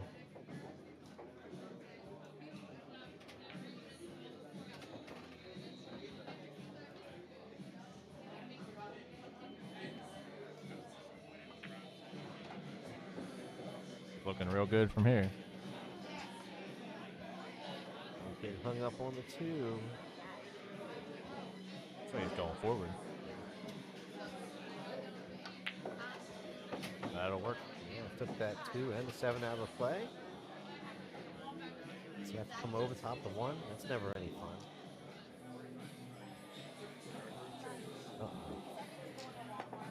Hey, Nice good. shot. With Hit that authority. good. All right, so 5 games to 4. Told you I had a sneaky suspicion it was going to go hill. Bridge to break, though. Bridge is to He break. almost broke and ran And once. he did have a break and run last time. That's right. He missed the 8. Person to get the break and run all day. He broke and ran and missed the 8, and then I think Mike missed the ball, and I gave it to him. Oh, yeah. That's right. That's right. We jinxed it. That's right. He missed the 8. So no break and runs yet today. The TV table. Well, if I end up being on this table, I'll make sure I don't either. Got to keep the streak alive. Well, 9-ball, you were on a roll last night. I think I saw you have like 3 or 4 early 9s in succession. Yeah, I was very fortunate. Unfortunate. There we go. There we go.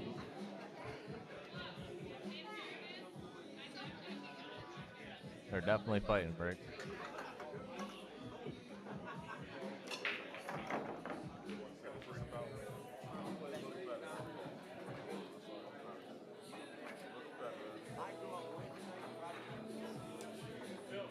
I played my person I was 2 years ago.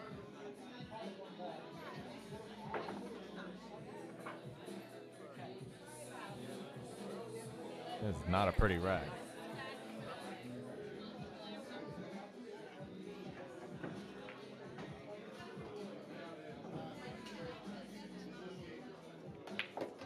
That's a strong shot.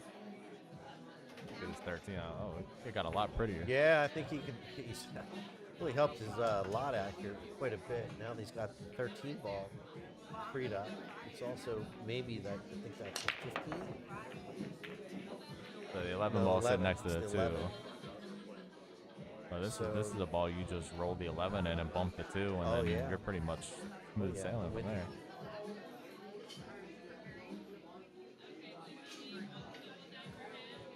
Personally, I'm leaving this 13 for later. He's going to put his cue ball into that pile of stuff on the other side of the table.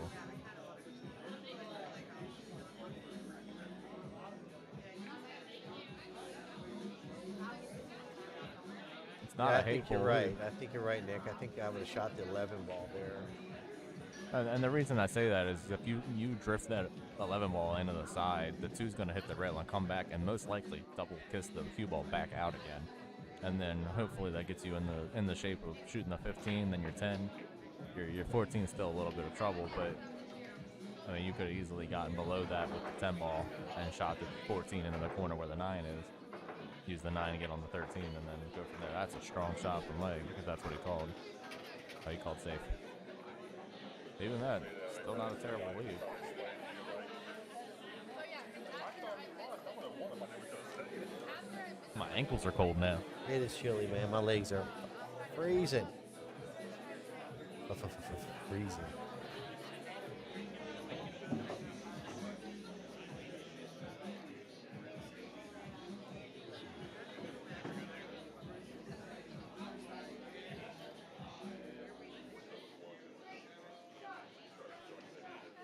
Trust me, you want to get about 15 feet away from her right now. She is boss. Like I suggest you go get her. Quiet after.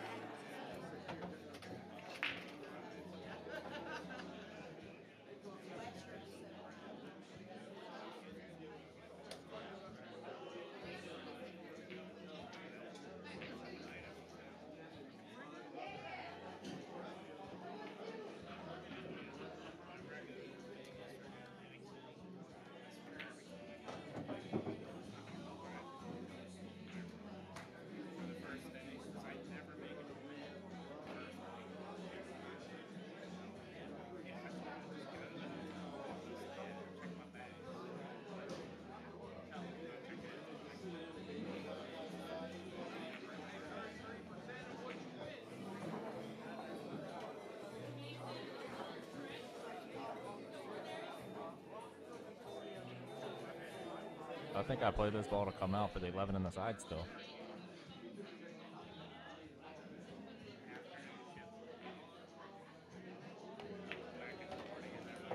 Oh, or the 10. Okay, I mean that works too. If you cut this 10 ball in and bring it across table, you got the 11 in the side, the 15, and the 8.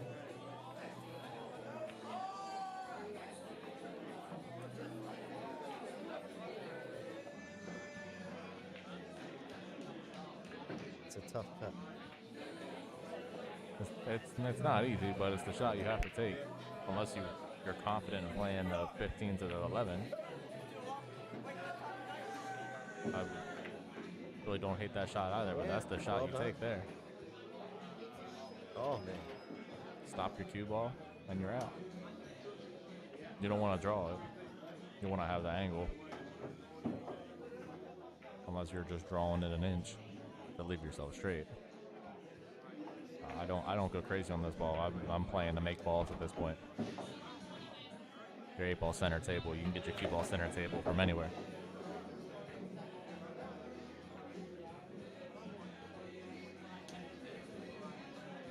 Just don't stick yourself. That's the only thing you And you can't don't do want to end here. up behind the edge of the tube. That's why I just play with a little bit of bottom.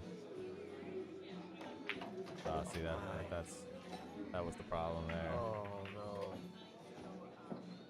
I play a soft stroke there.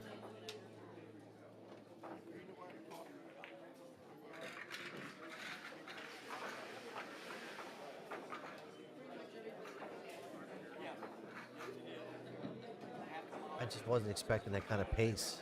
Oh, for that shot. Caught me off guard a little bit.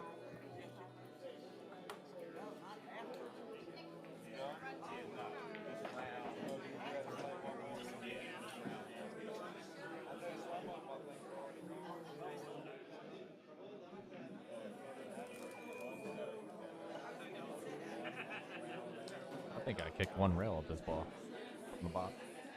Short rail. Trying to swerve it? Nice. Looks like it. Oh no. Good hit with that. It's going to be a tough effort.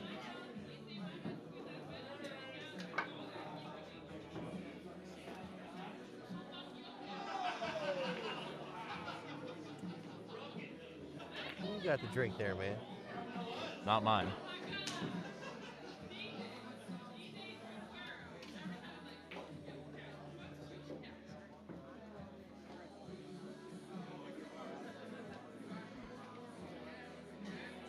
It's my lady friends. She's enjoying her Saturday night. I imagine mine is too. It's a good shot.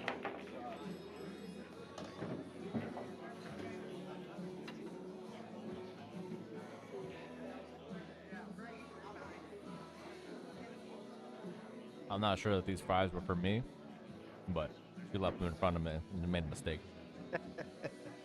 Oh, you're supposed to be holding the fries and drink. Yeah. She sat them near me so I could guard them, but she made a huge mistake. Hi, Dave. You're telling you to.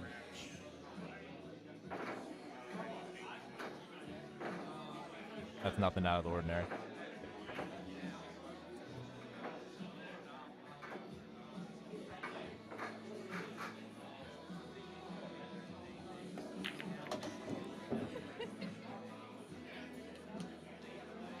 Mr. Everhart, I have a present for you. All right.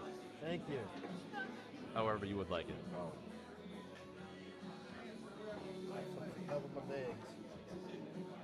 Awesome. We just so happen to grab. No, you're all good, man. It's all you. You're the one stuck in the corner. You're comfy. We brought 2 blankets. I put down her back seats earlier, and I went up there and laid down uncomfortably for 2 hours. Oh, how'd he hit it? Oh man. Hit it dead in the face.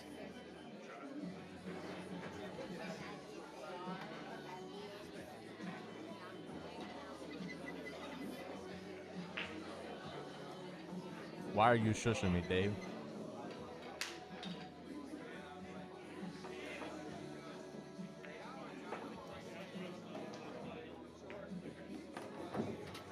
Oh, somebody's talking about ice cream cone.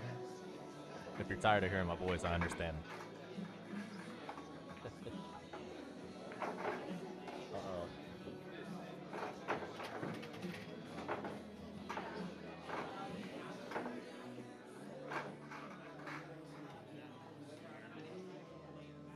He's talking about the probably all the stuff animals you had all over you. Maybe that's how your nap was. My nap was great. I actually was not asleep during those pictures. Oh, my legs feel so much better. I was saved. I was literally going to rub a hole in my pants trying to keep my legs warm.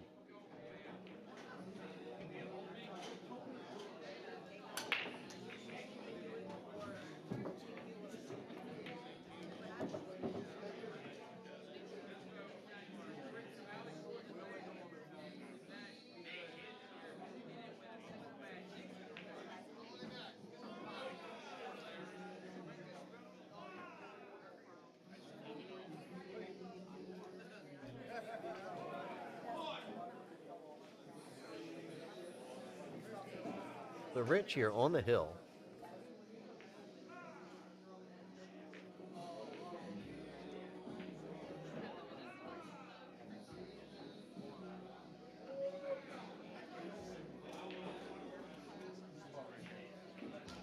Kicking at the 15 ball.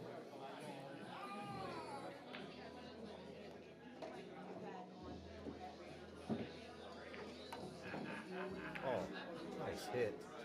It's gonna get perfect too. And a roll. I mean, when you're kicking the balls that good, you deserve a roll every once in a while. Rang the bell for him on that one.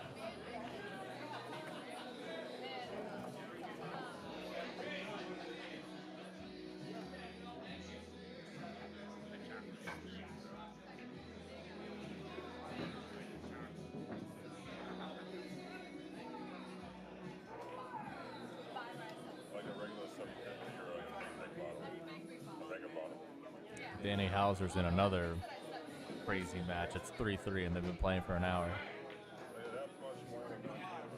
Sounds like it's going another 2-hour match for him. They started at 8:58.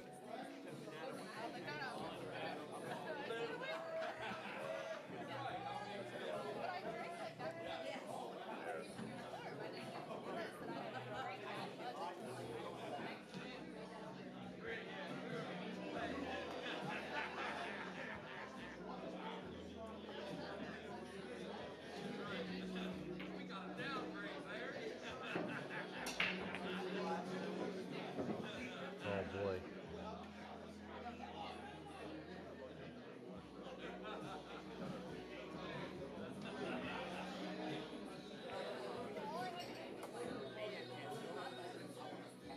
Opportunity knocking for here for Mike Brews.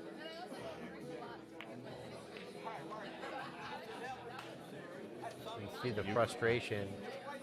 Rich in the background there. You called a ho-ho. Yeah, I did. Go Hill. That's the tail of the tape Yeah, for that's the fact. the entire tournament.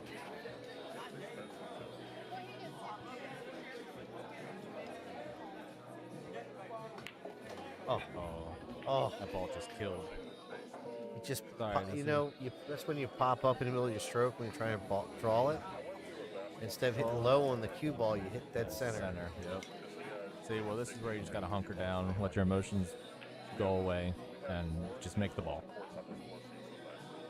Take your time and just put it in the hole. That's what I tell myself all the time. Just make the ball. Who cares? Just make the ball. Who cares? Nice shot. I need a T-shirt that says that. So Hill, here we go. I did call it. I'm gonna get Carlene and I matching shirts. My shirt's gonna say "Just make the ball. Who cares?" and her shirt's gonna say "I made my ball." That's it. I made my ball. You figured it out. That's the way Kelly and I subscribe to Scotch doubles. Don't get too upset.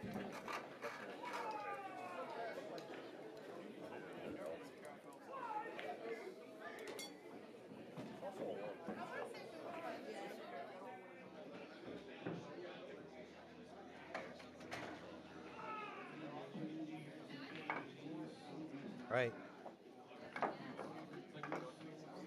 So Rich, no, excuse me, Mike at the break.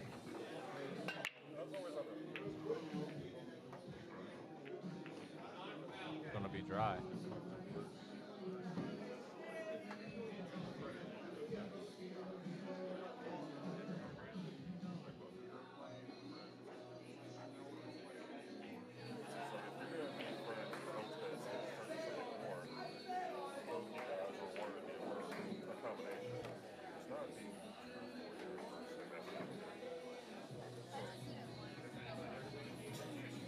That makes sense. So you say that,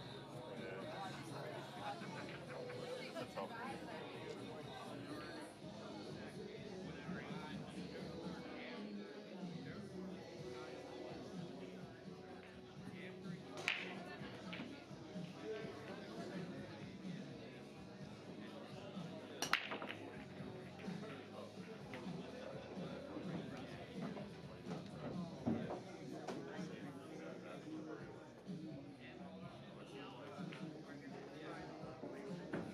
play safe on an open table, I'd probably do the same thing.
Off the Little floor. help.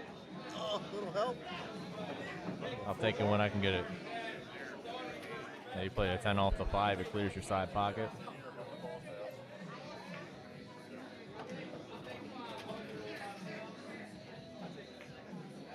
Play your 12 ball now, and you're out. You gotta play your 12 ball now, Mike. 12, 15, 9, 8, 9.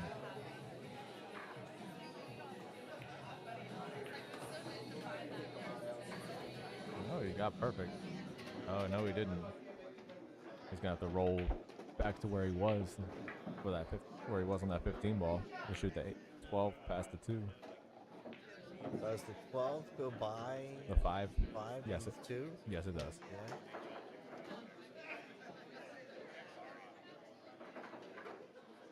So you just gotta drift this ball over. Hopefully, give yourself enough angle. Oh my goodness. Stay off I'm the not rail. worried about the scratch. It's on the rails where you don't want to be.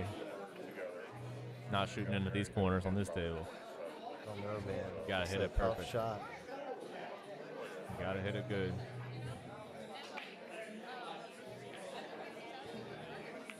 Oh, he Got hit it. the 2. Oh. Flip the 2. And that's why I would have took that 12 ball first, because he had that. He was on that shape. If you got shape on a ball that only goes in 1 or 2 holes from a certain spot, Right. you got to take it. Because he shoots 12 and stops it. He plays the 15 on the other side, the 9 and past the 5. And then the 9 ball gets you the angle on the 8.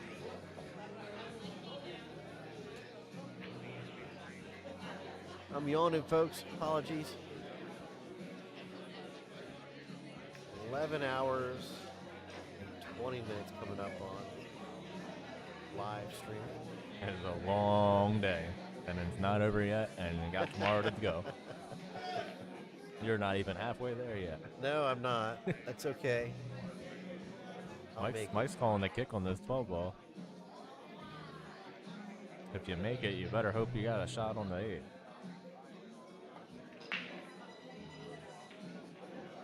Oh, he tied up the 2 and the 4 together.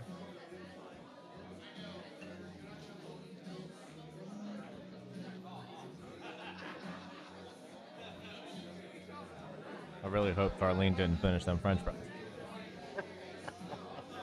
If I'm being honest. I was really hoping she'd take longer to come back grabbing that blanket. So they'd be gone by the time she got back.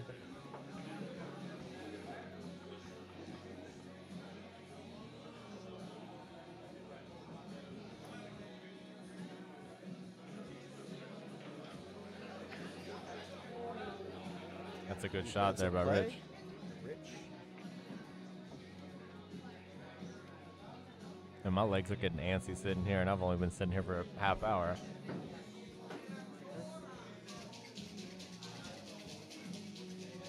Yeah, I don't think people realize the kind of patience and endurance it takes just to sit here and do a stream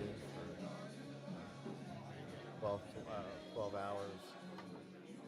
Try to keep up the energy and switch camera views. And it's not as easy as one might think.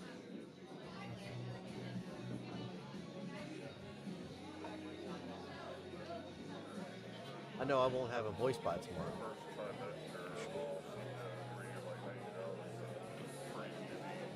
Well, hopefully I'm here tomorrow. And I could jump in here with you banking on again. it, man. You and me both. I'm banking on it big time.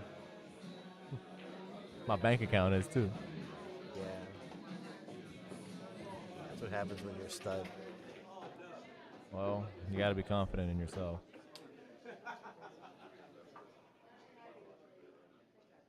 But when you think you're going to go first, might as well do it yourself.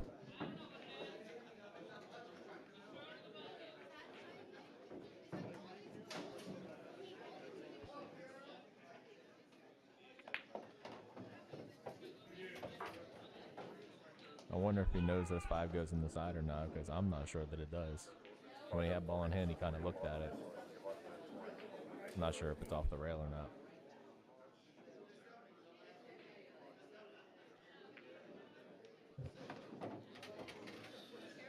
I mean, even if it doesn't go, it's a really good safe ball. Might even consider it doing it now if it doesn't go.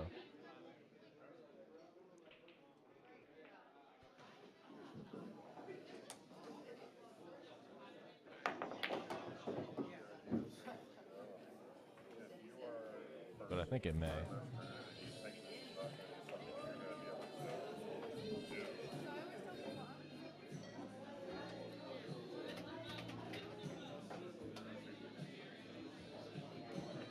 He's looking at it like it does.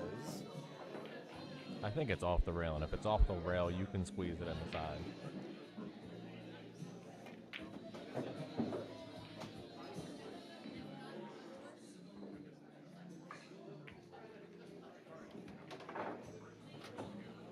If it's off the rail, I don't even know if I'd shoot it in the side. Yeah, I'd probably go all the way down with it. Let the cue ball drift back out. Play the 6 in the corner. Bring it 2 rails, maybe 3 round table, play the 8 in the bottom left hand. But the benefit of shooting it in the side is if you miss and you play it super soft, it comes out and blocks a 12. Right. That would be the only plus I see of shooting it in the side. But if you shoot it up the table, you're at least giving yourself a chance of the cue ball coming out for the 6. Oh gosh. Yeah, he was too worried about the cue ball coming off the rail instead of just letting it naturally go. Now, if you're Mike here, you got to play a good save. Get behind that 8 ball. Delicate little shot.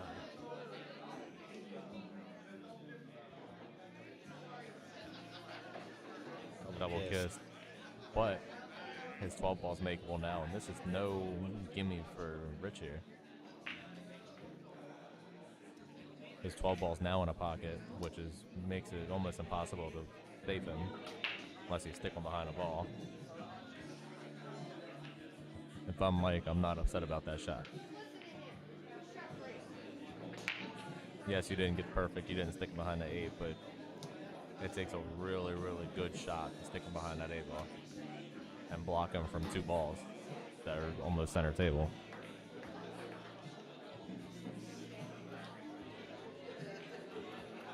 Sometimes leaving somebody a hard shot that they have to make is better safe.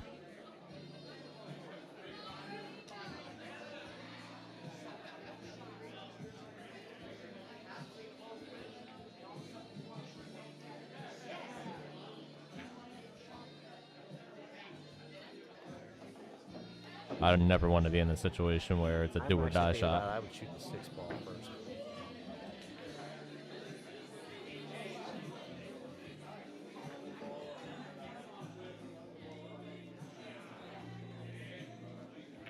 You played safe. And I think you got there. That's a good shot. If you got there, that's a good shot. Oh yeah. It looks like you did.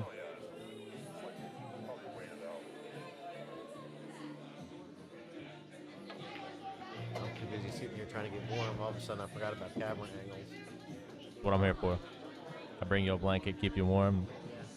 Made my brain. Can't think about nothing. So it looks like Mike's gonna go rail first.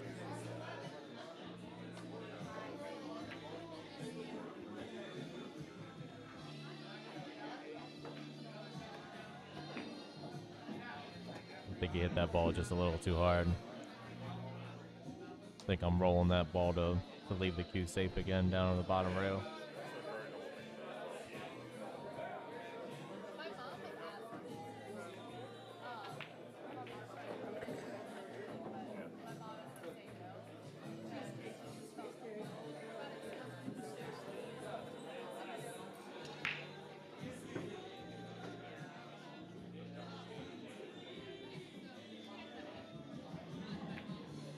You missed it.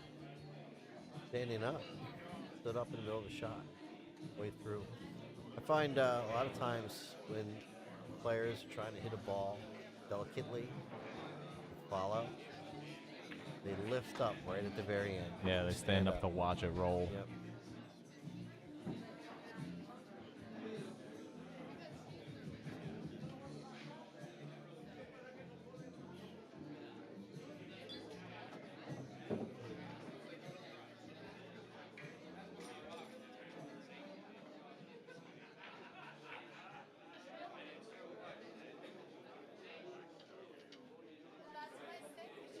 Kids getting ready to go to middle school. Kids getting ready to go to middle school. It's like, wow. I think he may be able to avoid the scratch if he cuts this ball in.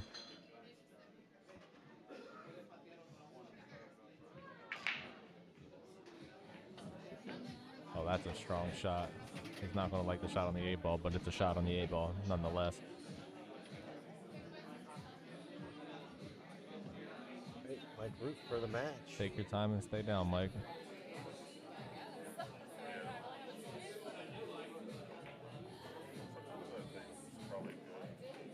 He drilled it. So nice match between Mike Root, Rich Cardillo, Mike edging out. Rich, That was 16-5. one heck of a match. Now, I did watch Mike shoot that shot. He stayed down through the follow-through. But as soon as he followed through, he stood up. You saw that little extra body land? Right. Make it in. I wanted to see if he was standing up in the last stroke, but he did follow through and then stood. It's very quick. Good match regardless. All right, I folks. So will we'll be right as back. well.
Really a project manager. Yeah, basically. And ordering the parts. This is like project management. It does fix all that cool stuff.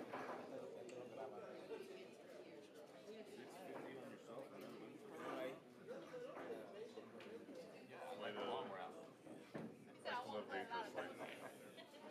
For 650, you better. That is true. Everybody I used to talk to was always positive. Like, oh, I'm on the one loss side. You can play more pool.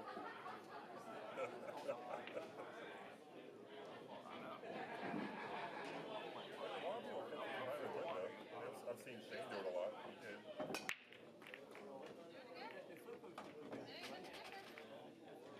I mean, on the tournament last weekend, I won my 3 balls. We won 3 and went to the finals. Are you good, Lovey? Yeah. Give me a Red Bull. We should you have regular.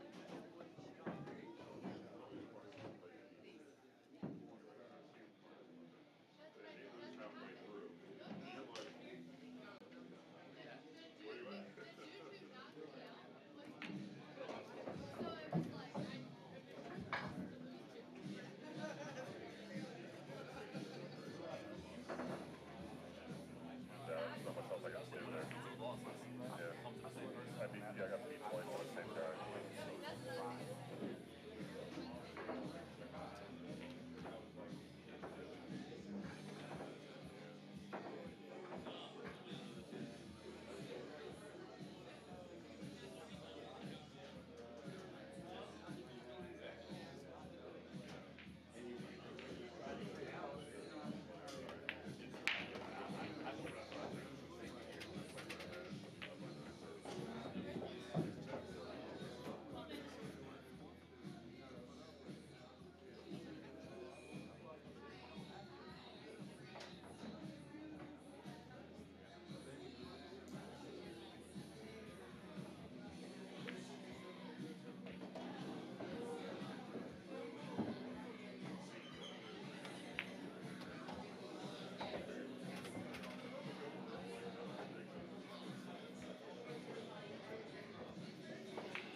I won the match, so I'm waiting for the third round winner side to go out. He has about 6 or 7 matches in front of me. All right, well, David Stanley's back on in the booth, but then Wayne's taking a step out. Quick break.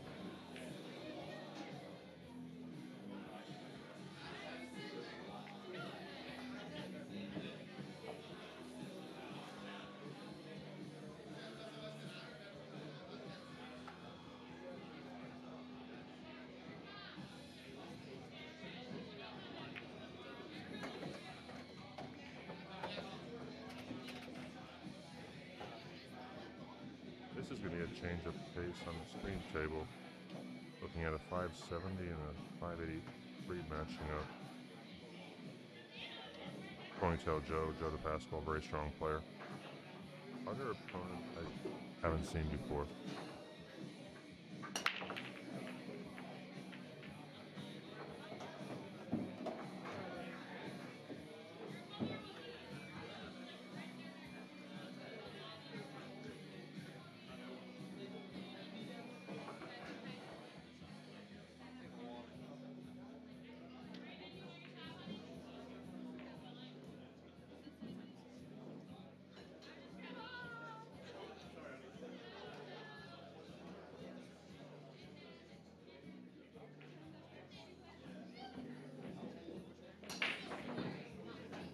very makeable shot here in the 1. I'm just looking at what to do with the 7 ball.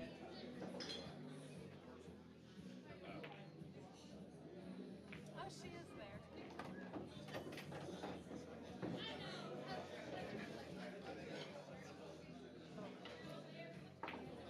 Good shot here. Looks like he's probably going to transition from the 2 to the 7. Which is a good route to take.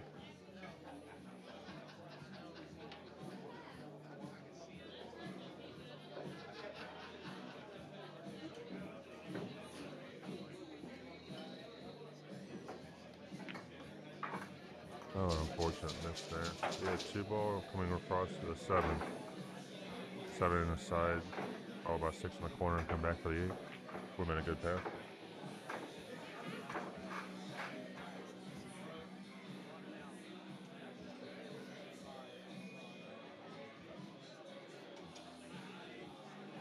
So he didn't make Joe the easiest of shots.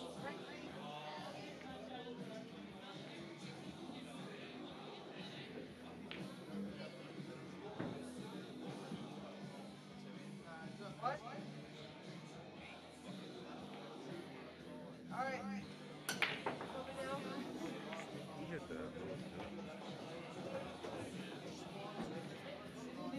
Now it's looking pretty good for the rest of the rack here. 15, 9, 11, 8.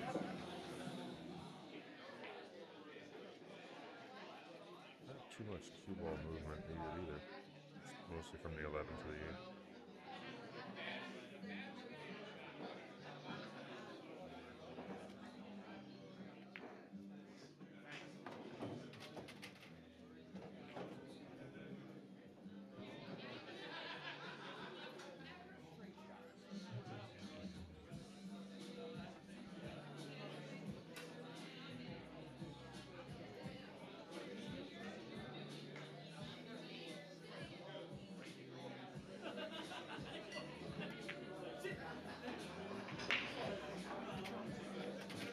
The only risk is that 7 ball around it.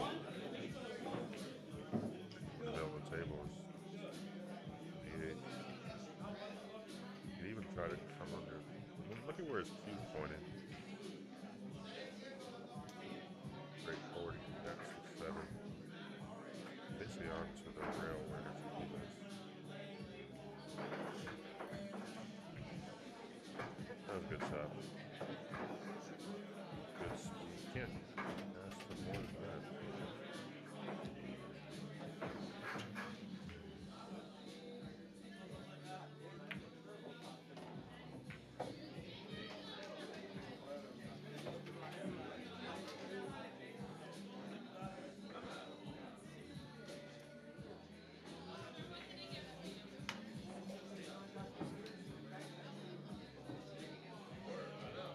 Joe takes first rack. Opponent's breaking.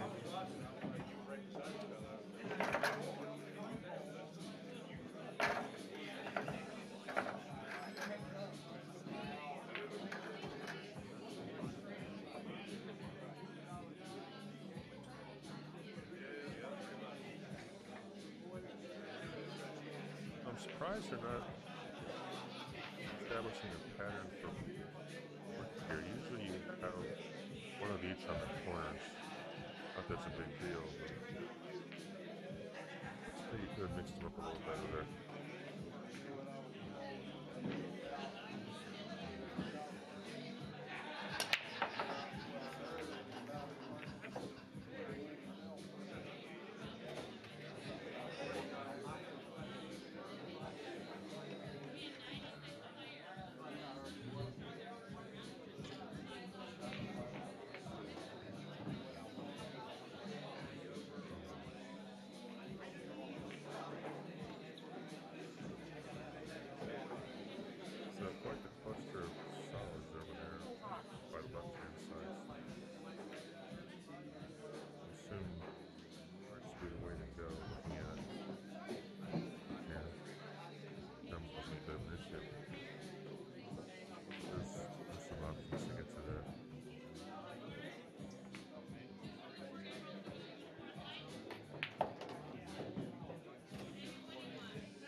outside focus was from inside on the rail come back towards the 10.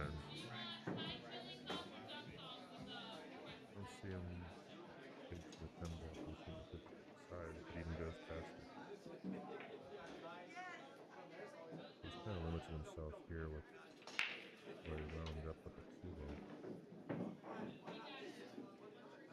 I see he's going for it, but I don't know about this one. He's from this angle.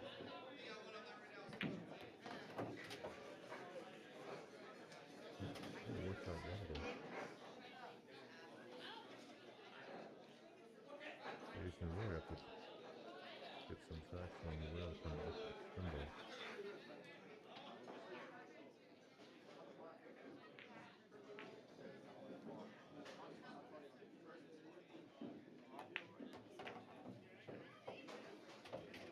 He got the breakout, so people will wound up in the It looks like he could go past the 8 ball. But this angle again looks pretty close.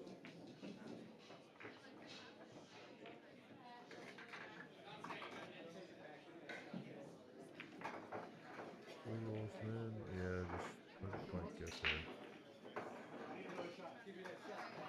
It's got a good layout though, with the opponent having that cluster ball, but I mean the 4 ball leads right to it, so they kind of control on that. Should be able to break those 3 out. It's always blocked by the 10 ball. Oh, looks like Wayne's coming back.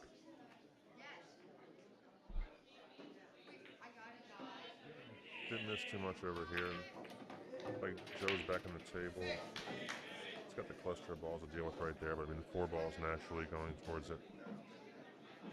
But now the 2 ball and the 13 might be a bit of an issue for him. I still go for the cluster right here. There's even some options for safeties depending on how it winds up.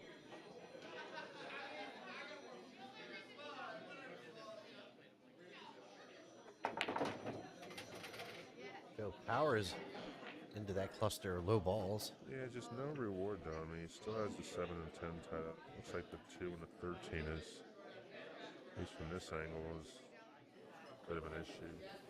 His opponent's ball will go when he gets on the right side of it. 2 balls kind of blocked. I don't know if it's better to just do the 7-10 combo, leave it behind the 5. Just make him work for it. If he can see the 7, I think he can. I would probably just pot 10 ball and then make him work for the last 2. Yeah, I think that's kind of the play here. Just play that little safety play. Yeah, he's got very good control of the cue ball, so he's not going to leak out and give him anything easy.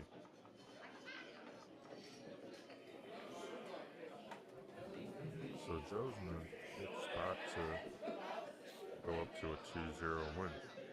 2-0 score at this point.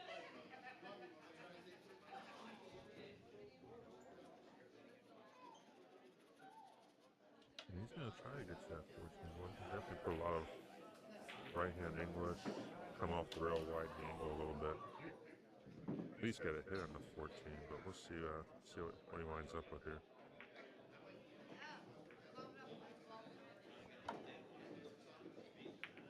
Yeah, he hit it good. And hit it pretty full.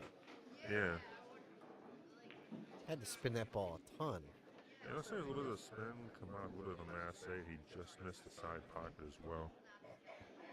I think, from the way it looks here, he can get to the 3 ball on the side, come down towards his other 3 balls. He still has to work on that 2 somehow. And he's in the rough spot where his opponent's ball will go, but his does, which never a good spot to be in.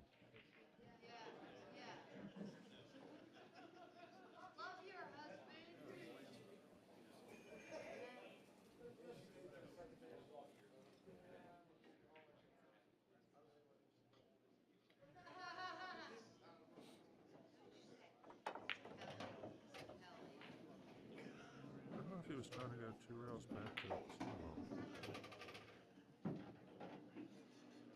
And from his expression, I think he was hoping that 2 ball would track that direction and separate him. Now,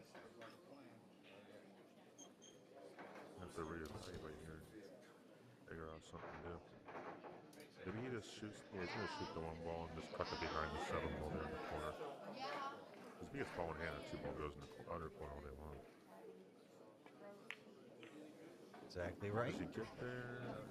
It's still good. I think he just wanted to get behind maybe the 7 and really make him work for the kick shot.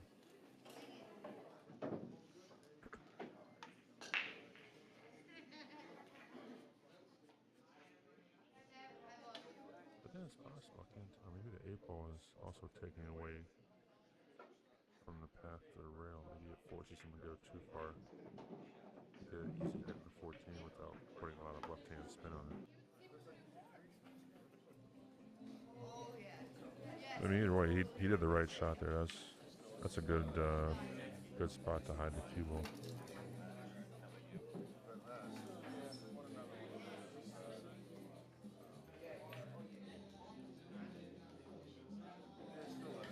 She's got the jump cue out.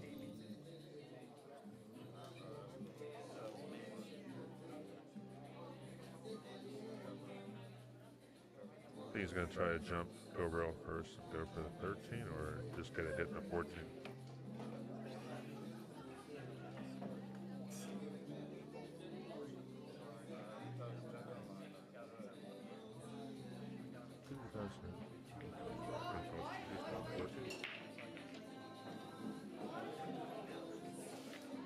Looks like he's going for the kick shot.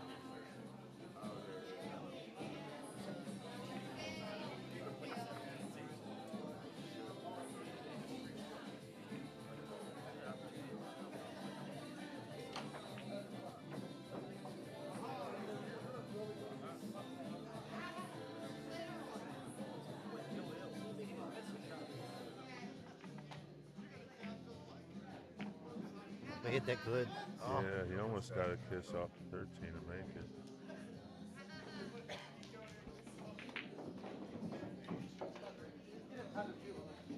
But did he free up the pass? Did he trip the 2 ball to the corner? It looks like it.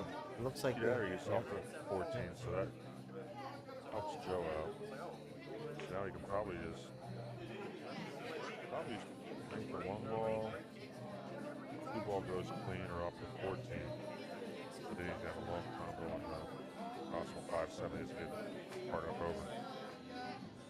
But I'd have confidence in Joe running out this rat.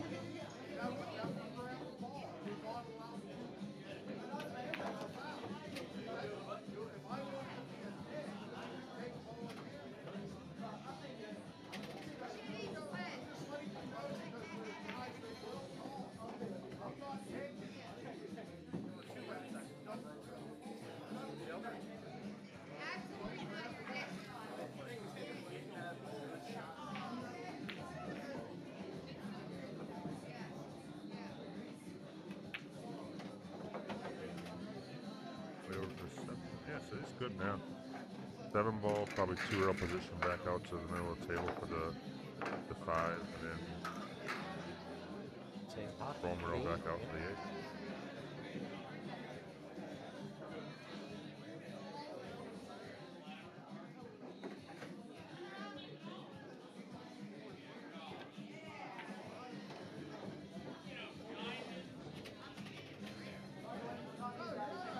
Make him a little more straight than he wanted. See him shake his head a little bit. Saw him shake his head a little bit, so not real happy. I think if he came closer, like to the middle of the table, he just shoot the 5, go 1 rail back out for the 8. I mean, he could still, knowing him, he could probably still go high inside, do 2 rails and hand out for the 8 ball.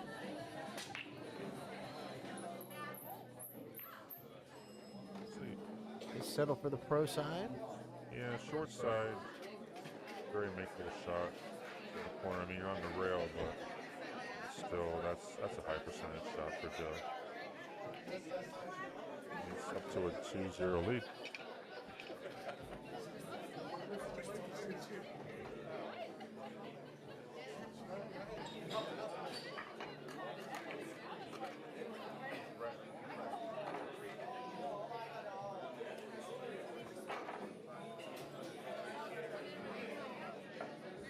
Folks, if you're just joining us, my name is Wayne Everhart.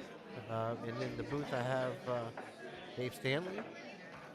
And we're just covering the Maryland State Championship, 8 ball, 599 and under. With Fargo gap races.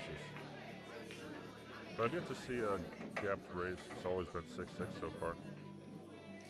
So say you It's been 6-6 all day on the TV table. yeah. And most of the matches have gone hill-hill. A few exceptions. Yes, it's been a good event. A lot of people are evenly matched. The downside is you got some long matches, but the good side is still a lot of evenly matched opponents.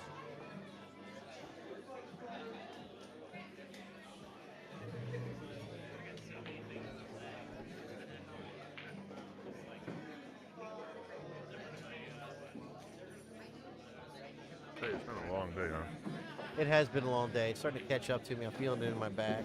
Yeah, I was going to say, it's starting to get a little more quiet than earlier. Yeah, it's hard to keep the same energy level up the whole time. Because we are just about the 12-hour mark, having started at 11 a.m. That's right. We're 11 hours and 51 minutes of live streaming. And I just finished my evening meal. Yeah, I think I had my second dinner, followed by 2 more cups of coffee. Yeah, that's the thing. I haven't had any coffee afterwards, so I'm coming down like, oh. Oh, unfortunately lost the cue ball. No. And same thing, back to the worst possible outcome. He's got a ball hand anywhere in the table, except for maybe the 13 not being able to go in that corner pocket. There's not a lot to deal with here.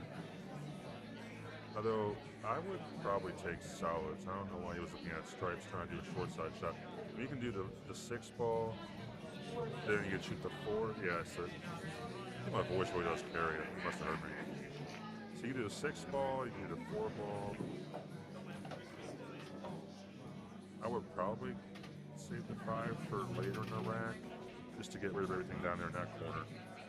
And the 5 can lead towards the 8.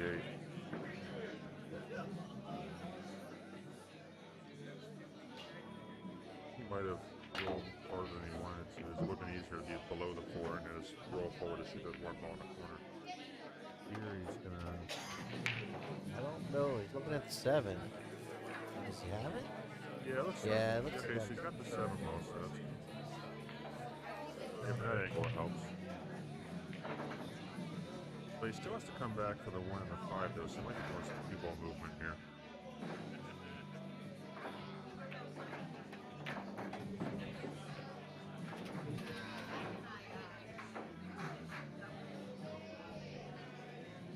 Not sure here, I mean, from this angle it looks like the 1 ball doesn't have much of a window to get inside. So you can land in a fairly open area to get the 1 ball in that corner by the 5. Let's see what he chooses to do here.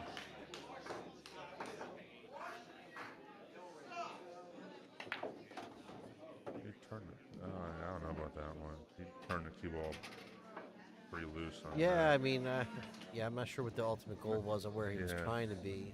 Because even if you're trying to run into some balls and hold it, it just didn't look like he really committed to anything. He just kind of shot it. Just go from there, so to speak. Is he coming back for day 2 tomorrow, or what's your plan? I'll definitely have to be back tomorrow. Okay. For sure, yeah. All my gear's here. I'm here for 2 days. That sounds like you're committed 100% there.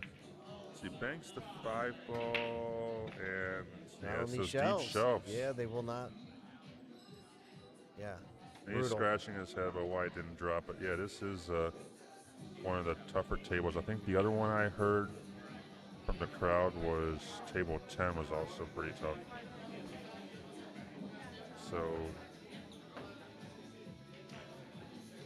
except for maybe 11 and 10 ball being close, I mean, he left Joe pretty easy table to clear here. He just has to just pick a good pattern, commit to it, and it's looking good for him. And it's going to be 3-0 in a race to 6, so that's going to be a pretty nice lead for Joe at that point.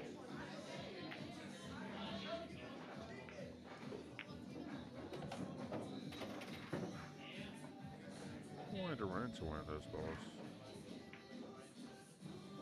I was thinking he wanted to run into Yeah, the I 11. would think you're right. I don't think he was trying to play back towards the 5. Yeah.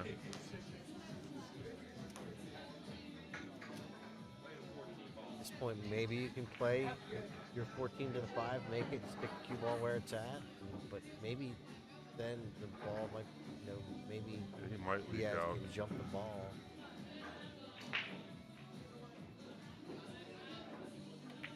So we'll find out what McDowell He might have an edge. has to, if he can jump over this ball. No, he's But going to he's kick at gonna it. kick it. I mean, if you're Joe, this is what you want to leave your opponent with. He's got the kick shot. If he gets it, he earns it. If he doesn't, then He's going to be dancing.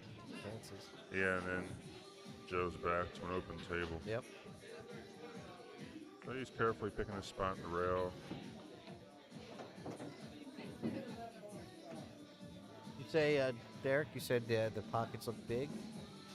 Oh, they look big until you're down there shooting Yeah, a they're match. pro cut pockets. This is a blue label.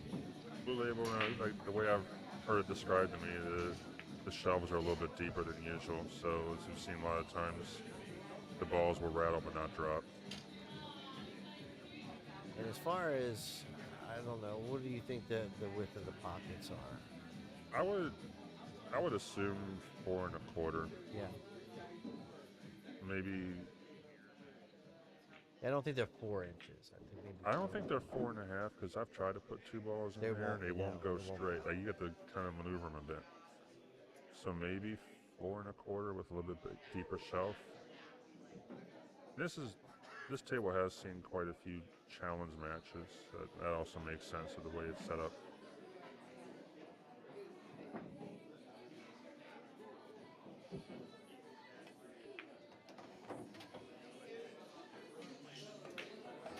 I mean, he's got the 12 ball to deal with, but then also his opponent. I don't want to butcher his name, so I'm just going to. I just said Diaz, I guess. Is it McDowell? McDowell? I don't want to butcher somebody's name, so it's like, yeah, we'll call him Mr. Diaz. So I think Mr. Diaz is going to have the ball to deal with as well. Tried for it, just didn't quite get there. I mean, you can see, like you say, you kind of see the frustration on his face. And it's late. I mean, I've seen a lot of fatigue with some of the players. A lot of the fatigue for not playing, too. It's a long day to try to stay here and keep your mind in it. Oh yeah, I think I've yet to play my 3rd match. I think I'm 2nd or 3rd in the list now to go out, and I have to start getting mentally and physically ready for that. Try to jump on a table real quick, get loose. Yeah, I mean, I think it looks like they're still all taken. I mean, they might have been running the tables out in the back. No, I think this is all tournament tables at this point. Yeah, Sometimes I try to sneak one there between matches just to hit a couple balls. right. She's going for the kick shot in the corner.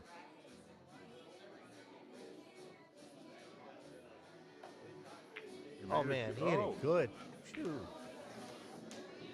Yeah, he got a lot closer than probably a lot of people were thinking at that Man, point. So I don't know, you can go for the thin cut to 14 or maybe shoot 10, come back out middle table and regroup.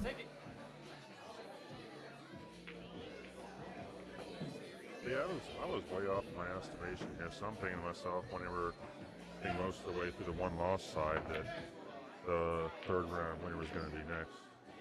That I was going to be on the table by about 9 o'clock. right. Hour or so for the Not- match, and here we are at 11 o'clock. And so, yeah, Gonna be a very long evening. yeah, I don't know what time they're going to bring people back tomorrow. I would assume probably the one loss I would come back a little bit earlier.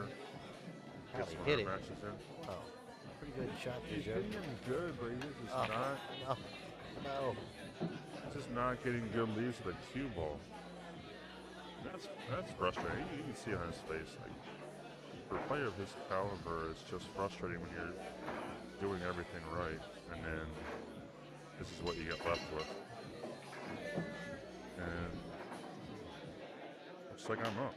All right, sir. Well, Oh, I gotta play in the back on table shoot 13. well.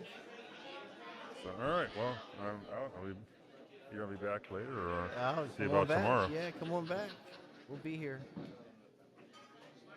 Dave Stanley off to compete. Good luck to him.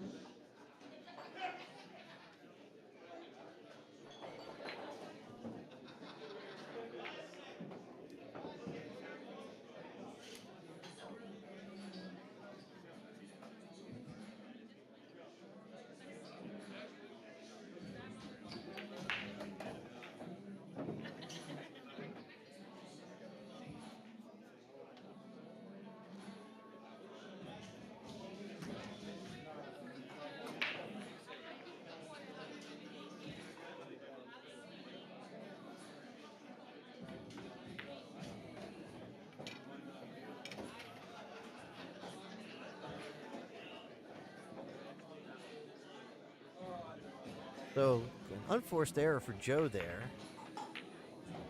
And he goes ahead and gives that rack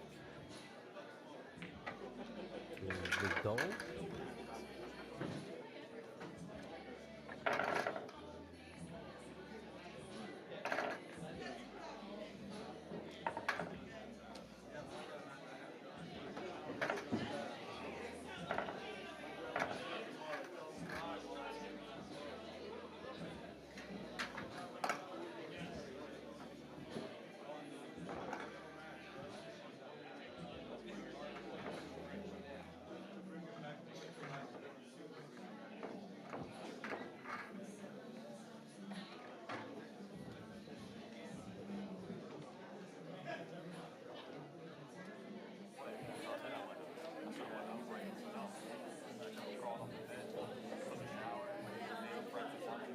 All right, so Mr. Diaz to break. Down by one on a race to 6, 2 games to 1.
just saying. That's the way I'm just talking. She just watches other people play. I know. Yeah, she just watches other people play.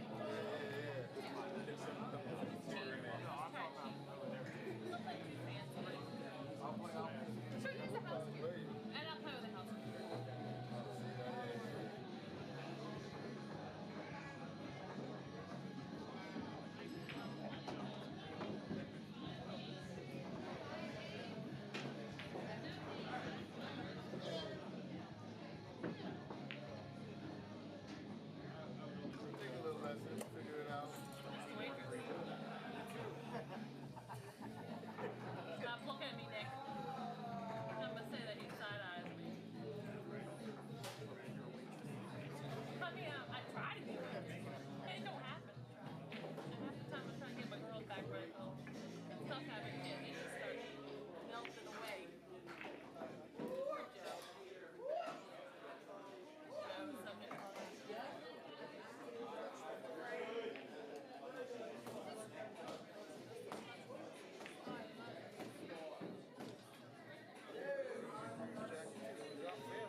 out. He hit it. Nice shot there by Joe.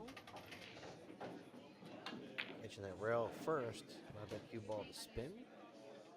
Come up table for the 8. Beautiful shot there.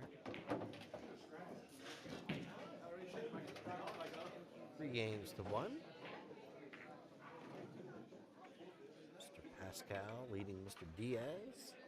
Go to break.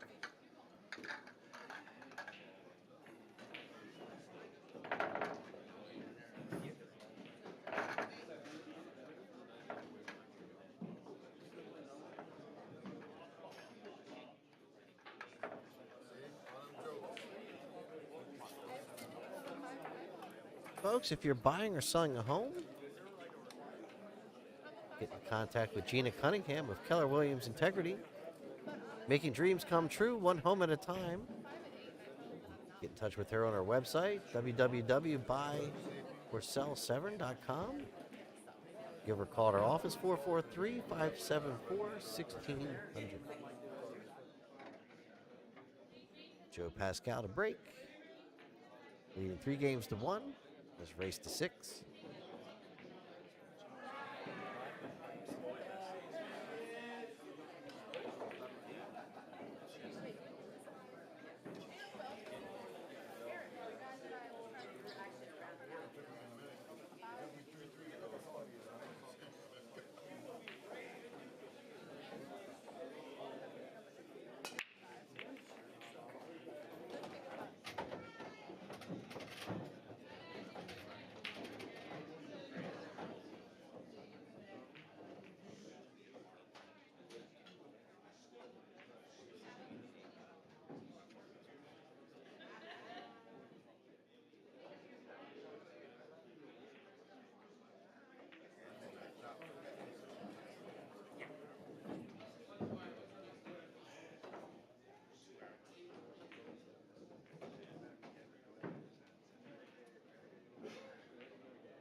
Calling that 5 in the corner pocket. Going to go rail first.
Excuse me, folks, for the yawn.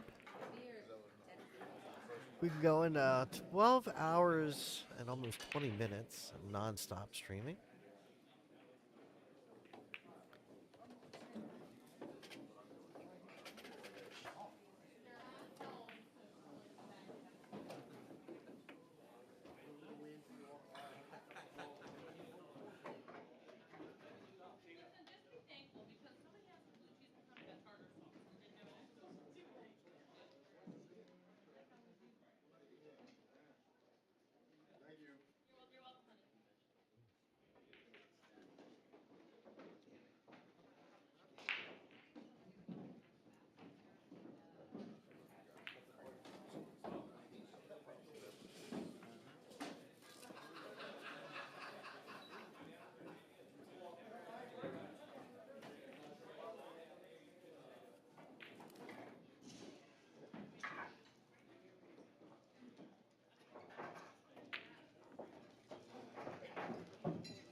So I think I got word that it's going to finish up one more this round on the winner side, and the round that's going on the loser side will be it for the night. Which I am down for a break. Trying to keep this energy up, but what I can do. I kind of ran out of gas here this last match. Joe Pascal's up 4-1 on this race to 6. I believe this is still an A-side match.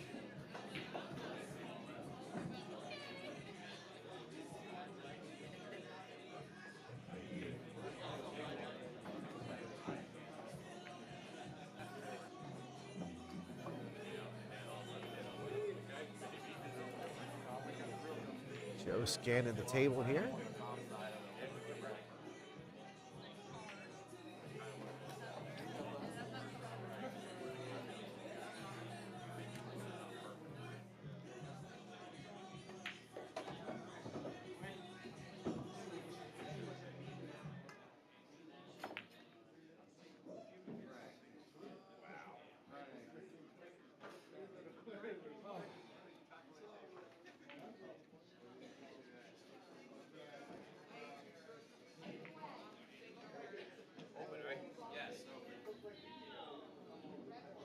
Mr. Diaz to the table.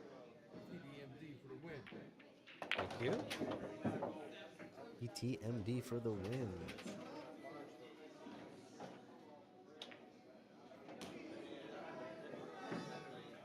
Do appreciate the support from everybody online and here on site today. Staff of Brews and Cues have been excellent. Kept the drinks, soft drinks, and the water flowing for me. Do not drink alcohol during the events.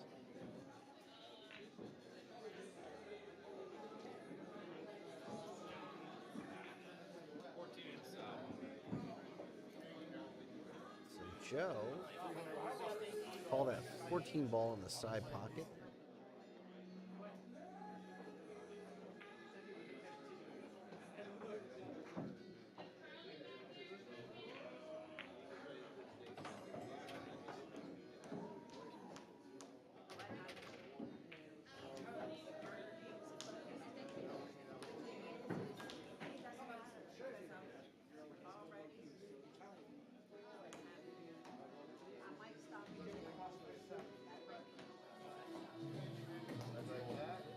I want to take that 10 ball now. Oh, he's going to go with the 15.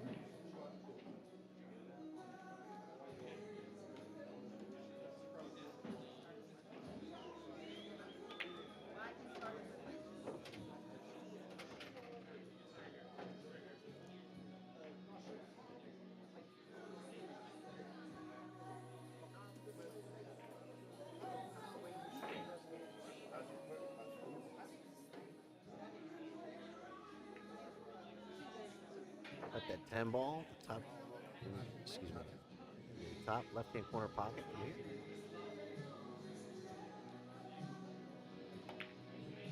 Nope. Off the 6 going by.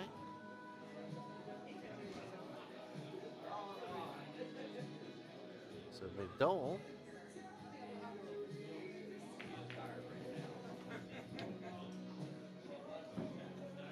an opportunity. Looks like the 5 ball may go by the 10 ball here.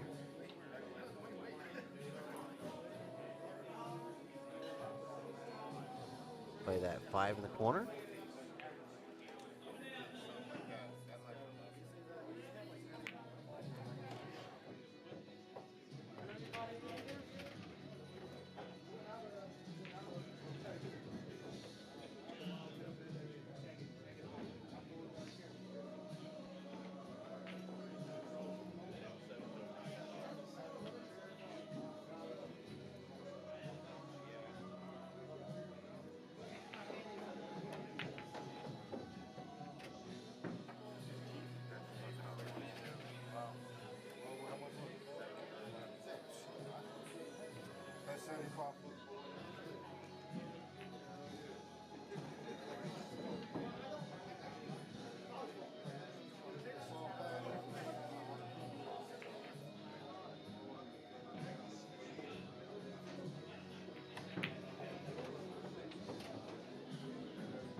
Looking at that one ball, does cue ball pass the two to play the one in the corner? Might have to hit the ball with a little bit of inside, try to straighten out the one. If you can't hit, you're going to be hitting on the wrong side or the wrong angle of the one pocket. And sometimes you can cheat a little bit with what you call inside spin and try to throw it. That might even be a tall order.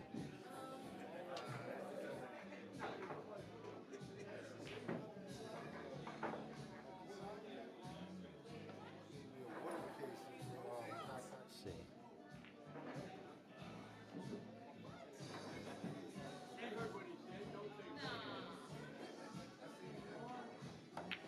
So he had plenty of room. A little deceptive sometimes when looking at the TV screen here.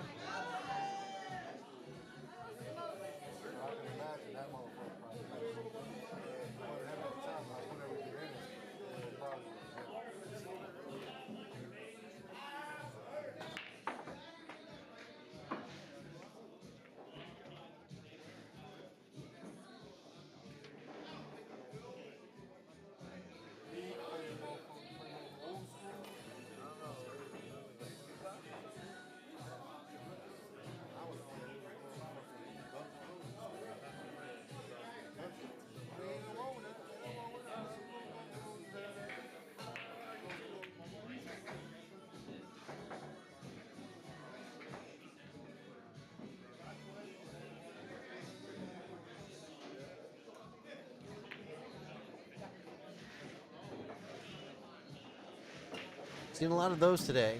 Balls hanging there on the ledge, deep in the pocket. Big Dole, just another victim of those deep shelves.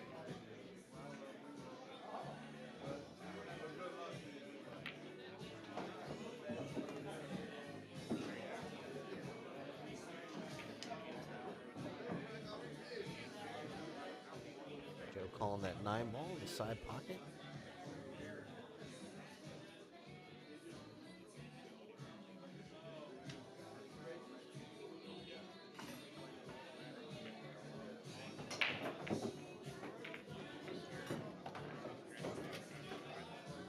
Joe using every bit of that side pocket.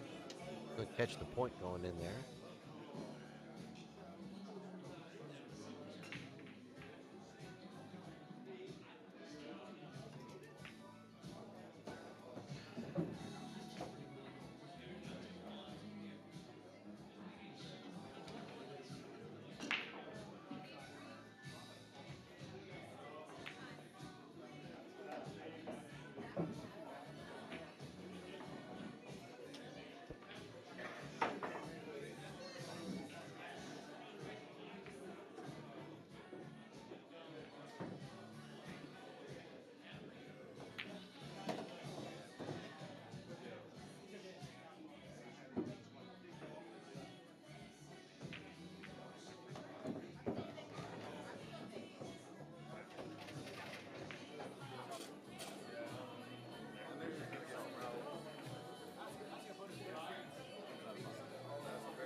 So this is just the pressure, I think, for McDowell. I wouldn't expect him to miss that shot. Two of them. The last shot wasn't really a gimme. That one I kind of expect him to make. And I think maybe some of the pressure being on the TV table here, maybe that has something to do with it.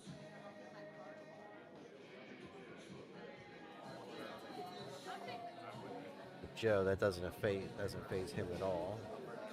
Also hung a few balls here. It's getting late though. Again, it's your attention span starts to wane. It's a long day. Again, we're 12 and a half hours into this event.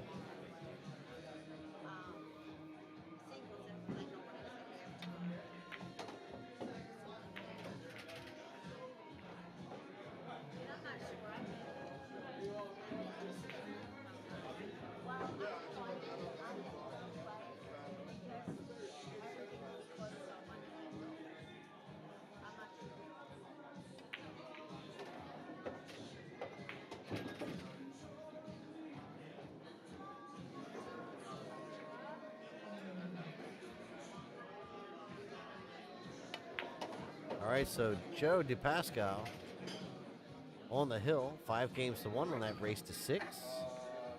Folks, if you're just joining us, it's been a long day. 12 hours. Gosh, I wish 3 hours. 12 hours, 36 minutes. We've been going strong. Folks have been popping in and out all day. I do appreciate the love, the shares, the likes, the comments in the chat. We do appreciate it. We'll be back here again tomorrow.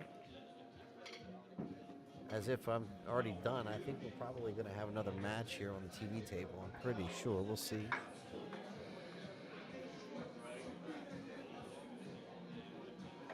We've got to get finished through this one first. Most of the match has been going hill. And if McDowell can mount a comeback here, we could be in for a long night. See a lot of people grabbing coffee. That's probably a plan. Probably use a cup of coffee myself. All right, Joe to break on that hill.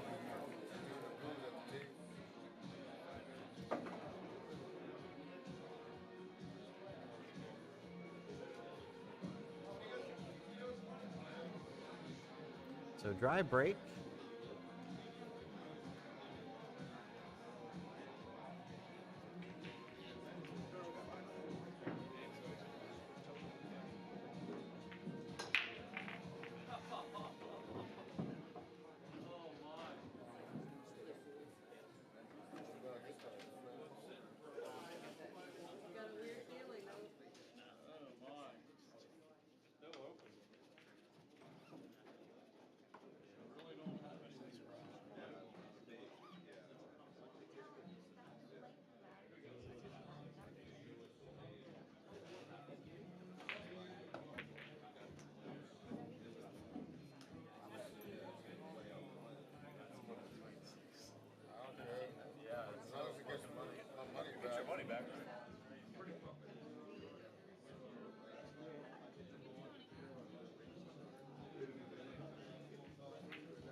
Joe taking a look at that 15 ball.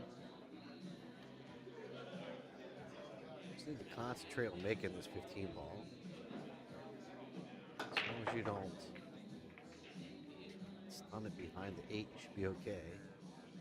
Let it release. There you go.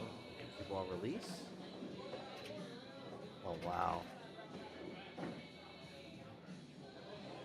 Oh.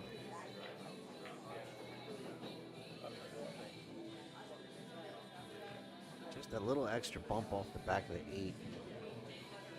Put him in a tough spot here for this 13 ball.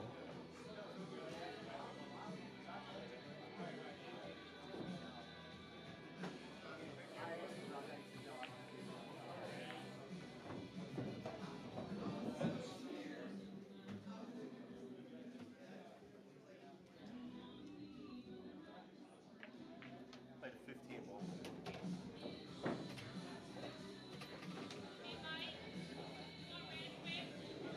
Ball to 8 inside pocket for the match.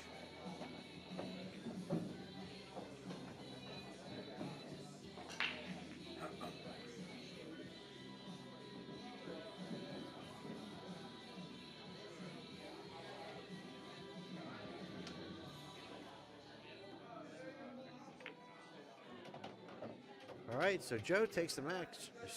6 games to 5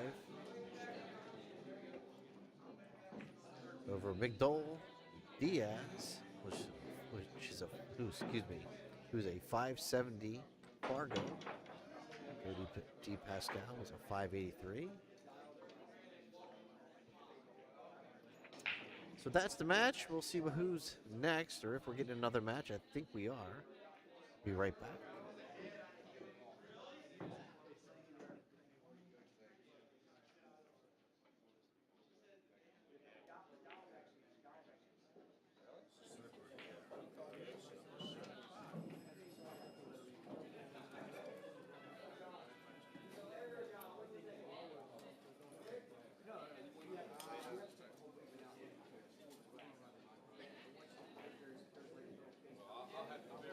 Yeah, just double check.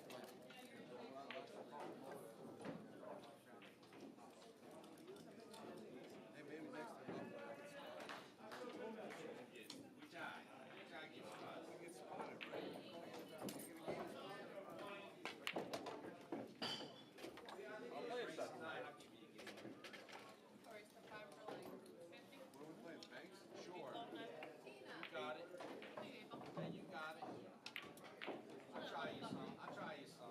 I only make you money. You don't take my money.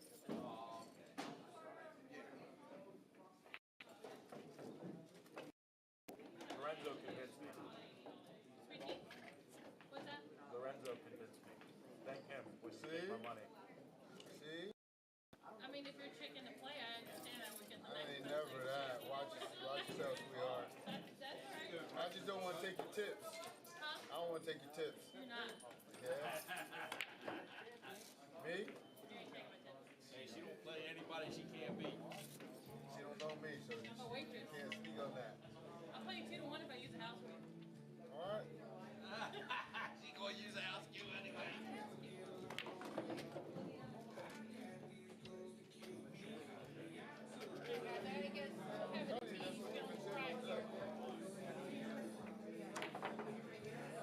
But they all that good till they get their ass whooped by me. Hey, Joe. What? I told you, don't disappear. I'm not. I'm still on the winner's side. I'll be in the hot seat waiting for you. I'm coming for you. I want to. I know you do. You play good. I'm coming for you. You play good too. I had to see how you actually got it. Yeah, you play good. But I'm coming. That's it. So good. I'm coming for you though. I'll be waiting. Don't be asking for it. Hey, I won't be hiding either. I'll be ready to play for it all. That's what I'm talking about. That's why I'm here. I ain't here to sit down, be a cheerleader. I'm here to get this shit. That's right. But it's a good match though. Don't ball one. Good match, definitely. Mad when you ball one. Oh, you don't have like Oh no, I smile. You still in it? Yeah. I did my part. I'm playing here now. Oh, I played on it before.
get comfortable and get my feet up.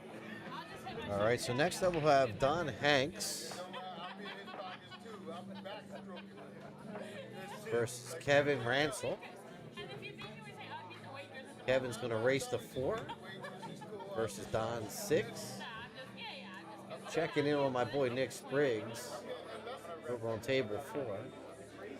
He's currently leading his match 2 games to 0. In a race to 6. Don't fuck with my toll money. Don't fuck with my toll money. You win the tournament, there won't be any toll money to fuck with. Huh? You win the tournament, you won't have to worry about that toll money. Nah, he still needs toll money. Right, I can't get the words out now. Don Hanks, the break.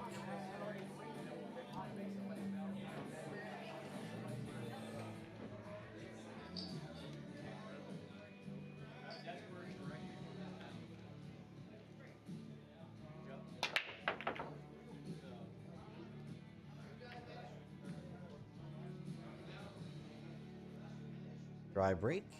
Kevin to the table.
So was it your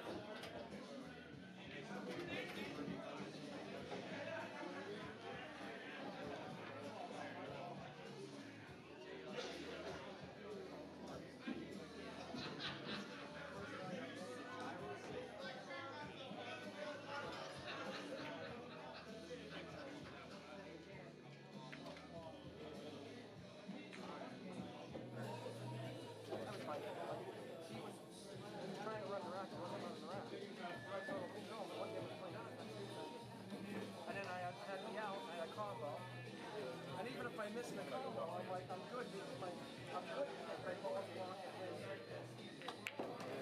Well,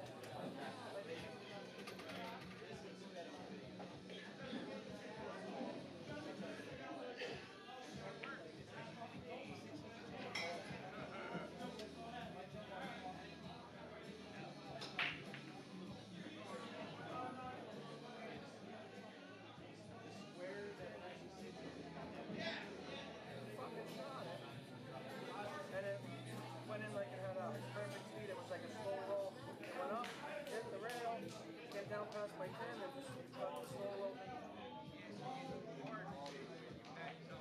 All right, Don to the table. Don's going to be shooting the strike balls here.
Don taking a look at that 14-9 ball down there at the other end of the table.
Kevin's going to go ahead and play a safety there.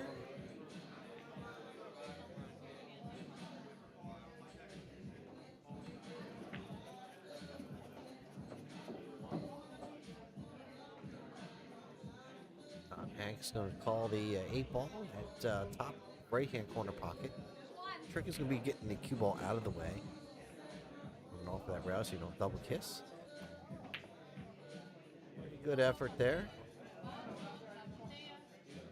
But it's going to open up the table here for Don Hanks. Excuse me, Kevin Ranzel.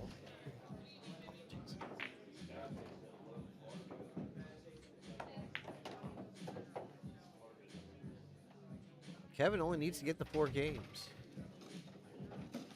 So winning the first rack can really put some pressure here on Don.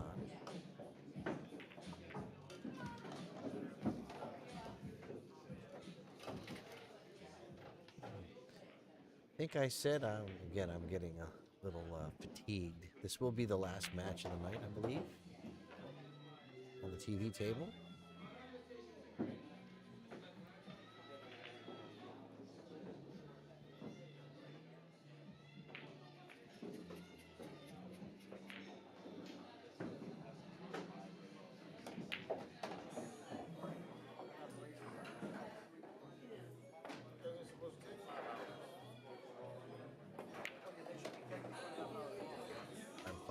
Fires that 8-ball in the corner pocket. Takes the early lead, 1-0. He's racing to 6. Kevin's racing to 4. This is the first handicap match, actually, that we've had on the TV table today. Most of the matches, or all the other matches, have been races to 6.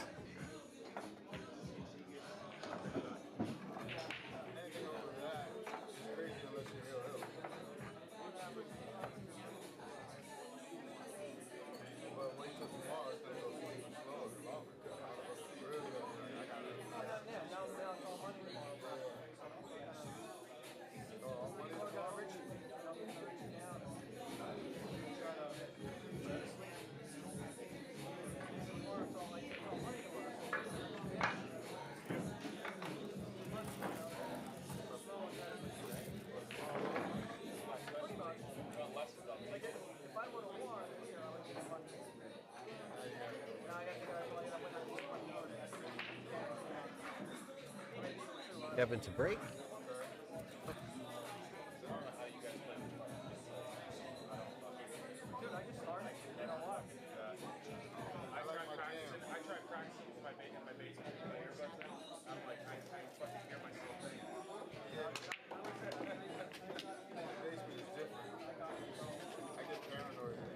Moves that cue ball off the side of the rack into the corner pocket. One of the reasons I avoid that side right off the table and scratching the corner.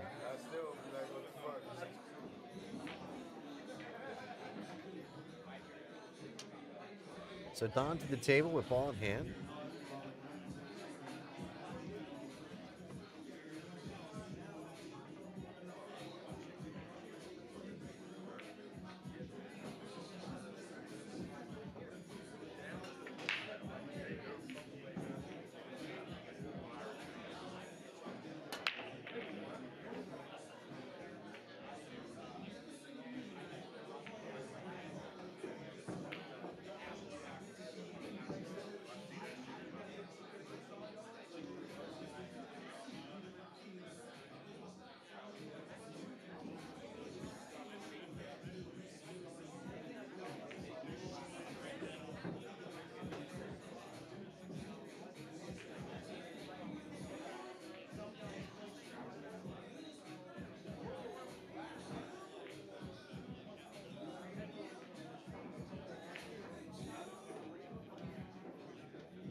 plays the bank, sets up beautifully for the 12 ball. Still gonna have to figure out what you're gonna do with that 8. I don't know if the 8 goes by the 7, that top left-hand corner pocket. I think that's what Don's taking a look at right now. It's a quick look, so either it's a quick yes or a quick no.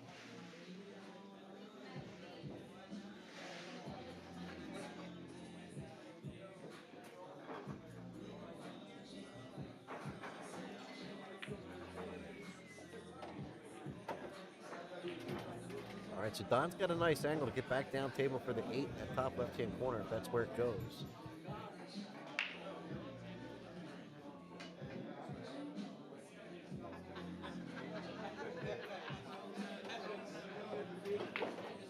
Good speed. Good speed. He's calling it right in that corner. That's just a question.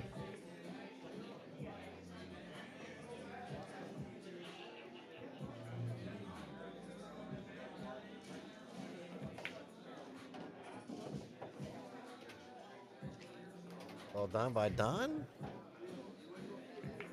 Let's lead 2 games to 0 on that race to 6 for him. Kevin Ransel race into 4.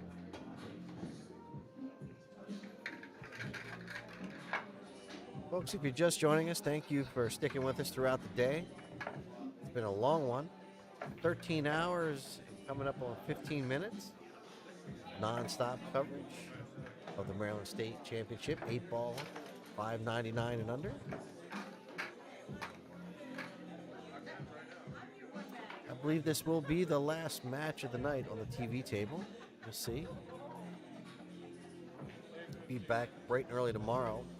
I believe play will probably resume probably around 10 a.m. I would imagine. I think any later than 11, but I imagine we will start early tomorrow.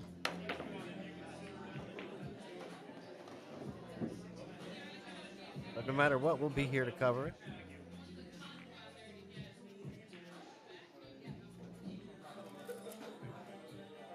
All right, Don to break. I don't lose it, but I'm not going to rip the freaking out.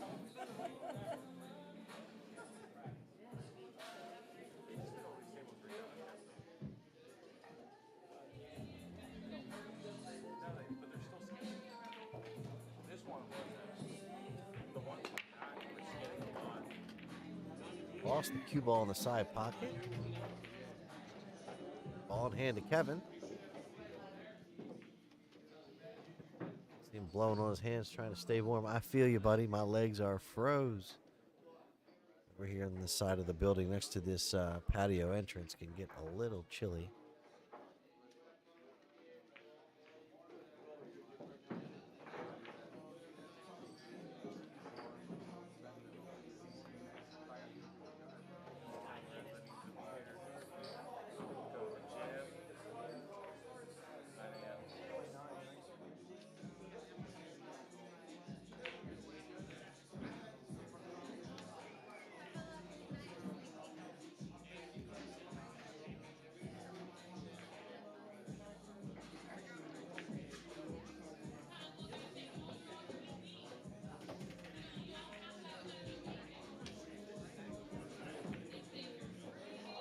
So it looks like Nick Spriggs won his match 6-0, I believe. He'll be coming back tomorrow after battling through a long day on the B side.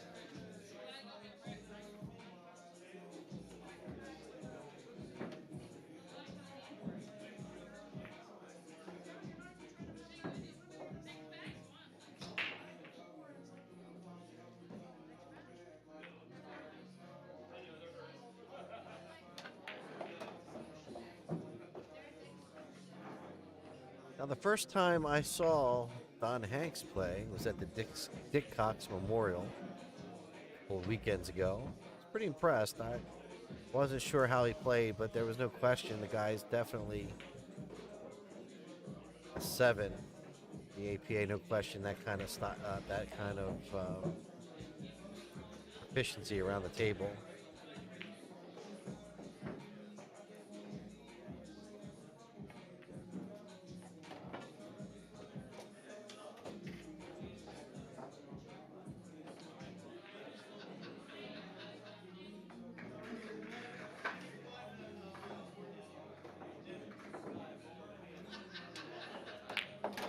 Fires that 5 ball in there.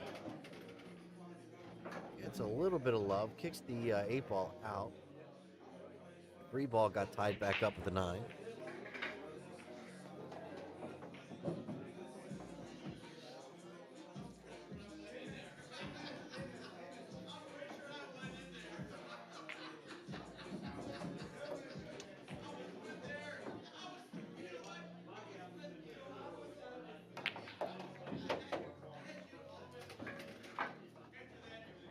I'm still trying to work that 6 out. I get a chance to bump the 3 out of here. Oh, it's a chance.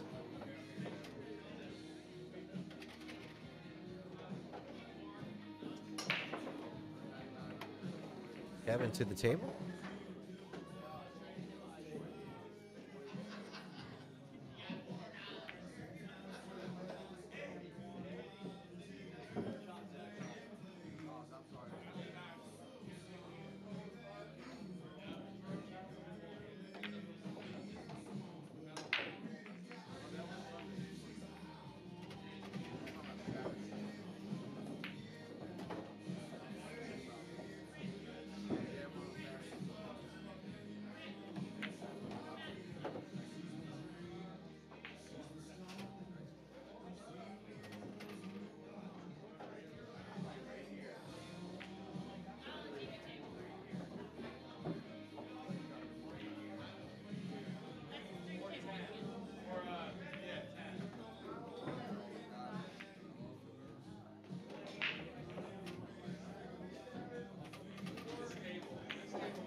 And I could probably play this 8 ball in the side pocket off of the 6.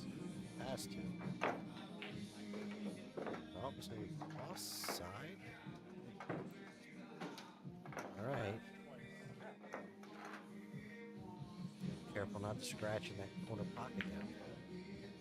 Oh, how'd he hit it? Well done by Kevin. Gets on the board, 2-1. Nice cross-side bank there by Kevin Ransel.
right, nice out there by Kevin.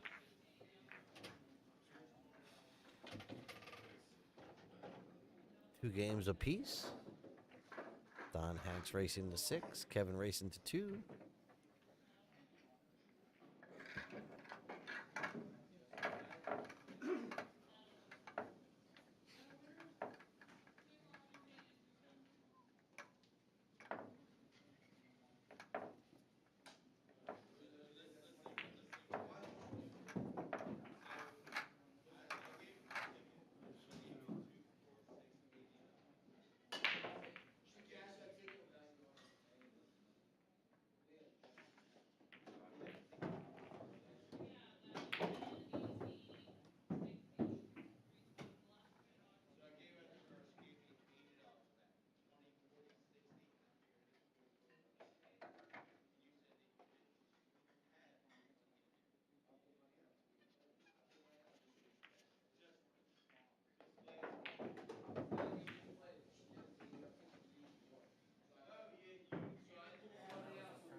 shot there by Kevin. Folks, I gotta apologize. I'm running views. Started to doze off here trying to watch the screens, and my eyes just started getting heavy. Fighting it.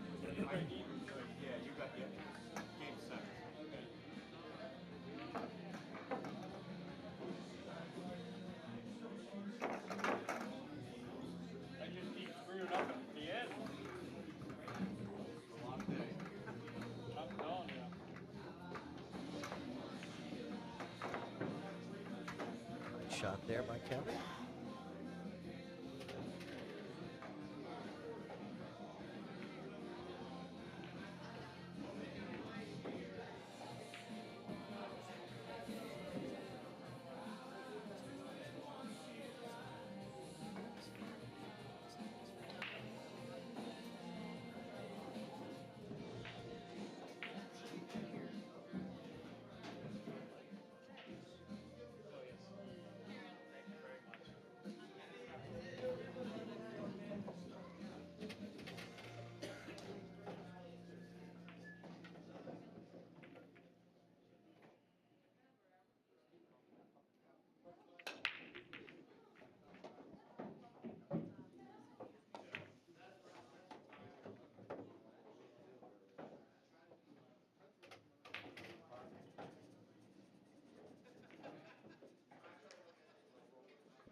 Be a little bit of a tough angle for the 11 ball to get over for the 15. It's going to be going away from the 15, I believe.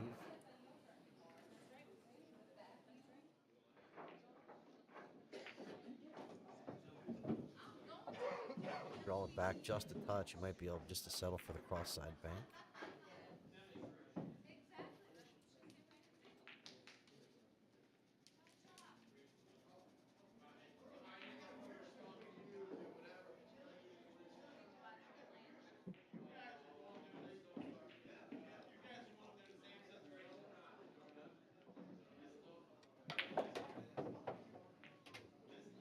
That's a pretty good shot. A little dangerous.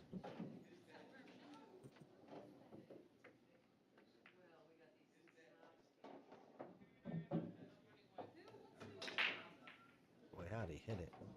What are you going to do with the 8 ball? Back cut it. No. Cross corner bank. Back cut it. I can't tell you if he's back cutting it. Looks like he's back cutting his ball.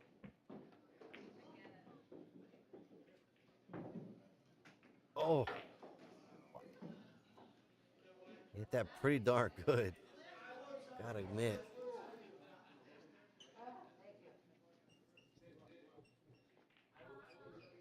Put the pressure on Don here. Don's got that 3 ball sitting in about as deep as you can get it. 7-2 combo's not on, so you're gonna have to play the 7 probably in the bottom left-hand corner.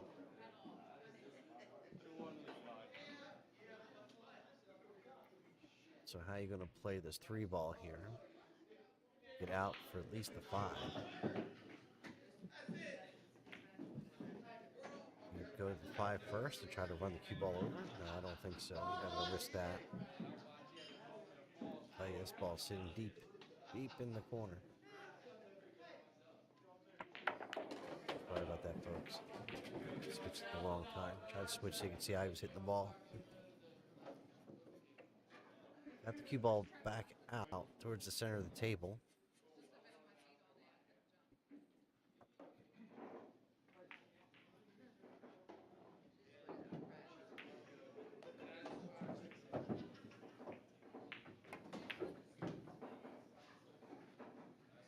That won't do.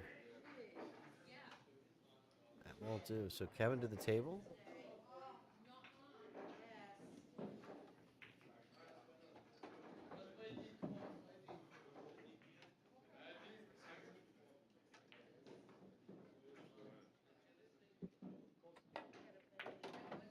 All right, and Kevin on the hill.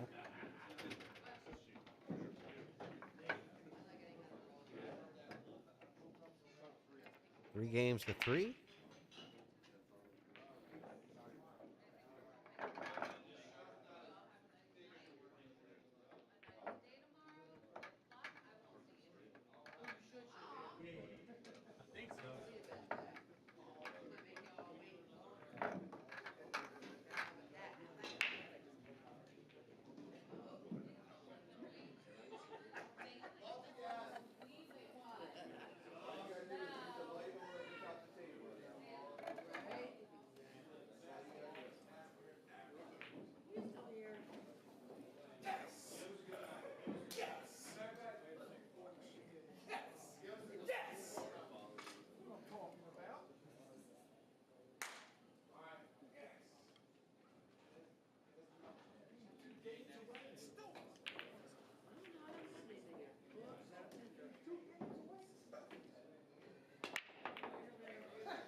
So Don sinks the 1 ball on the break here.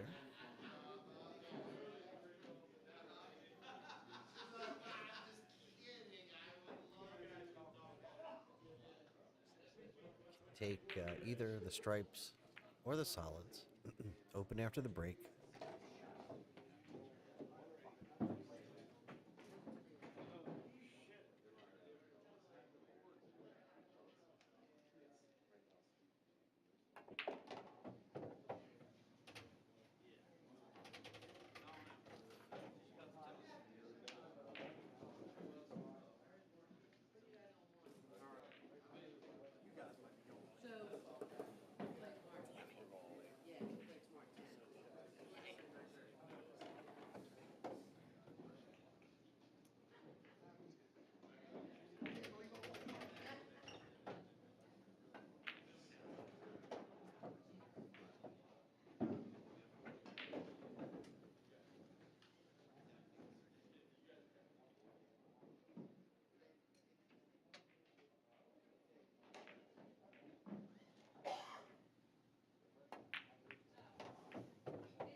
Wow.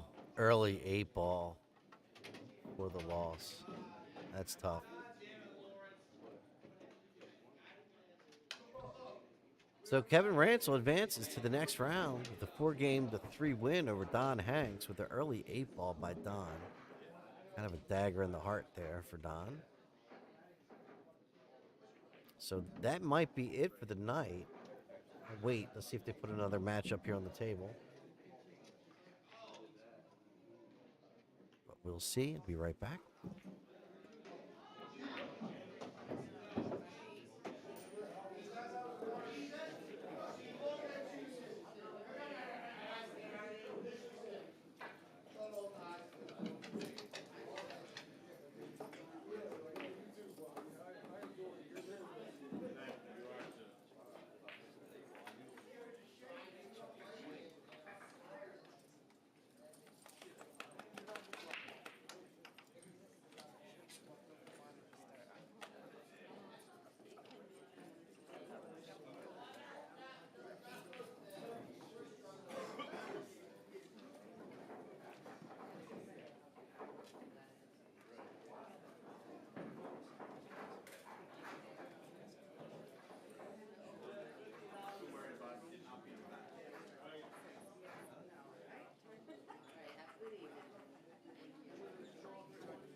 All right, folks. So that's it for tonight's stream. We'll see you tomorrow for the rest of the tournament. We'll probably be here starting somewhere around 9:30, 10 o'clock. So just follow us, and we'll be back soon. This is Wayne Everhart from TTMD Billiard Streaming, and we'll see you tomorrow. Bye now.